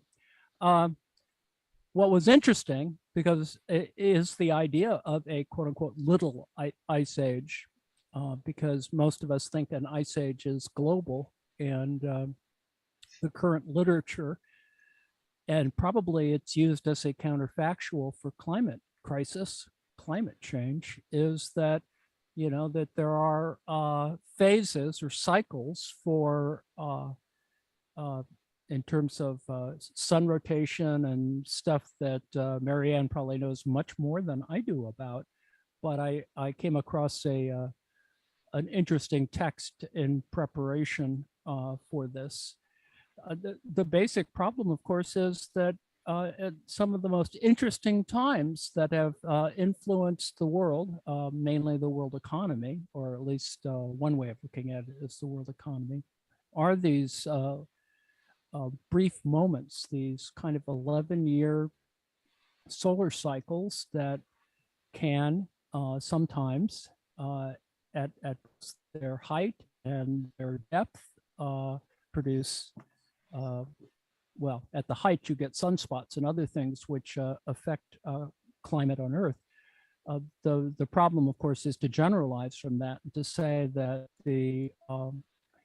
a little ice age, which occurs actually in a very formative time, at least in the European context, is a useful tool to talk about history. And unfortunately, Adnan is not here, and I think he would have. I think he's probably actually read more on this, which is why he brought it up originally. But I think it's a really compelling topic. Help me out here. First of all, is that good news, perhaps, that we're about to have a little ice age that might slow the death of our climate? Well, no, the problem, of course, is in the 21st century in the Anthropocene, is that we've gone beyond the limits. We've gone past the guardrails, and in the little ice age, whose bottom point is somewhere in the somewhere between 1645 and 1720, is we're never going to get there, and it's going to just keep going up. That's the real problem. That's where Michael Mann is showing that this is that hockey stick problem, is that it's way worse. But this one book that I took a look at, which I actually am not quite through with, but for me it's a fun book only because I have sort of interest in the area. It's and I like the name of the guy, a guy by the name of Dagmar de Groot, no connection to Guardians of the Galaxy. Although now I can't think of him without thinking of a permuting piece of wood. He does really an excellent job of describing the North countries in the 17th and 18th century, or 16th, 17th, and 18th century, when we have the Little Ice Age. And he goes through some really important elements about how, on the one hand, it was a very good thing for the Dutch. It caused resilience. On the other hand, it caused all kinds of chaos. So it had good and bad things. And so anyone who wants to claim that shifts in climate can be good are really quite are going to be misled once you actually look at it from a historical point of view. But it is part of a much larger view of history, which I think both Adnan and I sort of subscribe to, and that is called Annals school theory. A what? I'm sorry, a what? Annals school history, ANNALES. It's named after the journal, the French journal, another thing to blame the French for. But it's a description of long swings through history and history of people who aren't usually included in major histories. Some of the major writers in that school of historical thought write about poor people, write on people on everyday life. And the cinematic example of that is, for example, Martin Gere, and some of the writers of that type of history are Braudel and Ladurie. Needless to say, it's another reason to hate the French. But on the other hand, it engages both science and regular history, and that's the kind of beauty of it. And I think that's why Adnan was interested in it, and why I looked at this one little book, which is on Dutch history, that refers to a kind of golden age, which is often the term used for the period of Rembrandt and the like, the period past the early Northern Renaissance, but sort of before the Baroque or during the Baroque, depends on how you want to measure it. But in fact, that's the real question for historians: is how do we look at periodicity? How do we talk about the periods? Because many historians and scientists believe that the Little Ice Age endured for around 6 centuries. So, and people would like to say, well, that shows that that has a certain shape or regularity. Well, in fact, it doesn't. There's lots of little gaps in it. And what some of these historians have shown is that amongst these gaps, some major things happened. We could say, in fact, that the worst times of this ice age were actually the times of greatest creativity and strength, but also when the next swing occurred of an even worse or similar climate, there was an incredible, destitution, famine, war, a variety of other things. And for the Dutch, it was good in the first dip in this time period, but in the second time period, the English that wiped them out in a variety of ocean-going sort of activities. So it's an interesting question. And the person who writes this book, this fellow De Groot, and I still can't stop thinking of him as a wooden guy, who only uses one word. And anyway, he makes a comparison between the Dutch being explorers and Tokugawa Japan, which was incredibly isolationist, and yet both survived or prospered within the same context. So there's no one historical model that fits this, but it does show, and in a very important sense, and I'll conclude with this, is that interdisciplinary history is incredibly important, and that a variety of scientific approaches, whether it's economic, political, et cetera, can be better integrated with what is often called a kind of narrative history, and that to ignore one is to really ignore some of the richest studies. And also technology has improved our ability to deal with those time periods, because obviously they weren't drilling core samples for geology in the 15th century. So a lot of the data is not as clear, but it's much clearer now that we have more scientific ways of looking at that kind of thing. And so for those of you who want to read an interesting little book that is a fun read, particularly if you like the Netherlands, the Dutch part of it, as I do. It's called The Frigid Golden Age, Climate Change, the Little Ice Age, and the Dutch Republic, 1560 to 1720. It's a Cambridge University Press, and it's Dagomar de Groot, D-E-G-R-O-O-T. And I think that's going to be my new stage name. Dagomar de Groot. Professor Marianne, you wanted to say something about this? Oh, yeah, I think they're kind of. Oh, you're muted. Yeah. This something is flickering on my screen here. Can you hear me now? Yes. If you could lean in a little bit, Okay. Thank you. All right. How about that? Good. So, yeah, I read a book when I was a kid, I read a book on the 14th century. I was like, the historian escapes me, but she wrote The Guns of August. She was like John F. Kennedy. Tuckman. Yeah, Barbara Tuckman, yes. And she went into quite a great detail about what the Little Ice Age meant. Whenever you have a settled society, and Europe was developing, this was post Crusades and the beginning of the Renaissance. But whenever you have a developed society, any change in like food chain or anything like that, can be incredibly disruptive. And disruptive in an interesting way because it forces people to solve problems or move, or sometimes, it dislodges people who have been in power. I think she would say the more disruptive thing to have happened was like 40 years later in the century when they had that big bubonic plague.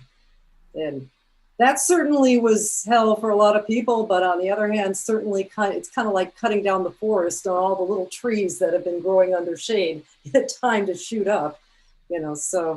But these, but again, these are things that when you have smaller populations, you can deal with. My problem, and the reason why myself and Peter Kalmus and, in some sense, I'm kind of like ignoring the fact that I know to be true, that this climate change, this global change is going to be hellish because we've gotten all the good land. Humans have settled on all the decent land. We are, this between COVID and this war in Ukraine, it's sort of tested the fragility of all this interconnectedness, which gives us our modern 21st century and technology. But we are very fragile, to any major disruption. I don't think anybody here in the United States really knows what it means to have even the hint of a famine or a food shortage. People in other parts of the world. The babies in America are starting to learn. Isn't that amazing? Did you hear what Jen Psaki said earlier this week? No. That, there wasn't, there really isn't much we can do. It's like, isn't that an emergency, you guys? Just came up with $40 billion you want to send to keep a war going. Wow. But something so critical to the health of your people. Well, I wanted, before I got on here, I just noticed that there was an article in the New York Times, somebody had, but they were talking about the baby formula oligarchy. So even before, COVID and the shipping problems, there was a problem when you allow one industry, when something is, a critical need, and you let, a very small cabal of people run it. Yeah, we talked Abbott, not Greg Abbott, the governor, but we talked about at the top of the show that it's big baby formula is the problem. It's monopoly. It's not the FDA cracking down on Abbott causing the supply chain issues. It's a monopoly. You don't get your food from one source. We know you rotate your crops. You make sure that you have other sources of nutrition. It's just stunning to me that, because I had a lot of arguments many years ago with other physicists at the lunch table who saw no problem with GMO foods and Monsanto like messing with the foods and like coming up with these pest and weed resistant strains of wheat. I'm going, have you ever heard of evolution? It turns out that the Monsanto discovers evolution with identifying these super weeds, which are just mainly the weeds that survived the mass Monsanto planting of this, what was it? What was in the Roundup? What was glyphosate? Glyphosate. Yeah. Anyway, and then the problem is that their motivations are completely decoupled from the welfare of the societies they're in. That's what you have when you're trying to let market and the profit motive I mean, and legally they're bound to maximize profit for their shareholders. So time to start unwinding some of this. You show me a problem that's life-threatening. I'll show you somebody's greed. The source of all death, unnecessary death, is greed. Even somebody killing somebody like Kyle Rittenhouse, it comes from greed, because 10 years ago, an idiot like Kyle Rittenhouse would never have been able to get his hands on an assault weapon. But the greed of gun manufacturers sell these assault weapons to anybody. Professor Jonathan Bick, and it's good to see Professor Adnan Hussein joining us. He has a lower third. Everybody's got a lower third today except Professor Mary. I'm obsessed with. Go ahead. I'm sorry. I'm a little wrong. I don't even know what you're talking about, but that's okay. Okay. I just wanted to add regarding Abbott, you were talking about the baby formula manufacturer, but Greg Abbott, the governor of Texas, did say something in regard to this issue. He said that he was criticizing President Biden, because apparently we're providing food to babies that are in concentration camps because their parents migrated to this country without proper paperwork. No, this can't be true. Is he complaining that we're giving baby formula? Yes, he is. He's saying that the precious Texas babies should get the formula, and if we just deny it to the migrants, there won't be as much of a shortage. So somebody needs to Leon Klinghoffer this guy. There are crews somewhere. Wow, that's an old reference. That's pretty good, David. Wow. I mean, what does he think we should do? Like, they should be slaughtered, and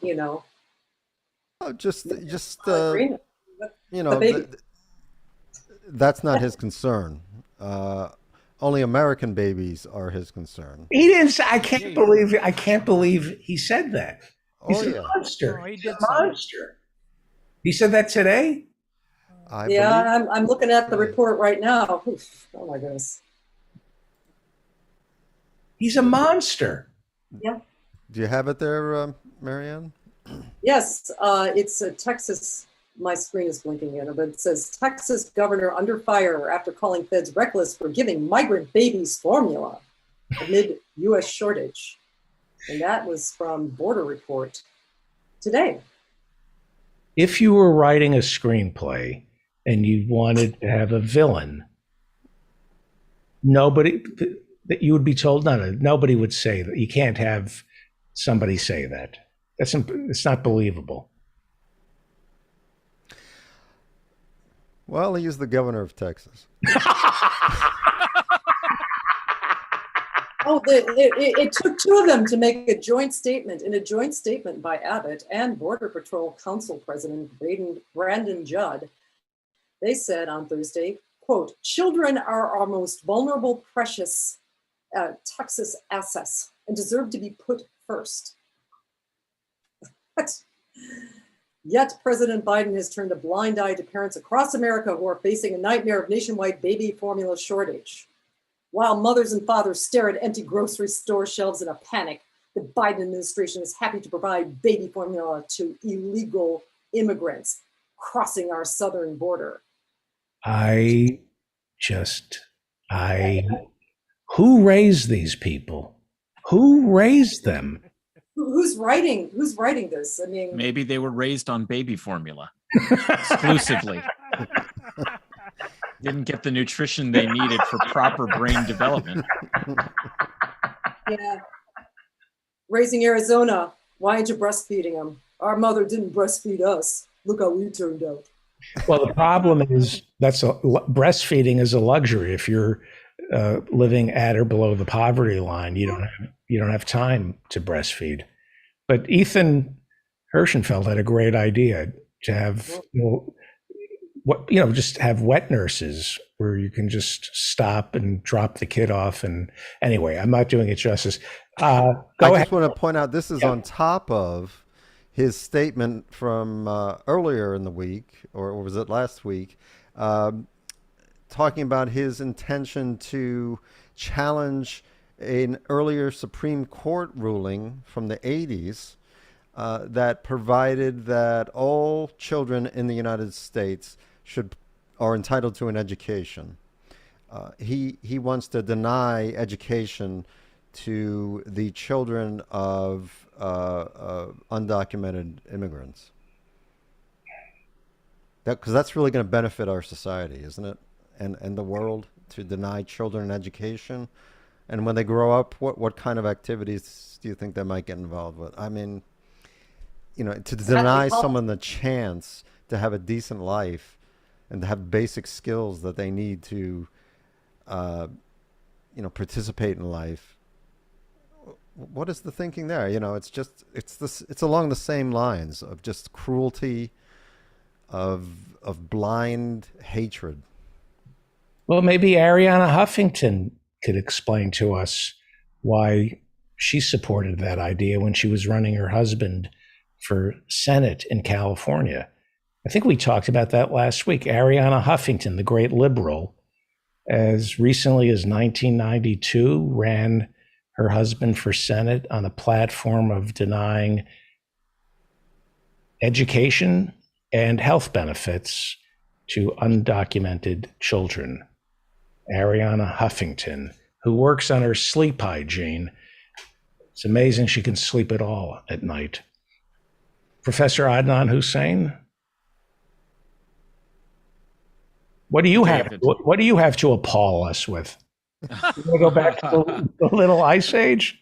Well, I mean, I apologize for being late, and I thought we might want Professor Ian Faluna to add the climate science side of it, but it was fascinating. On my drive back home, I managed to catch a few of Professor Ann Lee's brilliant remarks on it, on a topic that I thought would be interesting for us to talk about from different perspectives.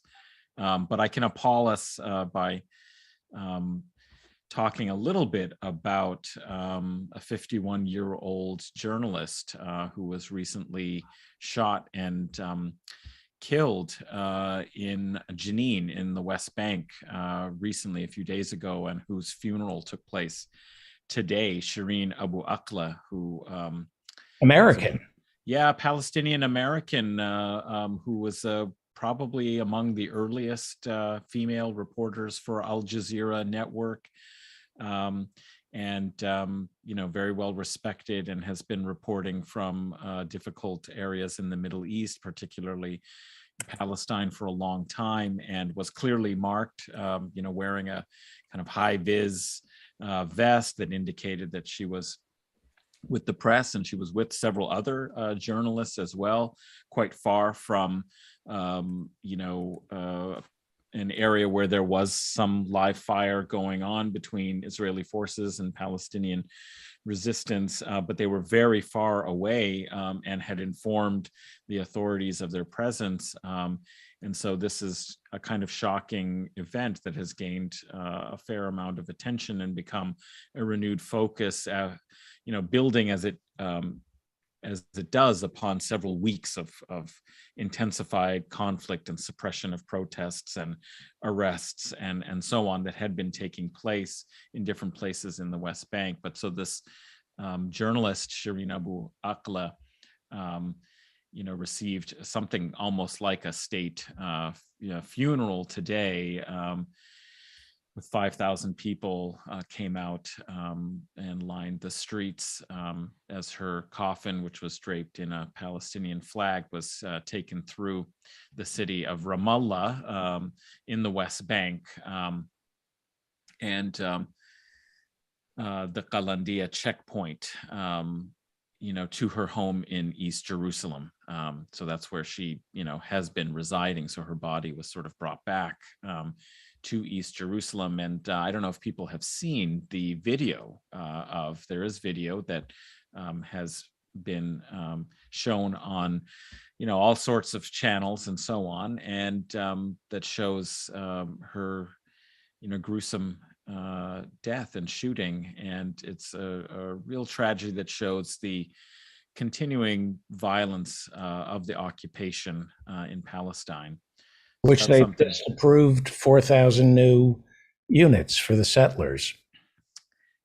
Yes, I mean, it seems that there is absolutely no slowing down of the building of these illegal colonies, settlements, and the expansion into occupied territory, violating all kinds of conventions and international law.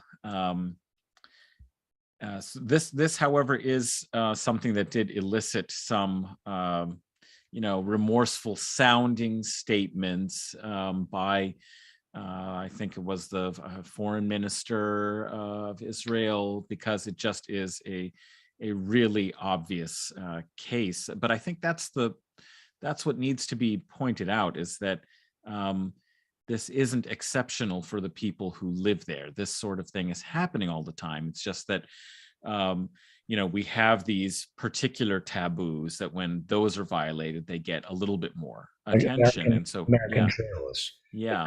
They also, Israel also said, we're not sure it was IDF. It may have been Palestinians who shot her. They're not taking full responsibility. Yeah, that, I mean, I think, one can't prejudge these things. And of course, there should be an investigation, but it clearly seems to me a lot of, dust throwing to obfuscate the situation, because it really does look bad. And the footage is very clear and disturbing. So I think to kind of wait for temperatures to cool down and to try and avoid, some of the backlash that might happen in, the international political realm, they can raise some doubts and perhaps hope that this, won't lead to further pressure politically on the Israeli government. But I guess, I would say, look at the outcry, the hue and cry over, Jamal Khashoggi. If you compare the two events, I think it'll be important and interesting to see, what public reaction globally and internationally is, and whether it will lead to any genuine political pressure. I think that actually did have something of a decisive effect on at least the public portrayal of MBS, in the US, in US circles.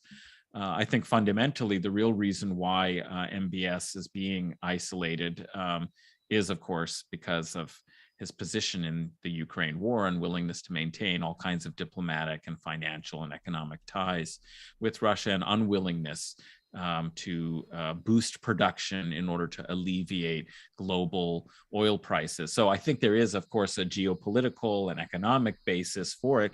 But, the attention that the Khashoggi murder and killing, and the fact that, CIA reports directly, connect him as responsible in giving the order, has certainly been politically damaging. Will this, killing of a journalist in Jenin have similar consequences in isolating, Israeli government officials and policy that has been going on for such a long time, and violating international law and continuing an occupation? It's, of course, very doubtful, but at least it's the moment to raise the issues again and talk about, possible prosecutions in the International Criminal Court and so on. Abu Mazen said he's going to take it before the Palestinian president. Yes. Yes. I mean, and I think what's interesting here is clearly, you don't hear a lot from Abu Mazen, on a lot of issues. Okay, he'll make these perfunctory statements as well. He has a role to play. But I think he might be under some pressure here. I mean, this is the kind of situation that can produce a little bit of political pressure and force him to actually, make diplomatic moves that could at least bring to bear some political attention in the international arena. But of course, you can't actually try people in the International Criminal Court if they're not parties to the treaty, and if they don't recognize the authority of the court. Israel, like the US, is a rogue nation. I mean, let's be honest. I mean, we talk about rogue nations that violate the rules-based international order. This is a very strange kind of accusation to make against many of the countries that the U.S. routinely does raise this, charge against when, and also we have all enjoyed seeing, how I think, as Ben Burgess has put it, that the media and U.S. government officials have suddenly recognized that cluster bombs are really awful and, possibly illegal, that they're weapons of mass destruction. So all of a sudden we're discovering that war crimes exist, because of Russia's invasion of Ukraine. Will we recognize that these are war crimes taking place routinely by US allies over whom we actually have quite a lot of leverage and could do something that would change the situation if our government decided to do so? And landmines, we're pro landmine. Despite our love for Princess Di here in the United States, we couldn't sign on to not making and selling and using landmines.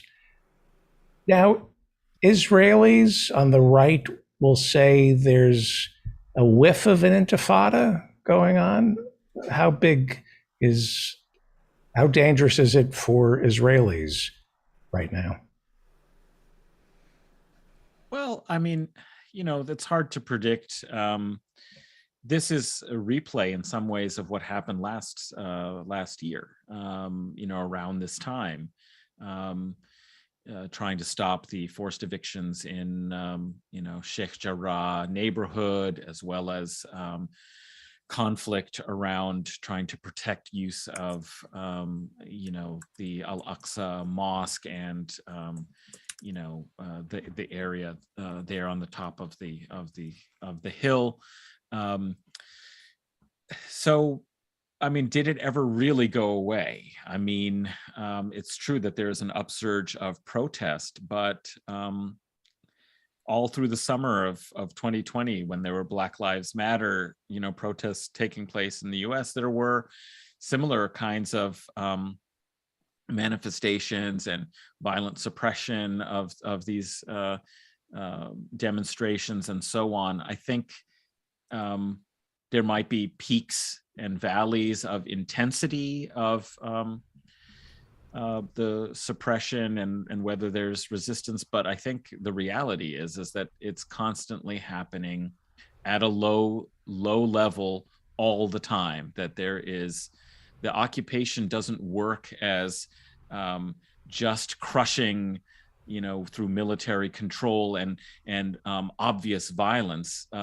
It's systemic. It's land, being taken away. It's bulldozers coming and toppling a house. It's a family that, becomes homeless because they've made an illegal addition. In other words, they've repaired their roof or they've done something without receiving a proper permit. It's the intersection between, legality and the way it's being deployed to the construction of roads and of the encircling of villages that separates a population from the land that they till and makes it really impossible for them to move and, visit their orchards and tend to their orchards.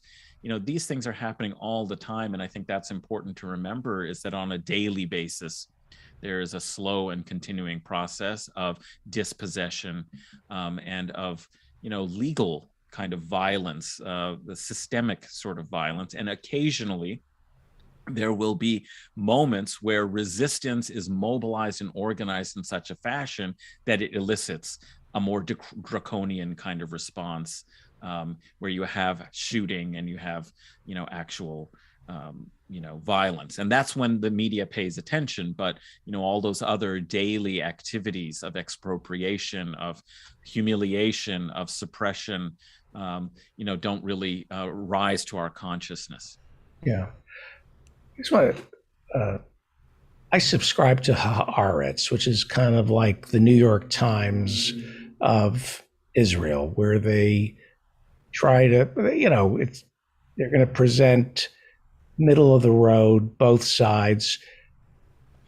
There is a vigorous debate inside of Israel among Israeli citizens about the West Bank, about Gaza. In America, we only hear one side. We hear Bibi Netanyahu's side of an argument that is going on in Israel right now. And to American Jews who see Israel more as an idea and an abstraction, I suggest you start reading Israeli newspapers to get the other side. There's an alternative to AIPAC. You're getting, in America, you pretty much get AIPAC's version of events, and the Democrats and the Republicans are all parroting talking points from AIPAC. And I suggest that America, especially American Jews, start reading about what other people say about the West Bank and Gaza in Israel. There's a much bigger side to this story, and we can't seem to have that conversation here in America. If you don't parrot AIPAC, you're branded almost an anti-Semite. And I was reading in Haaretz that now the Anti-Defamation League has made anti-Zionism and anti-Semitism synonymous. Absolutely, yeah. Where the hell does the Anti-Defamation League get off saying any criticism of Zionism is tantamount to anti-Semitism? So there can't be any discussion about the state of Israel and its treatment of the Palestinians. Otherwise, you're immediately branded an anti-Semite.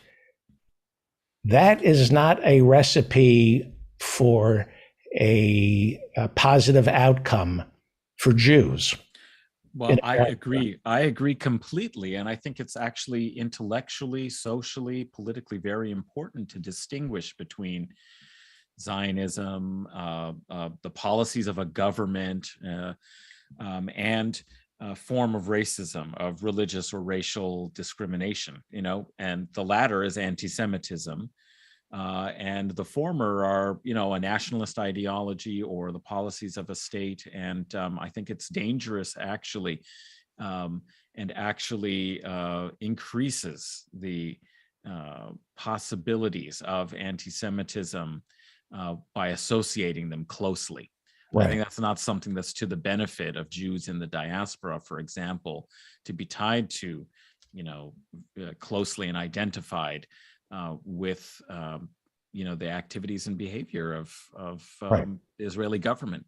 And we've had this issue. There is a new definition that was developed by the International Holocaust Remembrance Alliance in around 2012 as a working definition of anti-Semitism that includes includes 11 examples of possible, examples of what might, count as anti-Semitism, and 7 of the examples relate to characterizations of the Israeli state or criticism of its policies and behavior.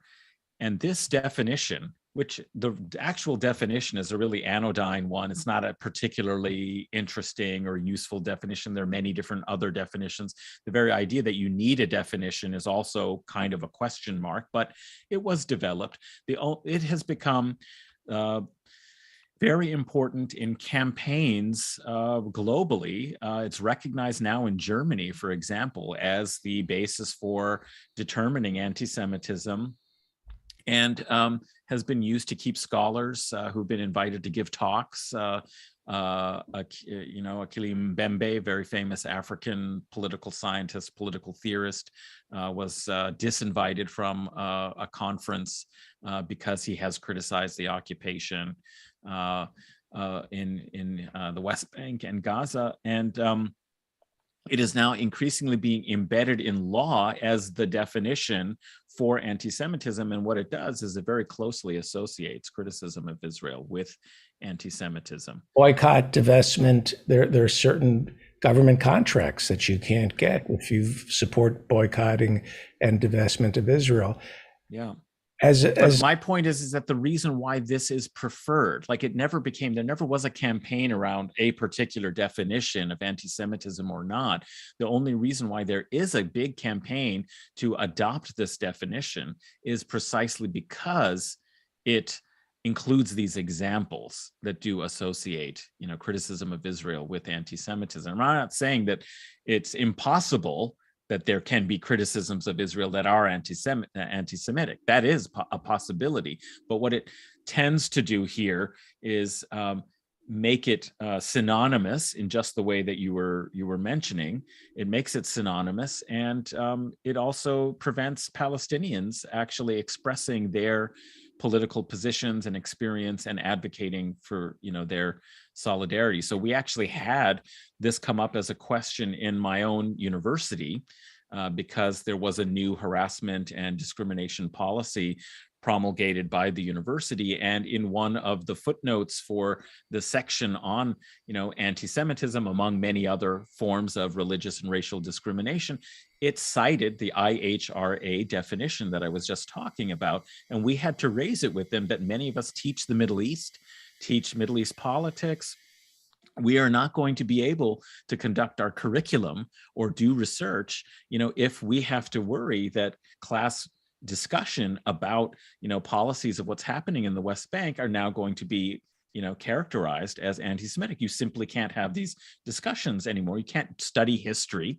You can't study politics. And so we had a vote to actually join the coalition that is saying we can't use this definition. It's invalid. And in fact, actually, we should adopt, for example, the Jerusalem Declaration, which is a wonderful peer-reviewed definition of anti-Semitism that hundreds of scholars have agreed to, and it doesn't include these kinds of examples. Right. Yeah. Yes. To be continued. Now I'm going to get emails accusing me of being against the state of Israel. You can say things about Israel in the state of Israel that you cannot say here in America about Israel. That's why Bernie Sanders was such a threat. I mean, he was double inoculated, being Jewish, having worked at a kibbutz, having half his family wiped out in the Holocaust. And I would say politely, but firmly critical. And the political cynicism of a government in Israel that would first embrace the dominionists during the George Bush, Dick Cheney era, people who, their Christian belief means that, the Jews ought to have to convert. And then later on, Donald Trump, whose followers include some genuine swastika wearing Nazis. I mean, this has just got to be like just an extreme cynical exploitation for just political power among the Likudniks. It is, but just quickly, it does have to be emphasized. And the problem in these discussions is when you criticize, for example, this definition or the, characterization of criticism of Israel with anti-Semitism. If you criticize that, you have to be very, insistent and careful at the same time to affirm. In fact, anti-Semitism is on the rise. It is a huge problem. But the problem is not that we're criticizing Israel. That's not the source of anti-Semitism. The source of anti-Semitism is this right-wing upsurge, that is happening globally. And that is where we need the focus. So I think, it's important to contextualize in these discussions that you're saying the rise of anti-Semitism isn't linked to the treatment of the Palestinians. It's linked to the right-wing upsurge. Yes. Yeah, Yes, I agree. exactly. Well, look what happens with the Tree of Life massacre in Pittsburgh, this horrible attack on worshipers in a synagogue. Why did that happen? It happened because, well, I mean, you have this kind of Trump right wing, identifying of the Jewish Immigrant Aid Society, okay, Hebrew Immigrant Aid Society, as collaborating, in this international conspiracy to bring Syrian Muslim refugees into the country. And so you have a replay from exactly what my research is on, which is the association of Muslims and Jews in this Christian crusader imagination. This is exactly the same thing that is happening in this right-wing view of, the internal enemy of the Jew being connected with the external enemy of the Muslim in subverting Christian society and culture, in this case, America, but bringing Syrian refugees. And that's one of the reasons, I think, why that particular synagogue was attacked, is because it was active in the Hebrew Immigrant Aid Society. And so you had this linking of Jews as part of some kind of global conspiracy, with Islamophobia together. And this is what made it so powerful and so violent. That's what we need to really be clear about and stop. Yeah. Wow.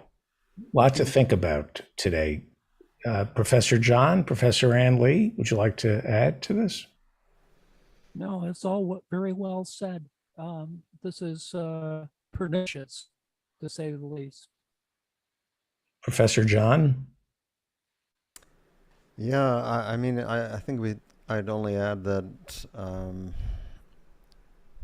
we need to be careful when banning speech, because then those bans can be used against people who are trying to protect speech and to protect people that are oppressed. So I'm very cautious about that. When it comes to things like accusations of anti-Semitism, accusations of being pro-terrorist. When we try to ban language, that can often backfire, and it can be those prohibitions, that kind of censorship can be used against people in a way that was not anticipated. Right. But I guess that's a topic for another conversation. Rand Paul is delaying the $40 billion in aid to Ukraine. Just thought I'd bring that up. That's what's coming in right now. Thank you, Professor Marianne Cummings. Thank you, Professor Adnan Hussein. Thank you, Professor Ann Lee. Thank you, Professor Jonathan Bick. I'm very appreciative for this conversation. I was going to introduce Professor Harvey J.K. and Alan Minsky, but we have to go to Joe in Norway for ASMR for your eyeballs. You need more time. Usually and this is raw food and you need more time. Interesting. Professor Harvey J.K. Baking is my Achilles heel. It's going to take me a little bit longer. But you're not baking. It's raw food. Just the whole idea threw me for a loop. Do you have any idea what that pie would cost in New York City? That's like a $50 pie. Are you looking at that, Professor Harvey J.K.? It's raw cashew pie. What do you call this? This is almond crust with cashew and green tea, matcha powder. This one. So I'll press out the crust and then I'll pour in the pie and then we throw it in the freezer. And then when you're ready to serve it, you just pull it some hours out and slice it up. Very thinly. It's very rich. How much sugar? About 8 tablespoons it was supposed to be agave syrup, but I just used regular sugar. And how much oil? 62 grams, not including what's in the nuts. So we got Whose nuts? these nuts have enough protein. We'll have enough protein for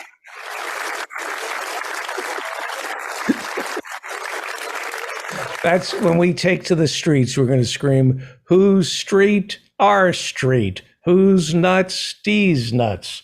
That's how. Oh, thank you. You're too kind. Anything else you want to tell us? This is torture. Torture, Joe. You're torturing. I'll come in at the end and I'll give you a shout out. And is Dave in PA here with Chad? I guess. My apologies to DPA. To what? My apologies to Dave. Or you can just come back and see. I don't think Dave in PA is here. Oh, well then I'll take his spot. Okay. Well, it's time now for Professor Harvey J. Kaye and Alan Minsky. They are together again. I'm going to talk over this with all due respect to Professor Mike Steinel, because we're running a little behind schedule. It's hard. It's hard. I can't talk over it. That's okay. That's okay. Professor Harvey J. Kaye is author of Take Hold of Our History. Go buy this book. If you don't like it, I'll reimburse you. It's got the Feldman promise. Go read Take Hold of Our History. Pick up FDR on democracy. Pick up The Fight for the Four Freedoms. And this fall, we'll be publishing and promoting Professor Harvey J. Kaye's very first book, a study of British Marxist historians. So that will be amazing. Celebrating the reappearance of the British Marxist historians. Okay. And before I forget, since I saw Rodrigo popped in there I think it was on the chat, but I have tried again, Rodrigo, to bring Nomiki Konst on tonight, but she begged off for tonight. She said she's exhausted, but she promises very soon she will not pass up the invitation. So hopefully soon. She saw the show. Hey, very quickly, I have a note here. I want to thank Todd from Tucson for his super chat. Thanks for all the great things, says Todd from Tucson. And I want to welcome our new mods. We have new mods in the YouTube chat room, and they come to us from the Majority Report. Autumn Leaves. Autumn Leaves, my buddy Autumn Leaves. M. Toussaint. Toussaint, yes, indeed. I know them well. MIDI Doctors. Jesus, what a crew. Bob Carmondi. And S. Scout is not a Majority Report mod, but is a mod here, I believe. So thank you all. So the mods outnumber the actual people who are watching us? Yes, and even the mods don't watch us. It's just basically you and me. This is like a really bad Twilight Zone episode. You, me, and Alan, and I cut you off before you introduced Alan. But he's eating anyhow. Oh, he got the memo. We're trying to improve the sound, and Alan Minsky is Executive Director of Progressive Democrats of America. He's a lifelong activist who has worked as a progressive journalist for the past 2 decades. And there's so much to talk about. So much to talk about. What happened Tuesday in Nebraska and West Virginia, and we can revisit what happened in Ohio, if you want, if you would like, and then we can talk about next week. Let me ask you. I want to make sure I know what I'm talking about. What happened in West Virginia? I think Trump's guy won. I think who is it? Is what's his name? Manchin actually campaigned with a Republican to challenge Trump's support for this guy who actually won because he opposed the bipartisan infrastructure bill. Milhouse? What was the guy's name, Alan? What I do right now this time of year in this election cycle is I focus on races that have progressives in them. And of course, I pay a little bit of attention to what's going on elsewhere. But West Virginia, and other than the one congressional district in Nebraska, where we have almost no chance of winning. However, I am interested to see who comes out of the Democratic primaries. Of course, in some state elections, but particularly in the federal elections.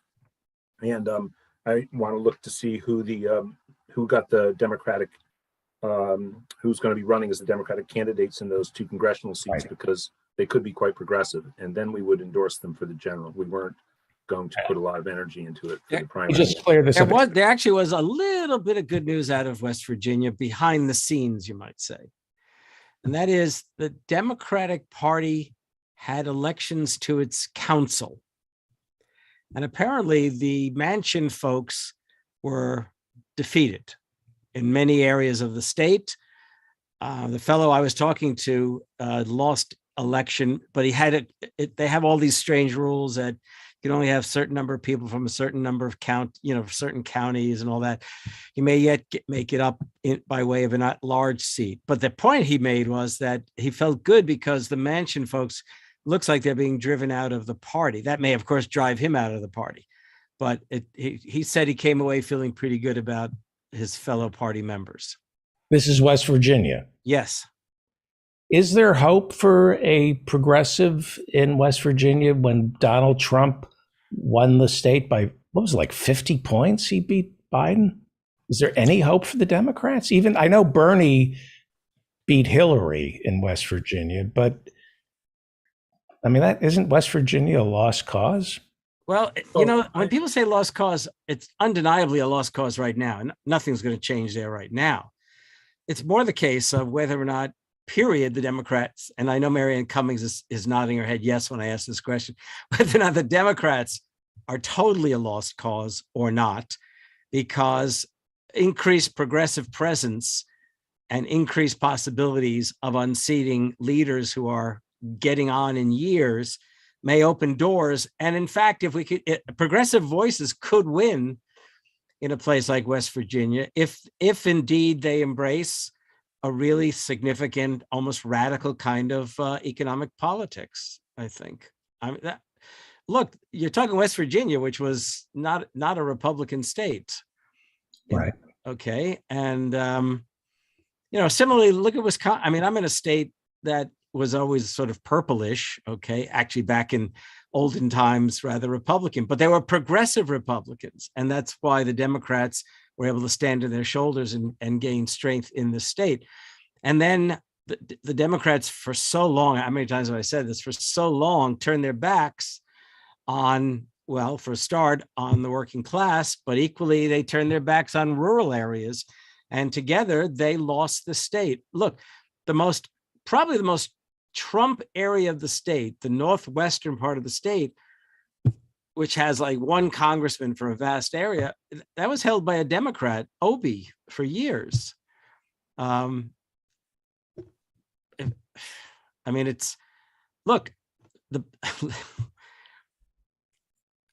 this past couple of weeks has been tough, it's really been tough. Well, all we did was lose the right to abortion. Nina Turner. We lost the one chance, I think, at most immediately, of sending someone to Congress who would not be suppressed and would not repress herself in the face of corporate Democrats. Alan Minsky, you're grimacing. Go ahead. It could get a lot worse as of the upcoming elections on Tuesday. Yeah. They basically deployed. I ask you to lean in. Do you mind? I'm going to get about the sound of the show. So I've done so many interviews, and it seems only to be this show that it doesn't come through. I'm going to put in the chat an article I wrote that was published today on Common Dreams about the race in Oregon's 4th. It's pretty disturbing just to begin with, but for what it's worth, the candidate featured in that article did not enter these last few weeks before the end of the Oregon voting period on the 17th as the favorite. At no point do I think that Doyle was the favorite. But we have Jamie McLeod Skinner, Summer Lee, Erica Smith, and Nita Alam, all of whom entered these final weeks of the election as the front runners. they are all Bernie Sanders left progressives. Okay. They'd be exceptional additions to the U.S. Congress. Are any of them as forthright as Nina? Summer Lee's close. She's pretty exceptional in that regard. She pretty much speaks her mind very clearly and relates why her positions are beneficial for the communities that she's been a part of her entire life and would be for the country and the world. She's great. Did I mind posting the panelists only? Yeah. Sorry, what? I posted the panelists only. Let me put that link into everybody. There we go. Yeah. And so what's happening is the same strategy that defeated Nina Turner in Ohio is being used across these 4 districts in particular. In fact, the American Prospect wrote the best summary article of what's transpiring about 8 days ago or so. I'm going to put that link into the chat. All right. If you could stop everybody, if everybody could focus on the audio and not type, if it's possible. Because we had a meeting yesterday about the sound quality on the show, and we're asking that everybody just kind of not type so if you don't mind. Sorry, wasn't typing, just copying and pasting and putting in the chat.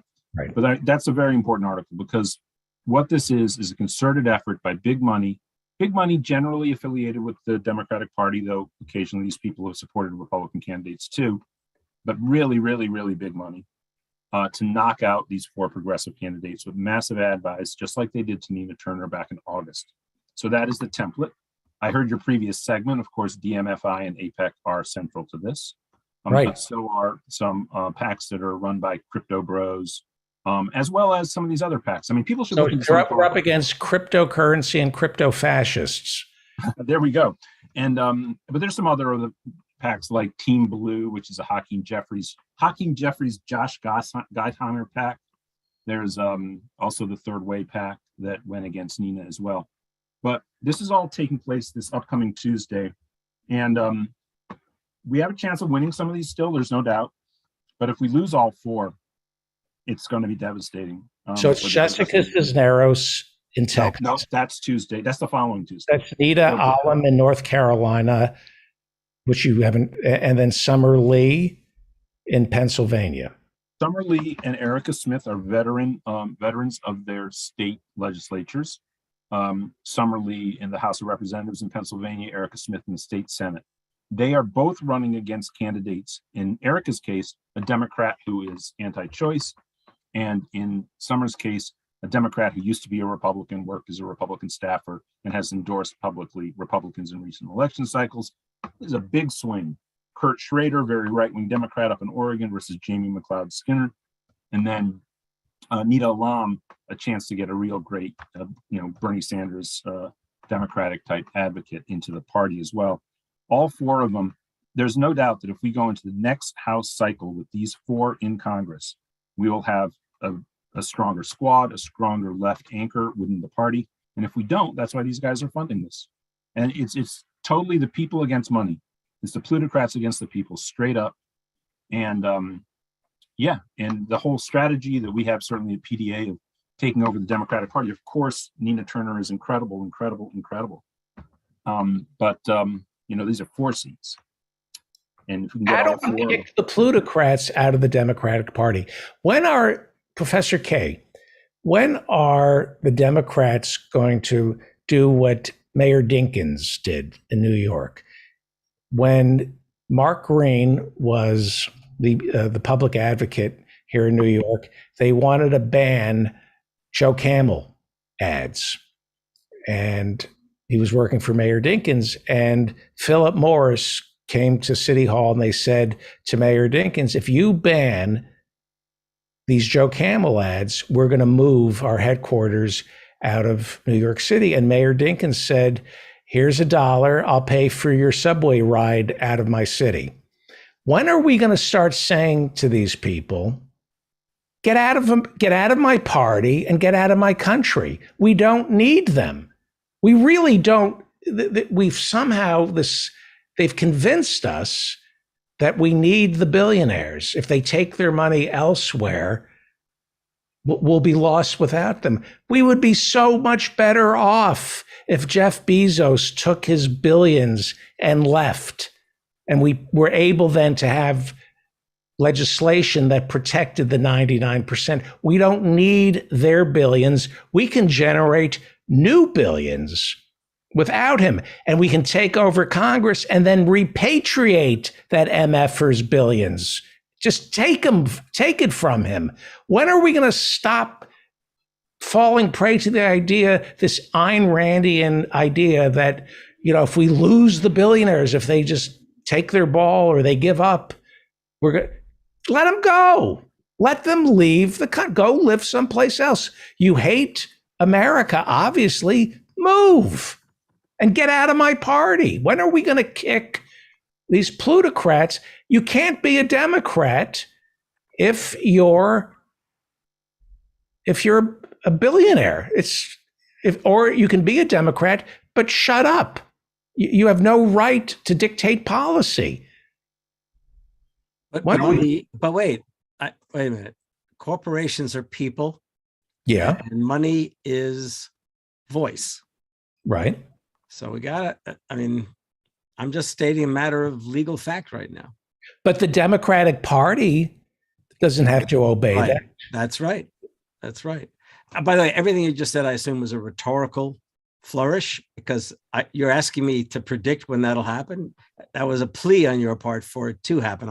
I don't have an answer. Well, I don't believe in accelerationism. I don't believe things have to get so bad that people will finally come around and realize that they were wrong. However, no, in fact, if that were true, we would have already seen the rebellion. Yes. Forget the resistance. We would have seen a rebellion.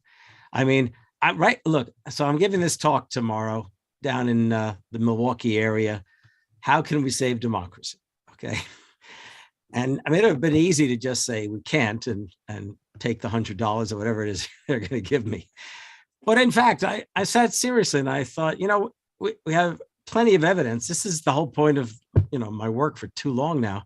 We have plenty of evidence as to how we can save democracy. We've saved whatever is considered the American promise at the time, a good 3 major historical moments. We did it at the time of the Revolution. We did it during the course of the Civil War. And we did it in the course of the 1930s into World War II. Okay. And how do we do it? Well, somehow Americans, this is the amazing thing to me, Americans found it in themselves, actually, to go radical. Despite all of their faults and failings, all of their sins, all the things they left undone, in fact, there's no denying what transpired. It remains the case that somehow they transformed themselves from being loyal subjects of the British Crown who were originally fighting to secure British rights. And by way of, we could explain it by way of Thomas Paine's pamphlet, Common Sense, and I do believe it made the historical difference. It's the case that Americans somehow came to see they were Americans, and that demanded a certain kind of action. And they literally they staged a revolution for independence and at least the makings of a democratic republic. In the case of the Civil War, the nation divided, right? Lincoln took up the charge of sustaining the Union.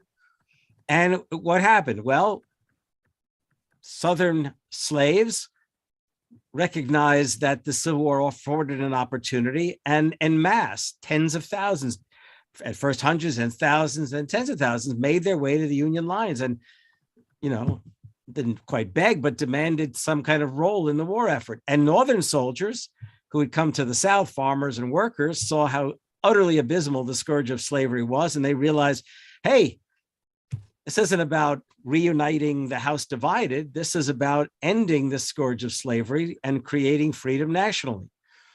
And then, and thus, ensued the emancipation and the end of slavery in the 13th Amendment. And then during the Depression, a time where you'd imagine really radical change might not be possible, you found a president and working people determined to challenge the corporate powers that be, and enacted by way of choosing their representatives and organizing labor unions, etc. They enacted laws to enable them to rally to give their labors to fighting the Great Depression.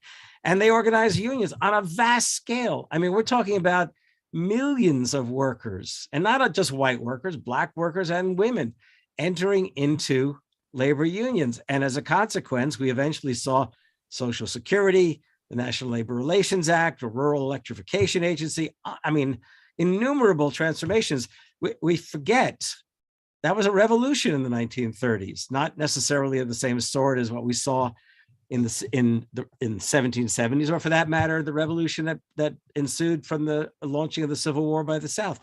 Well, it strikes me that we're surely in the same kind of crisis. We've been in this crisis long enough that one might have imagined that the movements that emerged, okay, I mean, I could dictate the movements. Look, there was the Wisconsin Rising, followed by Occupy.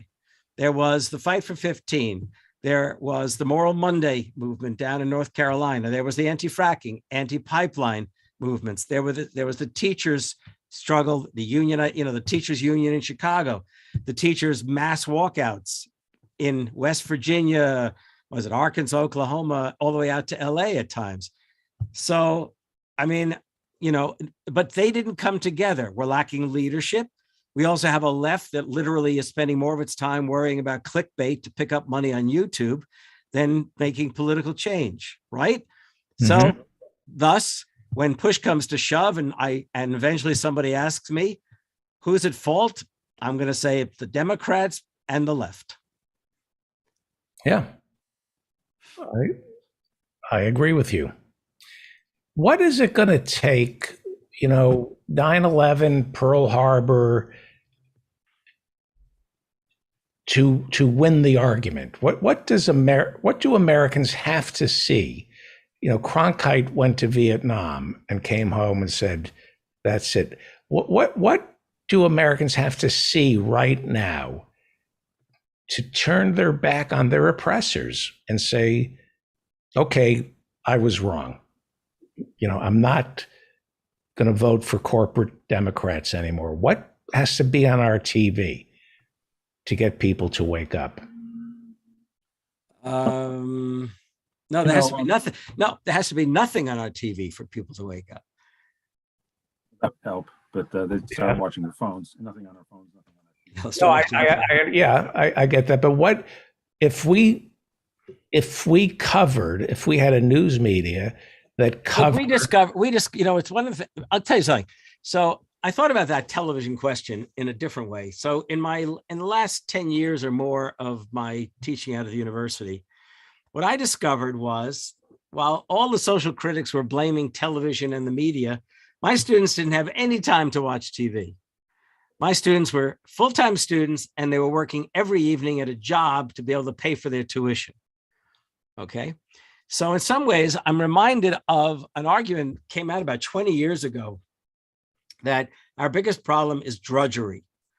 How can we liberate people from the general drudgery that they go through every day? Okay. How can we spark them? Right. Mm-hmm. How can we spark them? Now, what we've seen this past year has so many possibilities. Think about this. Okay. I mean, at times we grasp at straws, right? We grab at the straws. But Chris Smalls took on the biggest corporation I've ever, one could imagine, and organized diverse immigrant groups as well as American Blacks and Latinos, right?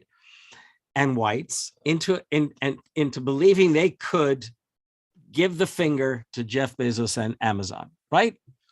Now, understand, I still insist, no labor movement, forget the left, forget changing the Democratic Party. Right. But we, other than the true progressives like Sarah Nelson and others, the labor movement has not fully embraced the Chris Smalls thing, okay? And we've had lots of these things during this past year when was it Kellogg's workers went out and workers all across the country. Did we see some kind of mass support? Now, sympathy strikes may well be illegal, but at a certain point, you say, fuck it. Most of the things that big corporations are doing are all illegal, or at least unethical and immoral. So,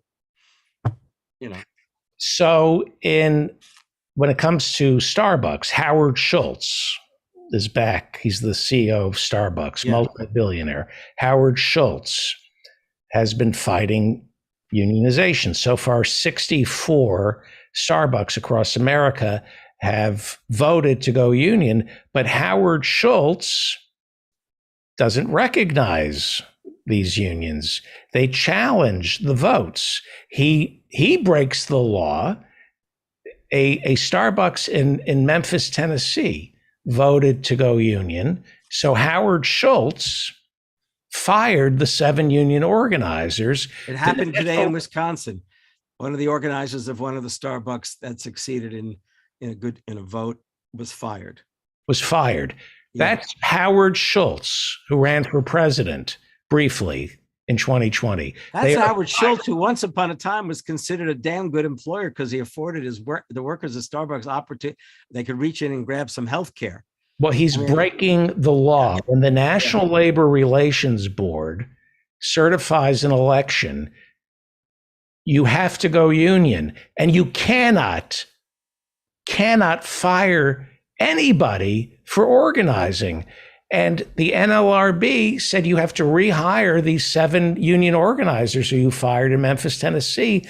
And Howard Schultz said, well, we're going to challenge it in court. We don't recognize the NLRB. We're going to take this to a judge. I can't remember all the details of it, but I have to tell you, back in 1944, the head of the Montgomery Ward Corporation resisted, in that fashion. And FDR ordered federal troops to arrest him and jail him. Well, I'd like to see Biden. Let him charge whatever they want. Biden brought Chris Smalls and some of the organizers into the White House. You got to love it, okay? He's the Starbucks a limited liability company, isn't it LLC? So it's not really Schultz who's accountable. It's a publicly held corporation. Right. And he's back in as CEO or president, whatever. So what he had? I don't think he'd be considered legally accountable as a person. It's the company that's accountable, right? Executives of corporations can be civilly charged and criminally charged for violating laws. The problem is, Alan, you see, you figured if Obama didn't go after the bankers, it must not have been possible to do that. Yeah. I'll tell you one thing people should do. I'm just saying, I don't think that he'll end up in Of course, he doesn't recognize the United States. Howard Schultz, the CEO of Starbucks, says, I don't recognize the National Labor Review Board. I don't like their decision. So we're taking it to the courts, and we're going to tie it up for hundreds of years in the courts. Hey, Howard Schultz set up a corporate responsibility department over at Starbucks. He wants to keep the conversation going to make sure that Starbucks is a responsible citizen. 800-782-7282 is their hotline. Keep the conversation going.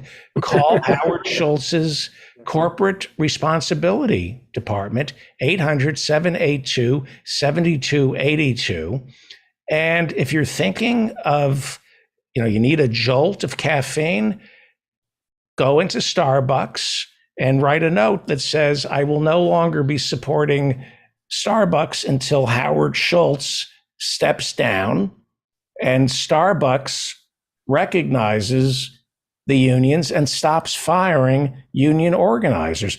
I'm telling you, that will give you a bigger jolt than any coffee drink at Starbucks. I wouldn't step foot in a Starbucks. They're anti-union. Which side are you on, boy? Which side are you on, Howard Schultz? You're not on the side of unions. I'm not giving you a penny. You mean to say you wouldn't go into a Starbucks where they've successfully organized? They've successfully organized, but Howard Schultz won't negotiate. Same thing with the Amazon warehouse where Christian won. They're not negotiating a new contract with the Amazon labor union just because they vote just because the workers vote to recognize the Starbucks workers union. That doesn't guarantee. I realize that. Howard Schultz is not negotiating But with. I don't get to he's walk firing into them. I don't walk into I can't walk into an Amazon and walk out with a coffee anyhow. But okay. So people, if you're pro-union, I would not go to Starbucks until they start recognizing. Well, what I would recommend there, David, actually, and I mean this sincerely, because the thing I said about Schultz, of course, he's a bastard, but I'm sure his lawyers have told him he has no personal accountability in the structure of the corporation. He has no accountability to anybody other than himself. He has accountability to a corporation that is structured to maximize profit for its shareholders, yada, yada, yada, all that crap. I'm saying that, there's structural issues here, not just, a bad actor in the case of a guy who's probably serving the interests of the Starbucks board, right? And they all have board insurance on down the line. This is one of the reasons this happens the way it does in America too. But you could lock up if you have. There's no insurance against a prosecutor who wants to press criminal charges. Again, you'd have to look into the legalities of it, but I think there's no such thing as the law in the United States. It's all prosecutorial discretion. If you had a Justice Department that wanted to protect the National Labor Relations Board, they would find a reason to criminally charge Howard Schultz. I agree with that. But there's look, the courts are what the courts are, and I'm sure the reality of what we have to defeat is more than Schultz, right? And okay, it can be good for a publicity campaign to make Schultz the villain here, but I think we also have to look at what we're looking at in the massive, service economy corporation like Starbucks in the United States, and what the power dynamics are in terms of what we have to overcome to support the efforts of workers to unionize. Look, what was the other question you raised? That because I was also going to jump in. Why are you afraid to demonize horrible people like Howard Schultz? Because he is an interchangeable part. It can help or hurt a campaign. No, I remember what I was going to say. Here's the thing about what you're saying. I'd recommend, and I really do recommend this, is to go now to the SEIU-backed Starbucks Workers United group and bring them on to ask their advice. But bring your ire to them. Don't be shy about it. Say, I'm so pissed. This pisses me off. Howard Schultz is the absolute jackass of the universe. I can't stand the guy. I blame him. I blame the board of Starbucks, the whole structure. But what do you want us to do? Because I don't think they're calling for a boycott right now. I don't care what the union says. I'm telling you, go into. If it makes you feel morally and ethically good, you boycott them. I would go into Starbucks and leave a note that says, you don't get a penny from me until you stop firing union organizers. Yeah, that's about as good as walking over to the window, opening the window and shouting out, "I've had enough." Well, let me try that too. Remember, you got to be attentive. By the way, attentive to the audio, David. As long as I've reached the absurd, I think we should all vote for Josh Hawley, so that he can break up big tech. Yeah. All right.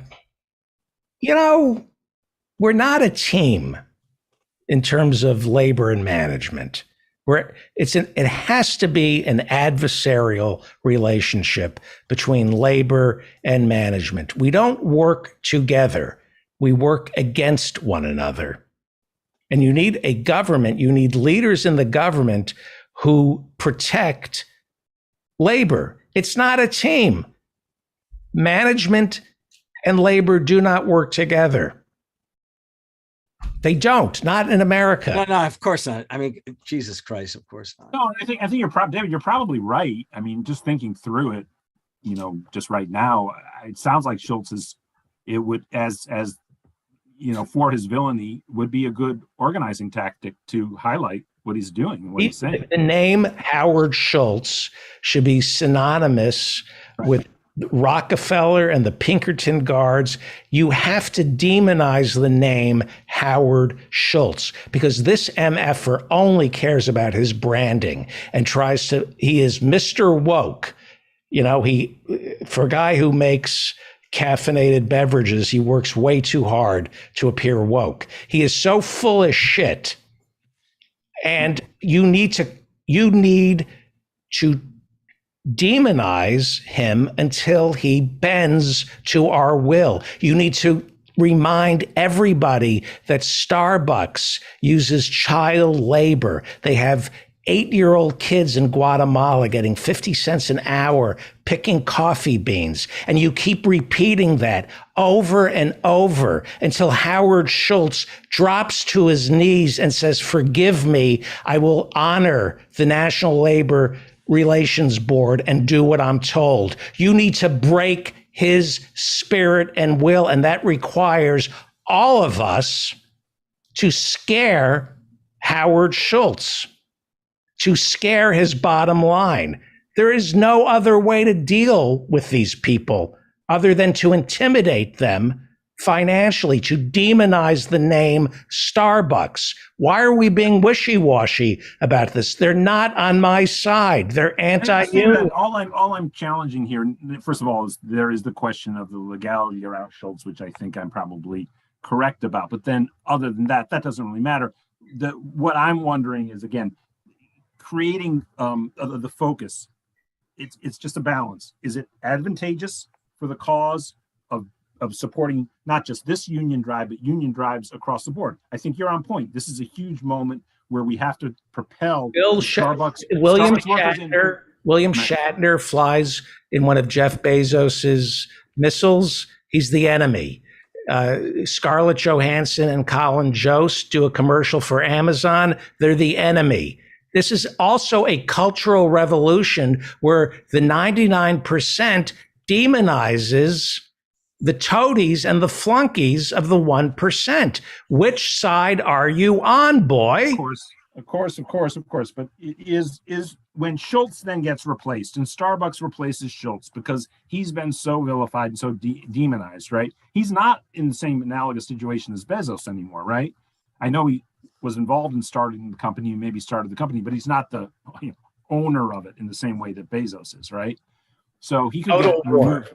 Total war, Alan. Peaceful, but total war. Peaceful, but total war. You get in the way of a union, we destroy your family name. We destroy your fortune. It's the only way. Peaceful, no riots, no bullets, no violence, but total war. You get in the way of a union, total war, because that's what they're waging against us. If you keep that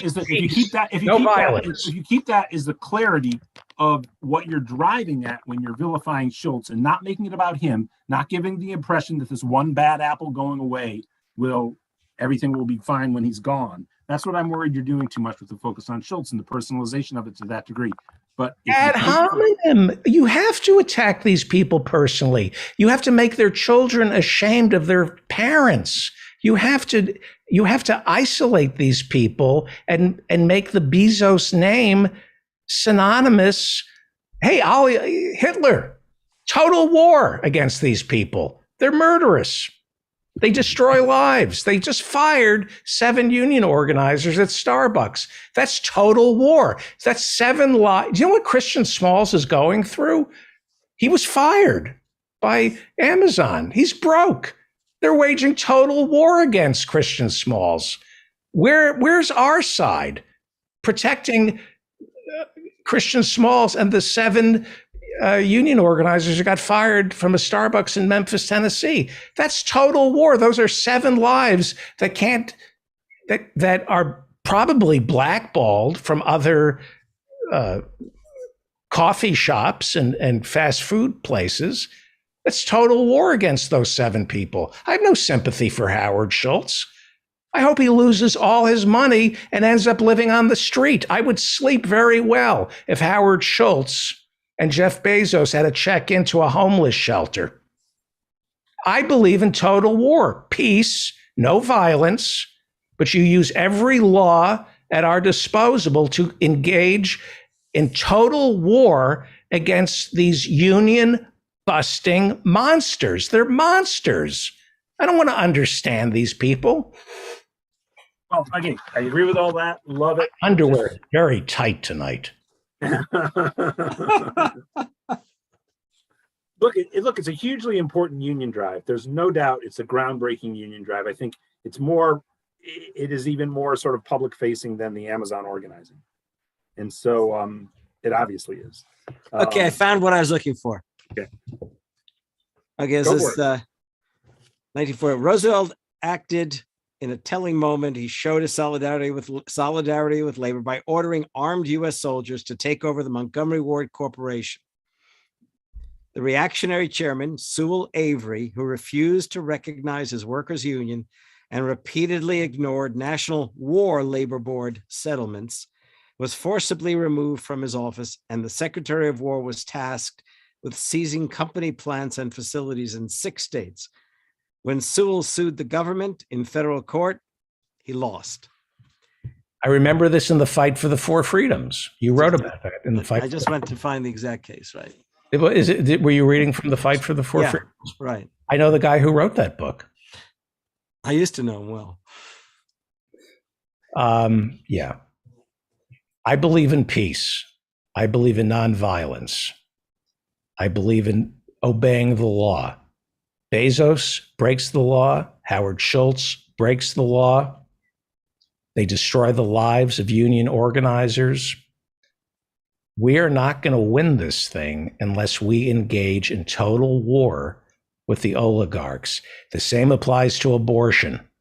The reason we are losing the right to an abortion is their side wants to eliminate abortion entirely. Their side secretly wants to arrest all abortion doctors and women. Their side has been violent. They blow up abortion clinics. They blow up abortion doctors.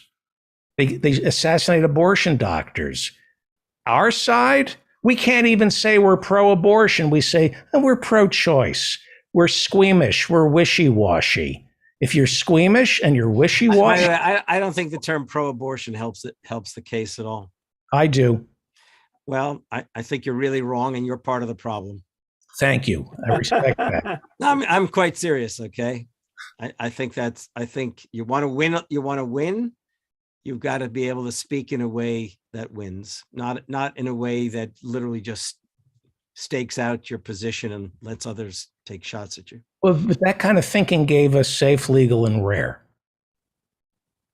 That's what I want from a steak, not an I was abortion. about to say it sounds like a steak you're referring to. I swear. you're either that's what- for- I was thinking, wait a minute, you're a vegetarian. What are you talking about? There's nothing polite. You're dealing. What was his name? Santorum? I'm not asking for politeness. I'm asking for the fact of understanding that there are people who will take your side if you don't shock their sensibilities. We already tried that. It's not working. No, we haven't tried that. The Democrats did not try that. The Democrats didn't do anything. You could say that about anything. The Democrats didn't do anything. All right. Okay, right. Now everybody realizes that I'm really a Republican. By the way, now I've recorded everything you said in my brain, and tomorrow when I'm telling them how to save democracy, I'm going to tell them march on Starbucks. These are going to be the 150 retired teachers. They'll march on Starbucks. Now, you know that I've been hired by the CIA. I'm part of the Wurlitzer program. The Wurlitzer program? That's Yeah. old school. Yeah, I'm getting funded by the CIA to present as a leftist and then undermine the cause. You're doing a damn good job, David. Thank you. You're being funded by the 1970s CIA.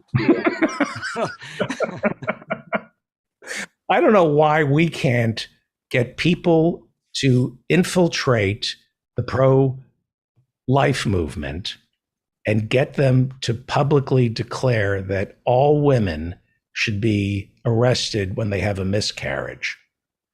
That we hold women accountable for miscarriage. We just start pushing the right as far to the right as we possibly can and expose them for who they are. Wait a second. Let's start with this fact. It doesn't fucking matter what you're saying, David. No offense. The fact is the majority of Americans agree with the left. That's the case. The better question is, why is it that the left fails to engage those people? That's the question. The right, the right is, they're there. We know what they're about. Everybody knows what they're about. Okay. Keep in mind, a president who, look, I mean, the guy's a piece of you know what, but a president who was not elected by a popular majority, appointed justices to the Supreme Court because the Democrats, for too many years, turned their backs on their own base, right? So the trick is not, I mean, we don't have to worry about the majority of Americans. We have to worry in the sense of, their support for the right. We have to what has to matter to us is that the majority of Americans who agree with us don't support us. And what does that tell? By the way, that's rhetorical right now, but we can talk about that another time. What does that tell us? Right.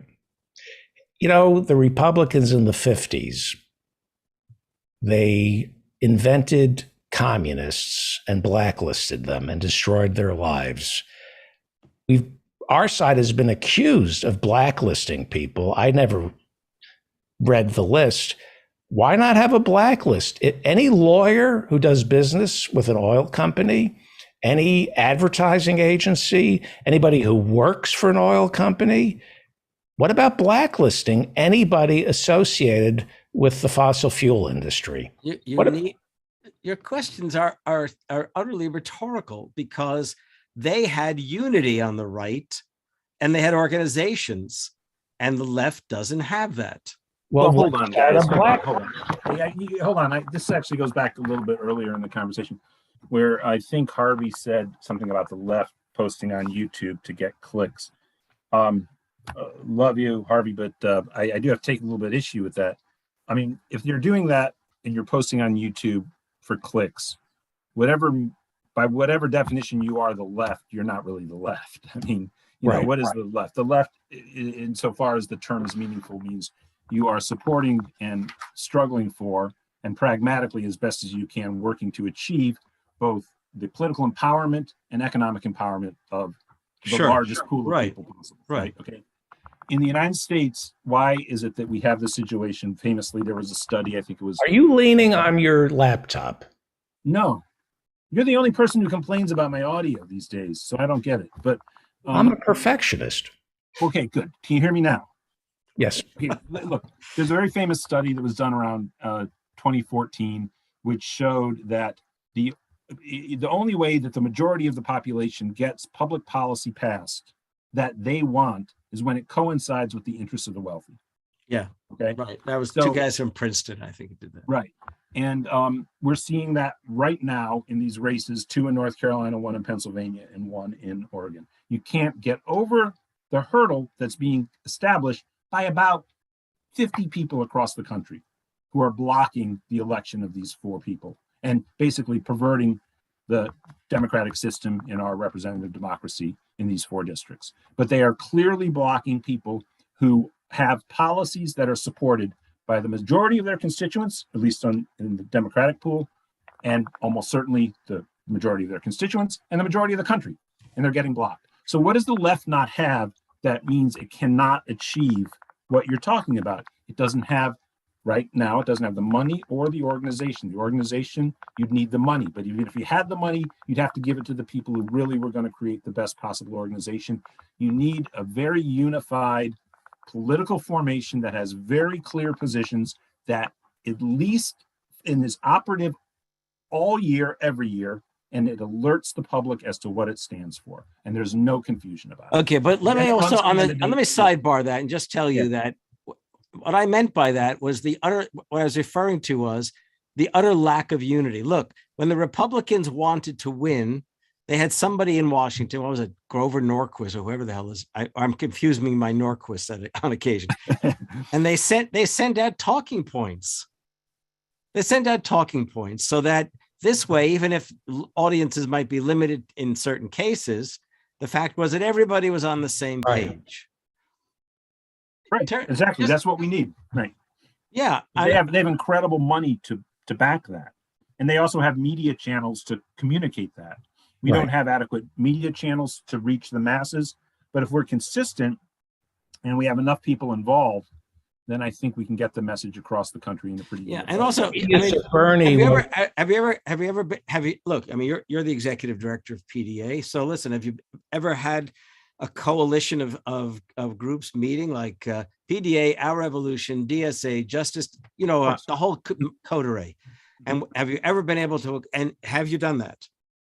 Yeah, we meet on a few fronts. We meet when certain crises happen, and we meet around candidate support. But there is no consensus, no, if you like, primary agenda. I mean, I thought that's what our Economic Bill of Rights was intended to do, to try to provide first of all, the only a organizations rallying that are- point for diverse forces on the left to go, and progressive candidates in particular to take a lead on this. I mean, all I meant when I said about that, that's the left. What I'm referring to is that the media, the left media, right now is not speaking coherently. They all, each in their own way, everybody does a fine show. Majority Report does a great job. You and I today recorded with Crystal and Kyle. Great show. I mean, all these folks are out there, but there's just not the sense that we're all involved. We talk about the progressive movement, but I don't know what that progressive movement. Grover Norquist made every candidate make a pledge that I will never, ever raise taxes.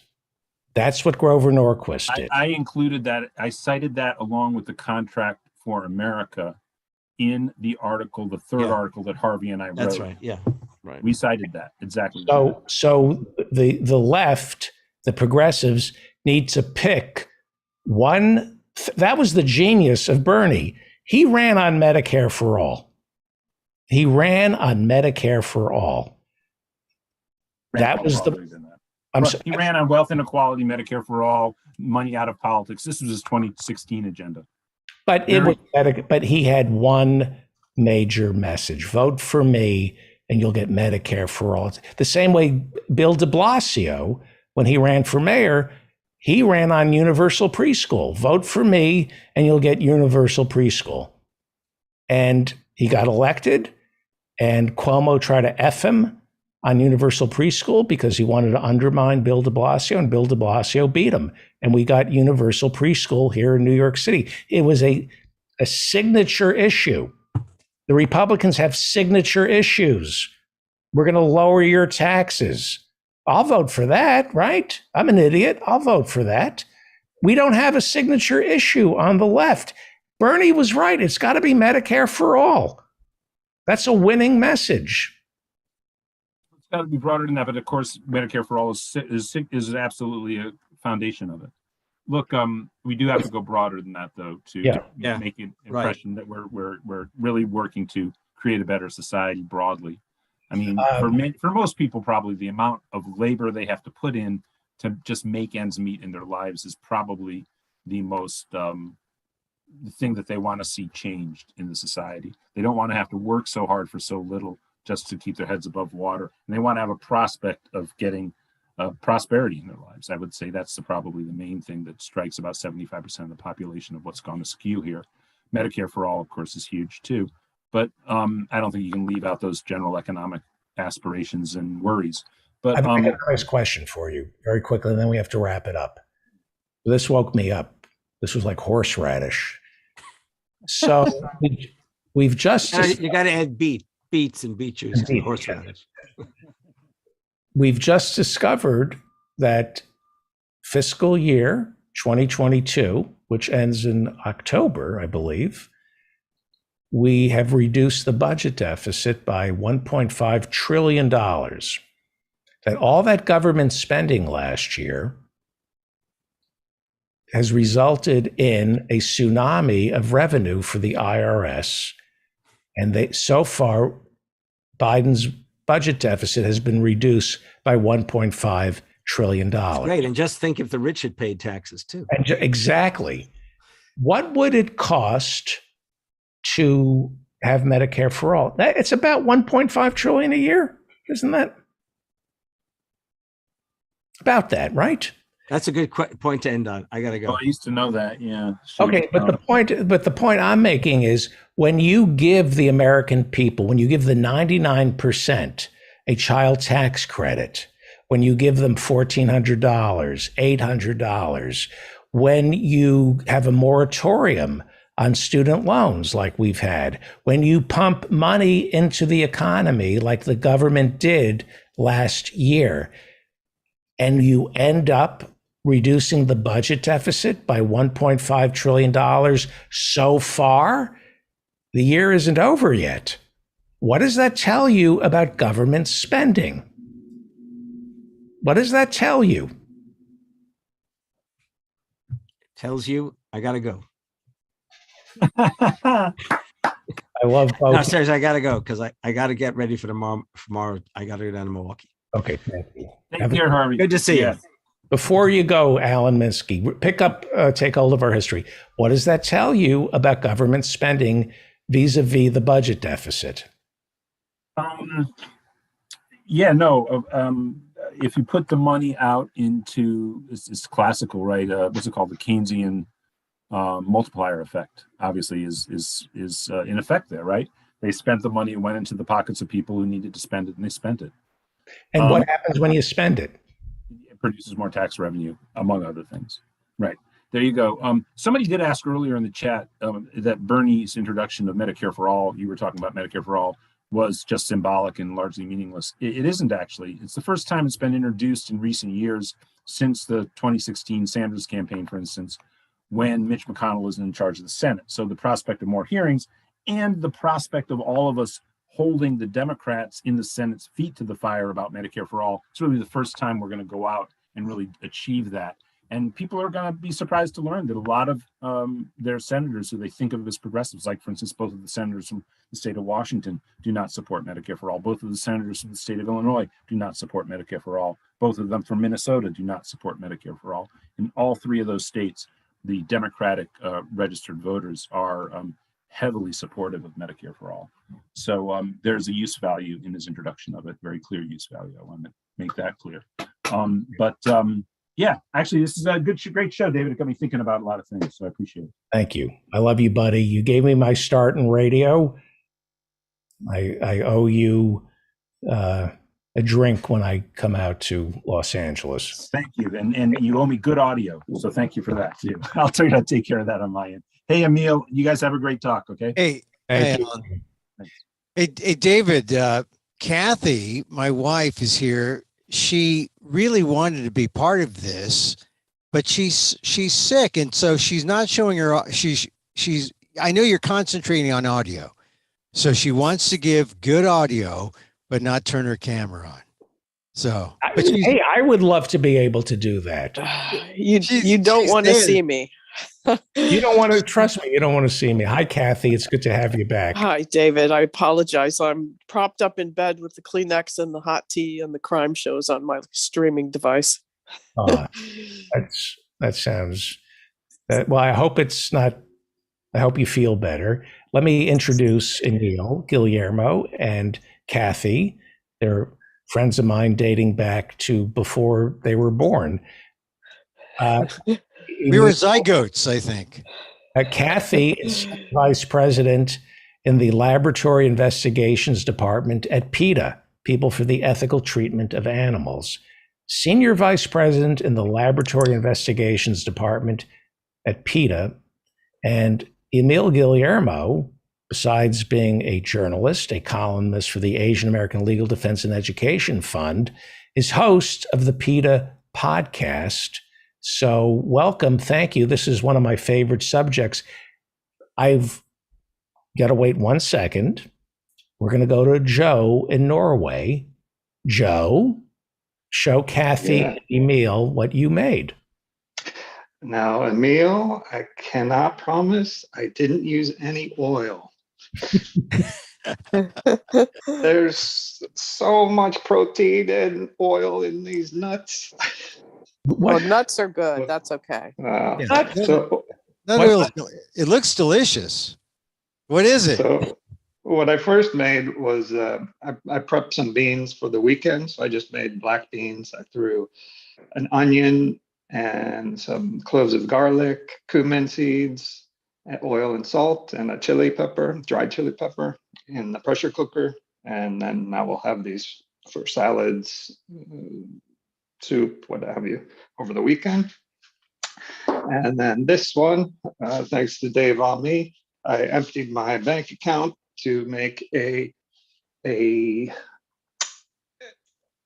matcha green tea cashew cream tart, I guess, with almond crust. Ah, yeah, So that's this will go amazing. in- It's a no bake cake, a tart. So we'll throw this in the freezer for some hours and then bring it out when it needs to be served. So the green is matcha. Yeah, Oh, it sounds good. very tasty. Okay. Well, Are you selling them? Angels. He's on the side of Angels. It looks good, Joe. Looks good. Well, let's talk Kentucky Derby. Yes. Apparently, the guy who owns the winner tweeted that Kamala Harris had some sexist comment about Kamala Harris getting. I won't even repeat the tweet, but it involved. But tell us about the Kentucky Derby and why it's bad. Well, the trainer that you're talking about really showed how high class he was with that comment. And then soon after made his account private because so many people were offended. So the Derby this year in some ways was very satisfactory because none of the top trainers won. And those top trainers all have multiple drugging violations and they have multiple violations of labor, wage theft, and exploitation of workers who are in the US on temporary visas. So in some ways, it was the best outcome for those of us who care about the horses. In other ways, it's just as terrible as always. You've got a horse who lives in a stall 23 hours a day, gets taken out for about an hour a day, and then every now and then is taken out to a race, which they have no control over, and they get whipped on the way down the stretch, leading to the end of the race. And in this case, the horse got whipped or punched afterwards by the outrider who came to collect him. So it was pretty typical Kentucky Derby in that way. Why would you? It's all horrible, but why after? Well, that was the thing that made it different this year because Yeah. after and look, you got to set this up right, Kathy. The horse came out of nowhere, was the longest shot on the board, 80-1. Comes out of nowhere, wins, and beats two favorites. Like the favorites look like they were going to go in 1-2 in the stretch, but that's a really deep stretch in the Derby. And this horse, Rich Strike, literally comes out of nowhere on the rail to beat Epicenter and Zandon, which, like I said, two of the favored horses, to win at 80-1. So now the horse gets gathered up. He wins. It should be a celebration. And then, Kathy, explain what happens. There's an outrider comes up and starts punching the horse. Yeah, thanks for setting that up. Yeah. So right after the Kentucky Derby, NBC is thinking about getting that interview with the jockey. And this was an unknown jockey and an unknown horse, an unknown owner and trainer. And the person called an outrider, who was a guy on another horse whose job is to go out there and grab hold of the horse's bridle and gather that horse in so that the jockey can do an interview then with whoever's with NBC. And in this case, the horse was feeling, as you can imagine, a little bit keyed up. He just ran 1.25 miles. He ran farther than any other horse because he had to maneuver in and out. And he did it at this incredible blistering speed. And then he gets this jerky outrider who starts pulling on his chain underneath his bridle. And when the horse gets irritated at that, he starts hitting him. And the best thing from my perspective is that the horse did bite the guy on the leg. So I felt like that should be, the picture for speciesism. If you go too far, you'll get bitten on the leg. That became the story. That became the media story, the secondary media story of the Kentucky Derby. So I don't follow horse racing. I have a close friend who wants to go up to Saratoga in New York and watch the horses race. Do the horses know if they're winning or losing? Sure, they do know if they're winning or losing. But you know that most horses are on medication for ulcers because it's such a stressful thing that they do. They get very keyed up, very nervous, they're stressed out. They have all of these medications that they're given, and they're kind of nervous wrecks a lot of the time. But they do know that they're winning or not winning, and they try hard and they get hit with a whip for trying hard. Do they want to win because they're afraid of getting whipped? Is that how do you get them to, how do you incentivize a horse to win? Yeah, that's a really good question. Some of them, I think, just really want to go to the head of the pack and they really want to win. But, horses are herd animals. This is not a normal thing for them to run away from other horses. And for that reason, it's a behavior that has to be taught to them. And it's done illegally sometimes with electric buzzers to shock them when they want them to speed up. Certainly done with whipping. In order to, yes, incentivize them would be the word for it. Are there alpha horses who want to be the leader of the pack? Sure, there are. There are all different kinds of personalities. So there's something innate. So would you say that is racing something natural that you see among herds of horses? They race to establish. How do you establish dominance as a horse? Yeah, they don't race to establish dominance. They do run. That is a natural behavior. They do run, and they usually establish dominance by the stallions fighting it out with each other to see who's going to be in charge of the herd. So racing doesn't come natural to them. It doesn't. And no matter how many times people in racing tell you, oh, we love our horses, this is what they love to do. No, this is what they've been forced to do from the time they were a year and a half old. How emotionally sentient are horses? Any woman who falls in love with their horse usually comes from a broken marriage. Every woman I know who's ever loved their horses had problems with their father. Bruce Springsteen and Michael Bloomberg maybe are outliers. I think but what is this connection that women have with, like, the Queen with her horses? What is this? I wish I could explain it. I certainly had it when I was younger. I had horses. Are your parents divorced? They weren't when I was younger. They got divorced when I was about 20. Yeah, that's but not. Yeah. All women who love horses and get an emotional connection to horses come from a broken marriage. But they're really remarkable animals in the sense that they're so sensitive to humans. They're so tolerant of what they do, of what we do to them. They really put up with a lot from people, and they're remarkably intelligent. What's in it for a horse to have that connection? Well, that's a good question. Too often, I don't think there's a whole lot in it at all for a horse. They have a home.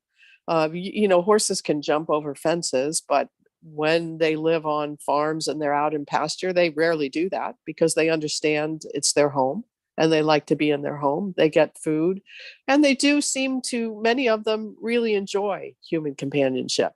I used to ride horses, and I wouldn't do that anymore. I've come to think that putting that metal bit in the horse's mouth and making him do what I want him to do is not really a cool thing anymore. Yeah, I never enjoy it when that's done to me.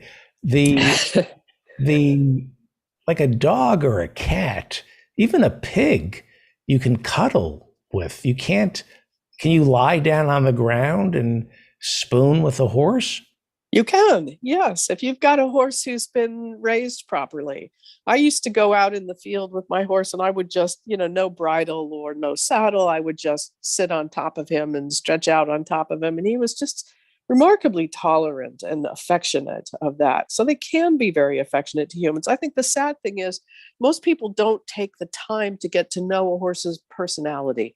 They have a horse for a purpose. They show horses, jump horses, play polo, race. There are not that many people that really take the time to get to know them as individuals. See, and that's the difference. I require a saddle. Some of the horses, they don't. But I require one. I'm sorry. That's just So me. what are the chances of getting rid of horse racing? It seems like we should. Well, it's on its way out. It's been decreasing in popularity for a long time. And I think if we stopped supporting it, especially in New York State, we're working to end the subsidies that prop up horse racing in New York State, because you probably didn't know that $230 million of state funds go to support the 11 horse racing tracks in New York State. And this is an industry that's required under the state constitution to provide a profit for New Yorkers and does not. But these laws have been passed by people who had influence from people in the horse racing industry. They're very opaque. There's really been nobody in charge of making sure that the state gets what it needs to out of this. And so we've uncovered this, and we've put together a coalition of human rights and animal rights groups. We work with Alliance for Quality Education and Worker Justice Project, Live on New York Communities for Change, Strong Economy for All. And all of us have the single goal of making sure that that money doesn't go to support racing, but goes back into education, where the video slot machine money was meant to go in the first place. Right. Yeah, now, David, keep in mind, $230 million a year subsidizing racing, and NYRA, which owns all these tracks, they're essentially a publicly funded entity, and it's all coming out of the taxpayer dollars on top of the $230 million. This is what keeps racing alive. And when you think about the Kentucky Derby kicking off the Triple Crown, well, what is the final race of the Triple Crown? It's the Belmont later on in June. And, this is a sport from a bygone era that has no relevance now. And you look at what the horses have to go through. Racing a mile and a quarter at the Derby. They've got to come back and race in the Preakness in Baltimore and then finish off with a mile and a half in New York.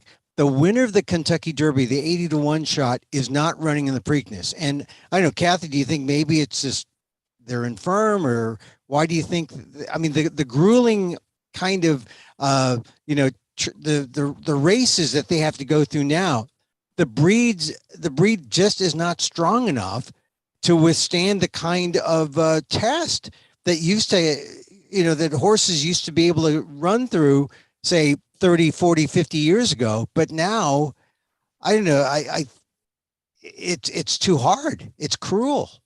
It is. And yes, you're right. I think that the owners of this horse decided they were going to give him a break, because to come back after a race like that after 2 weeks, very, very hard on a horse. So we do think that's good. But, you bring up, David, you talk about the tracks in New York and Saratoga. Saratoga is possibly the one track where people visit it.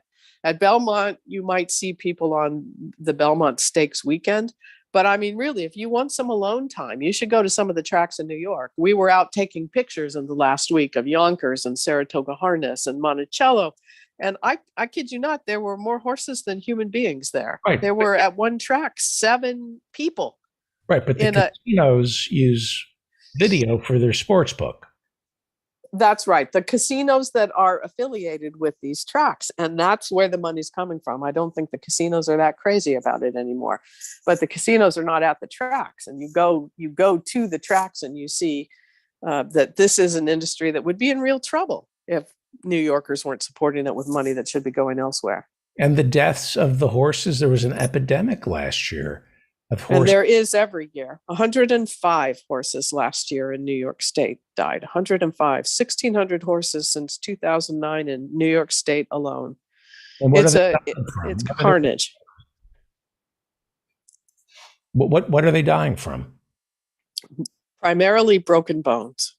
And this is something that we worked with officials in California, and we've been able to turn it around to some degree. It's not perfect. It will probably never be perfect, and that's why horse racing has lost so much popularity. But these horses are kept on this regimen of medications, and they're legal medications: anti-inflammatories, muscle relaxants, tranquilizers, thyroid medication, even if they don't have a thyroid disease.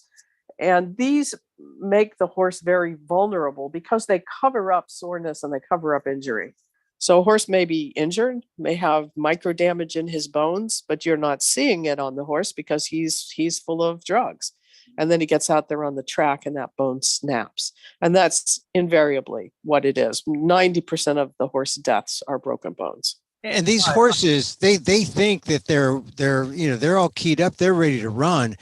The drugs are the only thing that makes them, gives them the ability to run. And then when the drugs wear off, they get sore, they break down. Sometimes it doesn't work, even on the track. And this Kentucky Derby was also important because maybe the face of racing, trainer Bob Baffert, was banned from the Kentucky Derby this year. And why? Because last year's winner, Medina Spirit, was disqualified because of a drug infraction that they put on trainer Bob Baffert. I mean, that was really the significant thing about this year's race, that the face of racing, NBC, all of racing had to acknowledge, the one of the key members of its community, the most famous one, is a villain. And that is so often the case. I mean, you look at somebody like Chad Brown, trainer Chad Brown, who's mostly located in New York, but had a horse in the Kentucky Derby. And in 2019, he settled a lawsuit with the Department of Labor for $1.6 million for violations of labor laws. Wage theft is common, and worker visa. In Chad Brown's case, it was that he brought workers in from other countries in on the temporary visas. And then there are ways to manipulate that. You say to them, if you want to stay here, you got to take what I pay you. And then I'll figure out a way for you to stay here. And it's that kind of manipulation puts the workers in a terrible position. So you've got, this is what finally got me about New York racing is why are we paying for the exploitation of humans and the abuse of animals? Why are New Yorkers paying for that? It's just crazy. Right. What about the argument that while it's very violent for the horses, sometimes it's the only way out of the ghetto for them? And that traditionally, each type of breed, it's the Arabian horse, we're known for horse racing, and then they rose through it, and then the Appaloosa, it's like, it's just a transitional. How about, don't forget the mule races. There were mule races and camel races sometimes at these racetracks when they're desperate to come up with some kind of novelty that. I'm just saying it's when it's part of the American story. The Dutch Warmblood was a racehorse, and then the Dutch worked their way out of the ghetto, and then suddenly it was the Mustang that became a race. I'm sorry. I'm just so depressing. It's so. Why can't we just outlaw this stuff? Nobody's making money off it. Who? That's right. Who is making money off it? The racing lobby's huge, David. Yeah, well, it's a sport of at the higher levels. It's a sport of the wealthy. And this is what's so offensive about somebody like Chad Brown, who gets more than $1 million in COVID funds, while he's paying off back wages to workers he cheated. But he races for millionaires, and it's a great tax write-off for millionaires. It's a game of wealthy people, and that's, I think, pretty much how they got all those favorable laws passed in New York. It's a game that wealthy people enjoy that doesn't create jobs, wealth for Americans, even though we end up subsidizing it. That's right. And one of the really offensive claims of the racing industry is that it has this huge economic impact. They claim $3 billion economic impact and 19,000 jobs in New York. Turns out that study was paid for by the racing industry, done by a horse group, and has no details like where are these jobs and what do they pay, and is it part-time or full-time? A lot of dead horses, that's good for the economy. You have to remove them, bury them. Well, that's it's ironic when you say something like that. That horse racing in New York gets more funds than the Department of Agriculture gets. That is another problematic industry, but does actually provide jobs. Well, according to Chipotle, dead horses is agriculture. I don't That's know if right. You've eaten a Yeah. Chipotle recently, but Yeah. In Europe, yes. Hey, don't forget also that a lot of horses from the racetrack, they get shipped overseas. Even the champions, they get shipped overseas. Japan, Korea. I mean, how do we compare in terms of cruelty to horses here in America? Well, we're on the lower end of being humane for sure. We're right down there with Australia. And I think it's problematic just about everywhere, but you see rules that benefit the horses a great deal more in some other countries. Hong Kong is known, strangely enough, a small racing industry, is known for having pretty decent laws to protect horses. And England, very problematic, but better than the United States. And Abu Dhabi, problematic, but better than the United States. I think one of the issues we have here is the drugging. It's simply not tolerated in most other countries. And here, it's a way of doing business. We And call tell- them chemical horses. Tell them about the whipping laws too. I mean, they had tougher whipping laws, and then they went back on them. Well, they're trying to. We've worked very hard over the last decade to get rid of the whipping, or to make it at least, it's never tolerable, but fewer whips. And we also worked very hard to pass federal legislation that would put one body in charge of the drug enforcement in the United States. It was supposed to be the U.S. Anti-Doping Agency, but as often happens in horse racing, those talks with USADA broke down, and now they're going back on the whipping issues too. So in New Jersey, where whipping was not allowed at all, it will again be allowed. And in California, where we work to reduce it, it will again be allowed in greater number of strikes. So when you're watching horse racing, you're watching animals being tortured. Horses are not endemic to the United States. That's my understanding, that they didn't come from here originally, that they were brought from somewhere else, probably Spain, and then various breeds were brought from other countries. Yes. Right. Horses aren't endemic to the United States, and neither is compassion. That's brutal, unfortunately. country. Well, I would love having you come back. I love PETA. I do. Thank you. I fell off the vegan wagon, and for reasons I don't want to go into, I was eating ice cream. Ice cream is evil. They make vegan ice cream, David. That's even better than the real stuff. How can you? I know, but I don't want to go into detail. Okay, all right, no, you know. Yeah. We were eating ice cream for reasons that I don't want to go into, and it is murder on my digestion, and it is, and you can't stop. The way they make ice cream is they pump it filled with oxygen, and it's this combination of salt, sugar, and fat, and I can't stop eating it. Yeah, that's a whole science now, isn't it? Yes. That taste. Yeah. Well, you mentioned Starbucks earlier. We have been haranguing Starbucks about the surcharge on non-dairy. Paul McCartney and James Cromwell crazy glued his hand. What did James Cromwell do? He did. He super glued his hand to a Starbucks counter in New York. And James Cromwell is a true activist. He's been arrested many times with protests for PETA. And I use that as the example of how you can never predict what media will cover. Because we released very serious investigations this week about monkeys in laboratories, and what got all the coverage was James Cromwell supergluing his hand. But it's exactly as you say. This is why should people with lactose intolerance and people who don't want to support the abuse of the dairy industry have to pay more? It's ridiculous. Yeah, Starbucks charges extra for non-dairy creamers, right? That's right. That's right. And they've stopped doing it in England and some other countries, so it's got to be here next. Yeah, and that's discriminatory against Asian Americans who are generally lactose intolerant. That's right. They don't tolerate lactose. Most Asian Americans don't. Yeah. And Paul McCartney is a vegan. Yeah, he's great. He jumped right into the Starbucks campaign. That was wonderful. You know, the older I get, I come from a type of tribe that preferred John Lennon to Paul McCartney because you always had to pick one or the other. Or Right. George. I wanted to be cool, so I went with John. The older I get, the more respect I have for Paul McCartney. I may actually be on Team Paul with the vegan.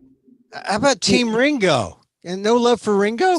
He was pro Brexit, Ringo. Oh, he was? Oh, okay. Oh, I didn't know that. Yeah. So, it's tough. Van Morrison, Eric Clapton. I love those guys, and they've gone to the other side with the anti-vaxxing stuff. Before you go, I want to talk about Bong Bong. Yeah. I saw a documentary that came out about 2 or 3 years ago about Philippine politics and the legacy of the Marcos family. One of the things Imeldo, Like Feldo, right? Just Feldo. Feldo, yeah, did was she built an island of exotic animals, and they're still alive.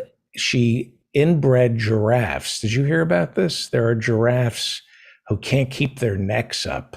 Oh, I just thought that was another province in the Philippines. I didn't realize there were actual giraffes that she was like experimenting with. No, I hadn't heard this. I know there's all these tapes and movies that are coming out about the Marcoses in Hawaii and some other things, but I didn't hear about this one. This is a woman who delighted in breeding giraffes and had them shipped to the Philippines. And some of them, I guess giraffes live a long life, and they bred. And it is the most horrific thing to see, giraffes unable to keep their necks up. And you think, well, you should be vilified. Marcos, just for that alone, you should be vilified. Thank you, Kathy Guillermo. Let's talk very quickly about Bong Bong. How do people support you, Kathy? How do people support PETA? Thank you. People can go to PETA.org, PETA.org. And PETA is right. It's uncomfortable. It's uncomfortable, but PETA is right. They've always been right. I knew PETA was right before I became a vegan, but PETA is always right. Thank you, David. Whether you like it or not, PETA is right. We like to say what makes people uncomfortable. Yeah. Okay. Thanks so much. Thank you so much. And thank you for your valuable work. Emil Guillermo. Yeah, David. So that's why I've been married to her for more than 30 years. She keeps me on the, on the right side. Right. Yeah. She's right. So talk to me about Bong Bong. Well, I mean, he won. The landslide came true. He's got 15 million more votes than the vice president. The votes are almost all in and counted. They're going through them again, and there are no real irregularities to speak of. President Biden has called to congratulate Bong Bong, so that's a kind of I guess that's no big deal. I mean, Reagan and Bush embraced. Did Biden introduce Bong Bong? I'm so tired. Hang on. Yeah. What? Bong Bong meet Biden's son, Crack Bong? Hey, we got to work on that. I mean, he's going by Bong Bong. People are referring to him as Bong Bong, not as Marcos Jr. I mean, you could, but Bong Bong is his moniker. It's the Bong Bonging of democracy of the world and in the Philippines. And, the thing that really gets me now is I think we're not seeing like a Kim Jong-un kind of thing because, where he's the son is more badass than the father, Kim Jong-il. With Marcos was the badass. Marcos Sr. was Marcos Jr. is he's more milk toasty. He's not the guy who imprisoned and tortured. He's just sort of like the son who just it's like Don Jr. and Eric. Would you vote for him or for them over? Well, you wouldn't vote for any of them. I hate Eric and Don. I think I hate them more than I hate Donald Trump. I know, but but Trump is much worse, right? No, they're worse. They're both the father. They're son ofs. Donald Trump is the son of Fred Trump. Oh, that's right. Right. He had a father. Never trust a son of. So they're all son ofs. Yeah. And I think the son of a son of a son of is more dangerous than just a son of. You might be right, but I'm thinking that Bong Bong. See, he's using in the stories from the Philippines that I'm reading, they're either using BBM. They don't want to mention Marcos because they know that Marcos is kind of a sore point, even though the landslide is there. My theory is that people, there's a number of people who have forgotten or did not live through the Marcos years. So that's bad, that you have them coming to this saying, oh, let's give, they're just voting for the brand. This is the son. Let's vote for him. And meanwhile, if you did live through that era, you're dreading this. You're waiting to see what the next thing is going to be from the Marcoses, because it can't, how are they going to, you got to say, how are they going to outdo themselves, considering all the people they tortured and incarcerated? I don't think Bong Bong's going to do that, but what he might do for Duterte, that's the thing, because Duterte was in the news. Rodrigo Duterte. Yeah, what's going to happen to? Is he done? Well, he's going to be done in a month. But this is the last dispatch I saw from. I write a column in the Inquirer.net, which is based in the Philippines. It's one of the daily newspapers in Manila, but it has its website really serves all the overseas workers who you can't. This is the reality of the Philippines. If you live in the Philippines, you cannot make a living in the Philippines. You have to go overseas to work. So people are going to the United States and Canada, of course, and they're going to the Middle East. I had cousins who went from Manila. They took jobs in Saudi Arabia because they could not get jobs in the Philippines. So this is the reality of the Philippine economy, and why overseas workers, the vote from the overseas workers was so important, because they give billions of dollars to the Philippine economy. Without the overseas workers, the economy in the Philippines, it's like 50 pesos to $1. People are getting paid in pesos, not in dollars. Call your Visa call center and you get a Philippine voice. Ask them, are you getting paid in pesos or dollars? It's not a good thing over there in the Philippines for the most part. And when you have the oligarchs like Marcos emerging, even Duterte is saying, hey, you got to think about the people. And so we're going to see how Bong Bong does, how he transitions as president. But the key thing is, what's he going to do to Duterte? Is he going to cover him? Is he going to screen him from the ICC, which is trying to get him for these extrajudicial killings? The UN is putting the number at 27,000, the people who have been caught in the drug war of Duterte. And today in the Philippine Inquirer, Duterte is saying in Tagalog, but I saw it in translation, he's saying, I want to get 3 or 4 or 5 more drug lords before I go. He's serious about. Now, look, this is one of the weird reasons why Filipinos kind of love him too, because they know that crime is a problem. Drugs are a problem in the Philippines, but there's a way to do it legally in a democracy. And the way that Duterte has done it is, it brings up the human rights issues. So as I said, the UN puts a number at 27,000 people who have been either killed or caught in the drug war. The Philippine government puts that number a little lower, like under 7,000. And I think to the degree that Marcos protects Duterte, who essentially enabled the Marcos's revival by putting Ferdinand Marcos Sr., burying him. He was in cold storage up in the northern part of the country.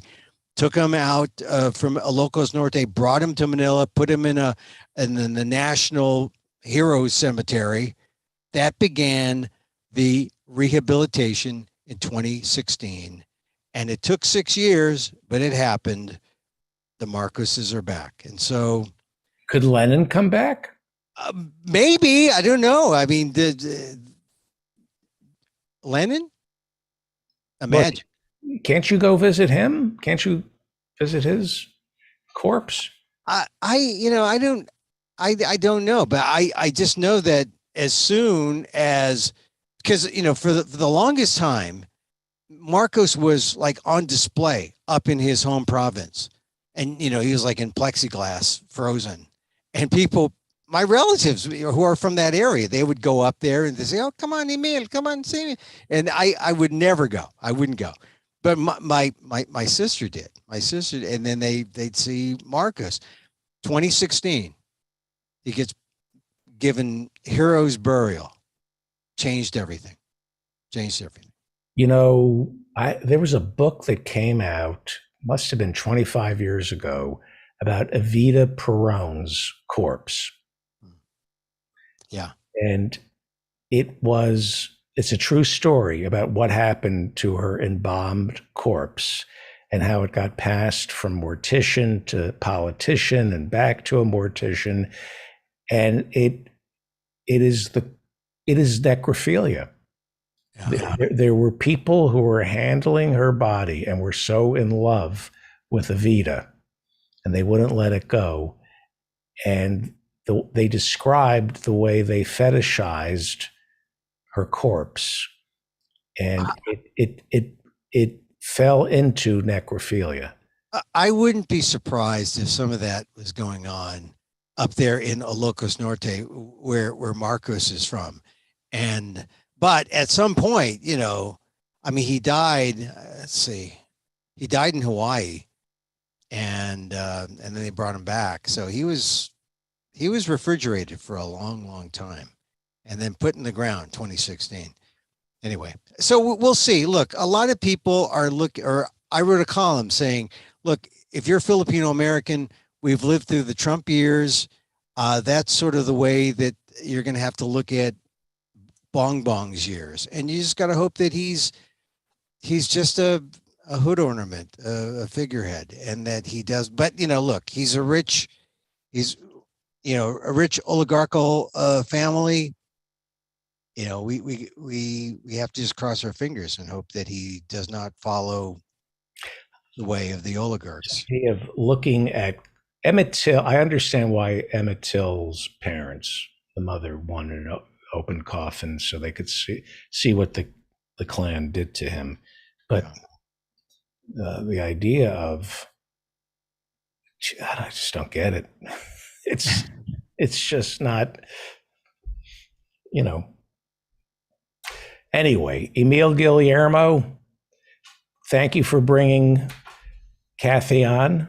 Yeah, she was on her deathbed. You brought her to life, David. And she loves talking. Her official title is Senior VP of the Laboratory Investigations Unit, but she also, in her spare time at PETA, runs the horse racing thing. And it's amazing what she's been able to do. And here's the thing, and the reason why it's such an important issue in animal rights. There were 16 million people watching the Kentucky Derby on television. 16 million. You can go out there and protest, World Week for Animals in Laboratories, or you can talk about spaying and neutering or whatever, what other animal rights issues, anti-vivisection. And in that one race, 16 million people are watching the Kentucky Derby.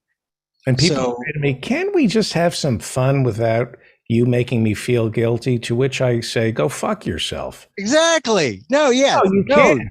No. You can't do it. You can't do it. No, you can't have fun. There are right ways to have fun and wrong ways to have fun. And if you're told what's going on and you still think it's fun, no, your idea of fun is wrong. And that includes football. All professional sport. Look, I have come to a point with professional sports. Last night, or on not baseball. No, Wednesday, the Golden State Warriors played the Memphis Grizzlies. It was 3-1 in terms of games, and the Warriors were going to close it out, hopefully to end the series. But they lost. They were playing in Memphis. They lost by 39 points. They were down by as many as 55 points at one point. And I thought, this is an embarrassment, an insult to fans who root shamelessly for professional athletes. And I thought of you, David, because I know you don't like sports. You don't, that's, and I saw sports, all sports that I love, as a massive waste of time when I saw the Warriors they didn't even send it in, or phone it in. They literally just they didn't play. It's almost like a rigged game. But there's no, now, guilty confession. The only sport that I can enjoy is boxing. Boxing? How about ice volleys? Do you like ice volleys? That and ice volleys and roller derby? Female MMA. Female MMA. They're good. They're good. Female quality. MMA. Susan B. Anthony against Ida B. Wells. That would be a good fight. Yeah. I watch female MMA and I think everything I was raised to believe about women and men is completely wrong. They are bad mothers. Literally bad. I watch that and I go, everything I thought I knew is completely wrong. This is amazing. Thank you, Emil. Follow Emil on Twitter at Emil Amok. Listen to the PETA podcast, new episodes every Wednesday. And don't forget my news meditation. My news meditation, because I end the show with a meditation. So you have to go fast forward. If you go on Twitter at Emil Amok, or just go to amok.com, they're taped, but I do a live stream, 2 p.m. Pacific on my pathetic YouTube channel. Can't be as pathetic as mine. No, mine's more. Mine is more pathetic. My YouTube channel is more pathetic than yours. Yours is pretty good. You got moderators and stuff. We have mods. Yeah, I'm telling you. Mine is worse. Well, I'm trying to grow mine. All right. I want to thank mods. Well, you brought up the mods. Where are they? We have new mods here today. Autumn Leaves, M. Toussaint, MIDI Doctors, Bob Carmondi, and S. Scout. And thank you, Todd, for your super chat. Now we can say, Rodrigo. Let me say, do you know Rodrigo? Our course. I've seen his name. I know that he's in the special pod. Hello, Rodrigo. He's our reporter down in Mexico. Oh, great. You've met him. And here's the thing about Rodrigo. Because he doesn't live in America, this is really sad. He speaks 4 languages: Japanese, French, English, and Spanish. And I say, you should move to America. We don't have to be bothered learning other people's languages. Isn't that sad that somebody has to learn 4 languages? Well, just in case you go to Peru or someplace, you need the Japanese. Great thing about being an American, you barely have to even learn English. Bad English is acceptable. Everything's acceptable here. Agreed. Right. Thank you, Emil. We have 5 minutes, Rodrigo. Thanks, Rodrigo. Okay. What's on your mind? We have 5 minutes. A short PSA. Gruen Shockley from the Majority Report chat from the official Discord says thanks for the donations for the Guitar Fund, and she has a GoFundMe to help a trans woman relocate from Texas. I put the link in the chat, and I tried, perhaps not hard enough, to bring experts to talk about this, but if I keep putting it off, I'll forget something, so I'll try to go very fast without missing anything. By the way, I just want to say something. Yes. A lot of our guests are because of you. You got us Jason and Pascal Robert. You've brought in a lot of great guests to the show, so we are very grateful. It's amazing that somebody who speaks 4 languages, it's just kind of sad that you speak 4 languages. But Go ahead. What's on your mind? You may have wondered why there's so much trans porn getting made. It seems like every trans person who can quote unquote pass is invited to do trans porn.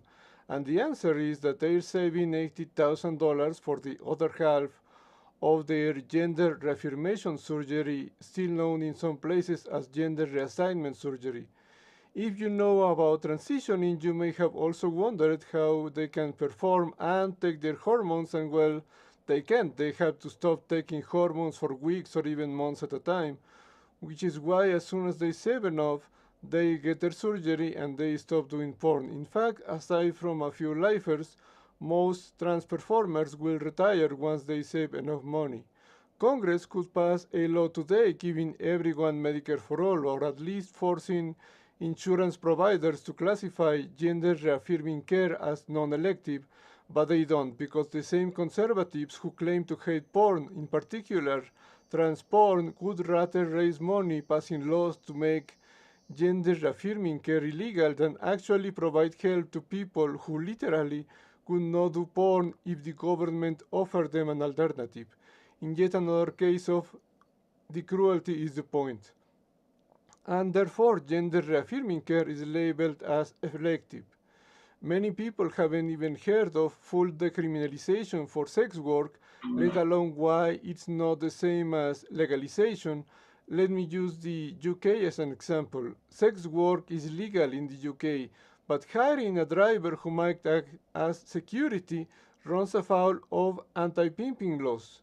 Renting an apartment for the purpose of having sex is also illegal, and any landlord is allowed to not only refuse to rent to you, but they can also call the cops on you, which means sex workers often have to bring customers to their real home.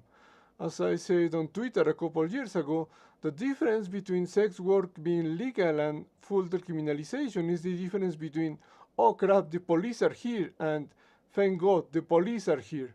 In one instance, even if sex work is legal, you may rather take a beating from a customer than deal with the police. In the other, the police are actually here to help, if you can imagine that. There's only one reason not to fully decriminalize sex work. Cruelty is the point. Why, as leftists, do we think of porn or sex work in general as somehow being different from other kinds of work? I'll give you a hint.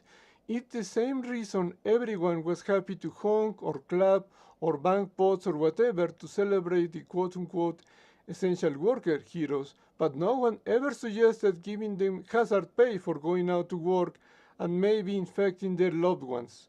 If we thought of porn performers or sex workers as regular people not legally allowed to unionize in an industry that regularly replaces anyone who tries to protect other workers from abuse and spreads rumors that they're, quote, difficult to work with, end quote, no one would think, oh yeah, they deserve it.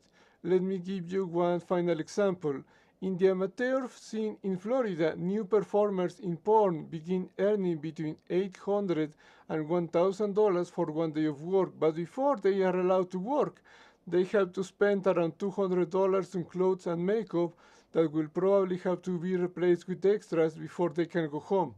We don't often think of our workplace quote-unquote demanding that we spend on clothes before being allowed to show up at work, but that's only because we've been trained to think that our willingness to quote-unquote invest in clothes shows our commitment to the organization, and then we hear that a girl just starting in a new job has to spend around 1/5 of her expected salary before showing up to work, where her brand new expensive clothes will get destroyed, who can never quote-unquote earn healthcare no matter how many years she works, and if that work was in porn, we'd be up in arms about an industry that abuses thousands of employees like that every month.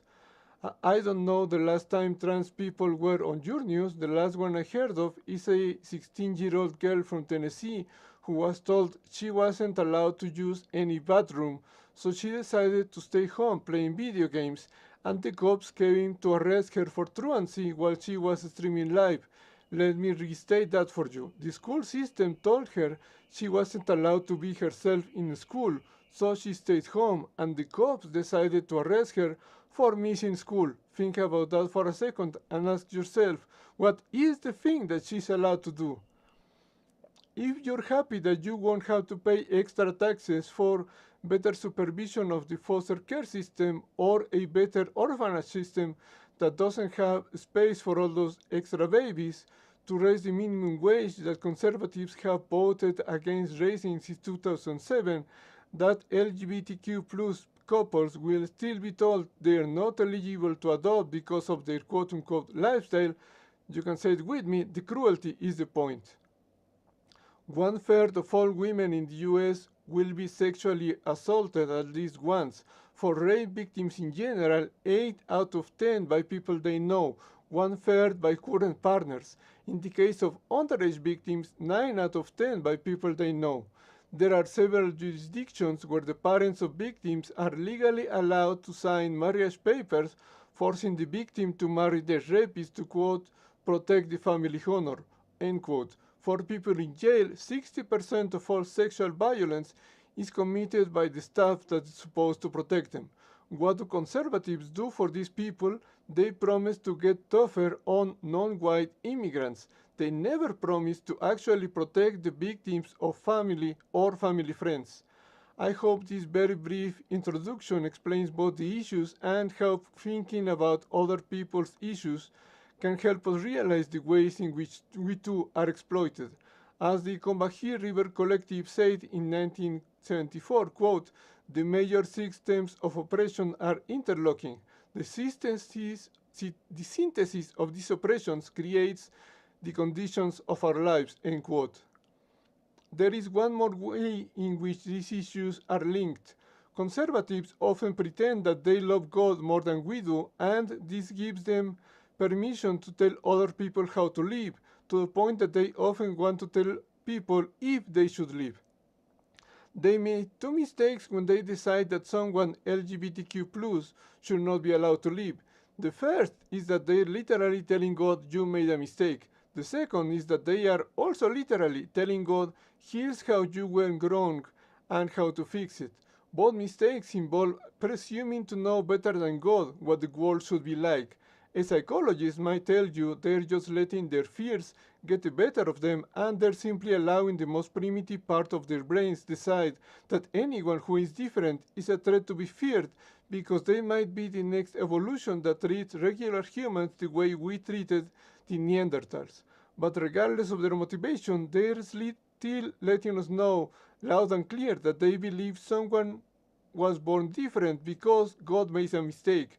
Let me make it clear for those not familiar with Abrahamic religions. God is the Lord of hosts, literally the leader of many armies. The only thing worse in the many Christian religions than killing someone in the name of God is killing and or bullying until they kill themselves someone who is different and giving us the reason that God made a mistake allowing them to be born. We certainly hope that bullying someone for being different carries a separate grave punishment, but making someone want to kill themselves because you decided that God made a mistake will earn you by itself a one-way trip to hell. Of course, if you confront a more good than bad person with this logic, they might realize the error of their ways, but everyone else will simply end up admitting they don't believe in God, which is why I haven't used that argument while arguing with conservatives, but I wanted to mention it in case the listeners know someone who genuinely wants to put God first. Thank you. Thank you. Thank you, Rodrigo. Thank you. All right, I'll see you at office hours, right? Rodrigo? Yes. Okay, thank you. That is our show. Please join me for office hours starting at 8 p.m. Eastern. I host the first hour, and then it's turned over to all the great, amazing people who are part of this community. If you would like to join our community, go to my website. It's working. It's up. Go to my website, sign up for office hours, join us in our live virtual studio audience here on Zoom, and you get to join the conversation on the show. We also are produced by several people. The show is produced by the following people. I'm not reading anything. I have it all memorized. This show is produced by the Invisible Ninja, Dan Frankenberger, Andy Brown, Professor Jonathan Bick, Joe in Norway, Sarah Bush, Grace Jackson, Hannah Feldman. I mix up all the names in my head and see, it's a cognitive test that I administer on myself on the show to make sure I can get everybody's name and then mix it up. By the way, David, I don't know if you've heard that you passed 7,000 subscribers on YouTube. Yes, thank you for mentioning that. We're slowly growing thanks to the people who helped put this show together. And I'm getting to focus on what I love doing most, which is this show and talking to my listeners, talking to the people who listen to this show. I have been remiss in not responding to people's emails, but a lot of my burden has been relieved, has been lifted, so I can focus on answering your emails. And so if you want to contact me, go to davidfeldmanshow.com. There's a contact page. If you have any guest suggestions, any compliments, God forbid somebody wants to compliment the show, complaints, go to my website. I answer all my email once again. I know that I haven't in the past, but because of people like Dan Frankenberger, Joe in Norway, Professor Jonathan Bick, the Invisible Ninja, Andy Brown, Hannah Feldman, Grace Jackson, Sarah Bush. Who did I always feel I left somebody out. And I want to thank the mods. They do a great job. And we have new mods: Autumn Leaves, M. Toussaint, MIDI Doctors, Bob Carmonde, and S. Scott. Are you S. Scott? Rodrigo? Why do I think Rodrigo's S. Scout? Rodrigo? He must be S. Scout. He's not saying anything. Subscribe to our YouTube channel, please. And subscribe to this show wherever you get your podcasts. We're available on every podcasting platform. So please subscribe. And we don't get any support from any of these corporate podcasting platforms because we don't take advertising. So nobody's going to, well, we do on YouTube, but nobody's going to suggest this show. If you're trying to find us on iTunes or where else, Spotify, we don't do advertising. So it's not in the best interests of these platforms to promote us. They bury us because we don't make any money for them. But I'm not going to run advertising on this show. I'm not going to read a commercial for a mattress that you don't need. So the only way this show ever gets heard is by people who listen, copying and pasting the link to this show and telling your friends. The fact that we have 7,000 subscribers on YouTube is a testament to word of mouth, people just copying and pasting the show and telling their friends. So if you want to support this show, the best way to do that is to copy the link and please spread it with friends. I know that there are people out there who enjoy this show. The only way for people to discover this show is my listeners spreading the word, because the corporate controlled platforms will not promote this show because I don't run commercials. It's not in the best interests of Spotify or iTunes to tell people about my show, because if you're listening to my show instead of a show that runs ads, iTunes and Spotify lose money. They want you listening to a podcast that runs commercials. So they don't want you listening to this show. So the only way to find this show is by people taking it upon themselves to amplify it, spread it to your friends, tell all your friends about it, please. Thank you to all our guests. This was an amazing show. It really was. And thanks to Invisible Ninja, who's chopping up parts of the show so you can watch it on YouTube. You can watch the entire show on YouTube. The entire show is available on YouTube. It's a full episode. And then we have the Invisible Ninja cutting up individual portions of the show. Thank you to Jason Miles. Listen to This Is Revolution. Thank you to Professor Ben Burgess. Listen to his podcast, Give Them an Argument. Thank you to the Hirschenfelds, Dr. Philip Hirschenfeld, and of course, Ethan Hirschenfeld. Go watch Ethan's comedy special, Thug Thug Jew. Jose Arroyo. Go buy Somewhere in LA, A Book of Hours. Great comic book. You can buy it on Amazon. He got special dispensation from the Reverend Barry W. Lynn.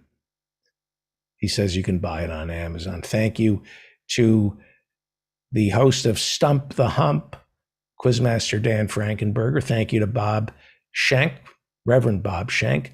Go buy his book, Costly Grace, An Evangelical Minister's Rediscovery of Faith, Hope, and Love. I cannot recommend that conversation enough that the Reverend Barry W. Lynn had with Bob Schenk. So great. Thank you to the professors and Marianne, Professor Marianne, Professors Ann Lee. Read her over at the Daily Kos. Her name is Annie Lee on Daily Kos. Thank you, Professor Jonathan Bick. Thank you, Professor Adnan Hussein, who you should listen to on Guerrilla History and the Mudgeless podcast. Thank you to Joe in Norway for cooking up that torturous pie. God, that was painful watching that. Thank you to Alan Minsky. Donate to the Progressive Democrats of America, please. And thank you, Professor Harvey J.K. Go by Take Hold of Our History, FDR on Democracy, The Fight for the Four Freedoms, and of course, Thomas Paine and the Promise of America, a book that Barack Obama read last year. Thank you to Kathy Guillermo, Senior Vice President in the Laboratory Investigations Department at PETA, and of course, Emil Guillermo, host of the PETA podcast and columnist for the Asian American Legal Defense and Education Fund. Don't forget to sign up for office hours. All you need is Zoom. Join us for office hours. I'm David Feldman, reminding you to stay strong and protect the weak.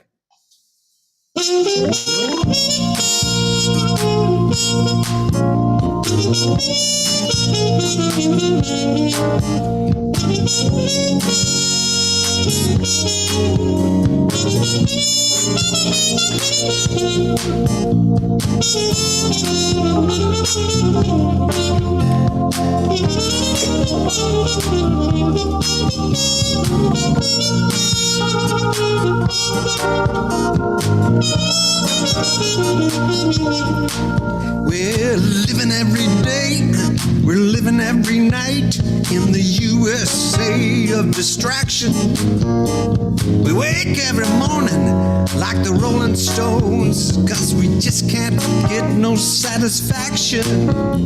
Democracy's in change, we could bury its remains, but infotainment culture has infected our brains. We're living every day, we're living every night in the USA of distraction. The wisdom we receive, the reality we perceive, is burned into our brains by cable TV. Scandal, crime, and disaster lead the news. Fear and white anxiety shape our views. The fourth estate has crumbled into an irrelevant heap. Critical thinking is all but asleep, 'cause we're living every day, we're living every night in the USA of distraction. The pathological pursuit of power and profit drives everything in sight. Not sure we can stop it. Corporate plutocracy has risen to the top. We've lost the power to think, so we shop until we drop. We're surveilled and monitored while they keep us all distracted, so we never notice that our data has been extracted. We're living every day, we're living every night in the USA of distraction. All right.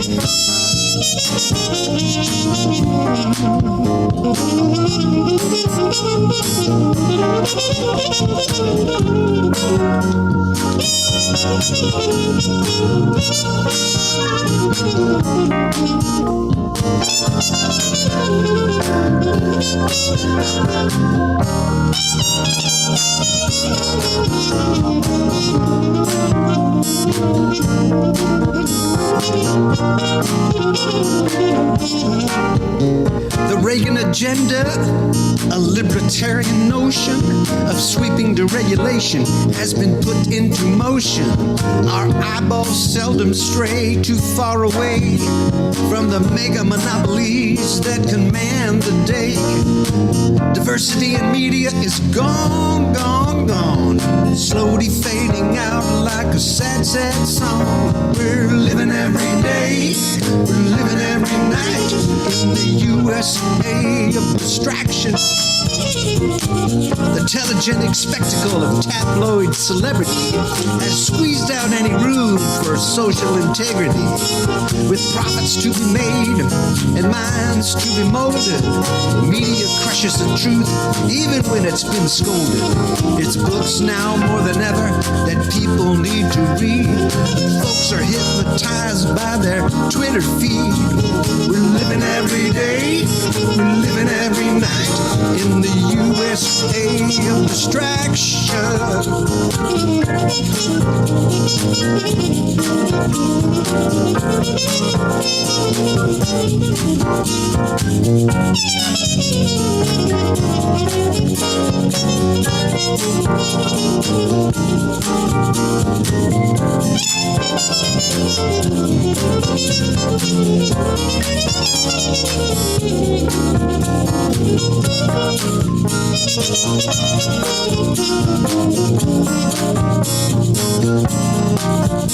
Now we can't seem to get out of this neoliberal nightmare that cares more for Wall Street than anybody's health care. We've been bruised, battered, defunded, and dismantled.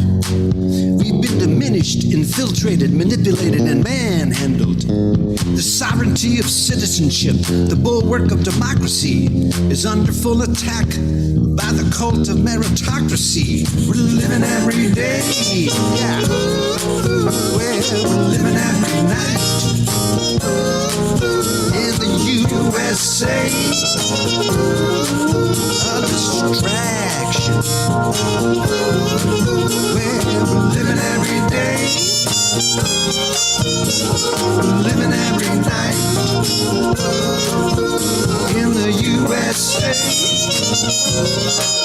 of distraction. Well, we're living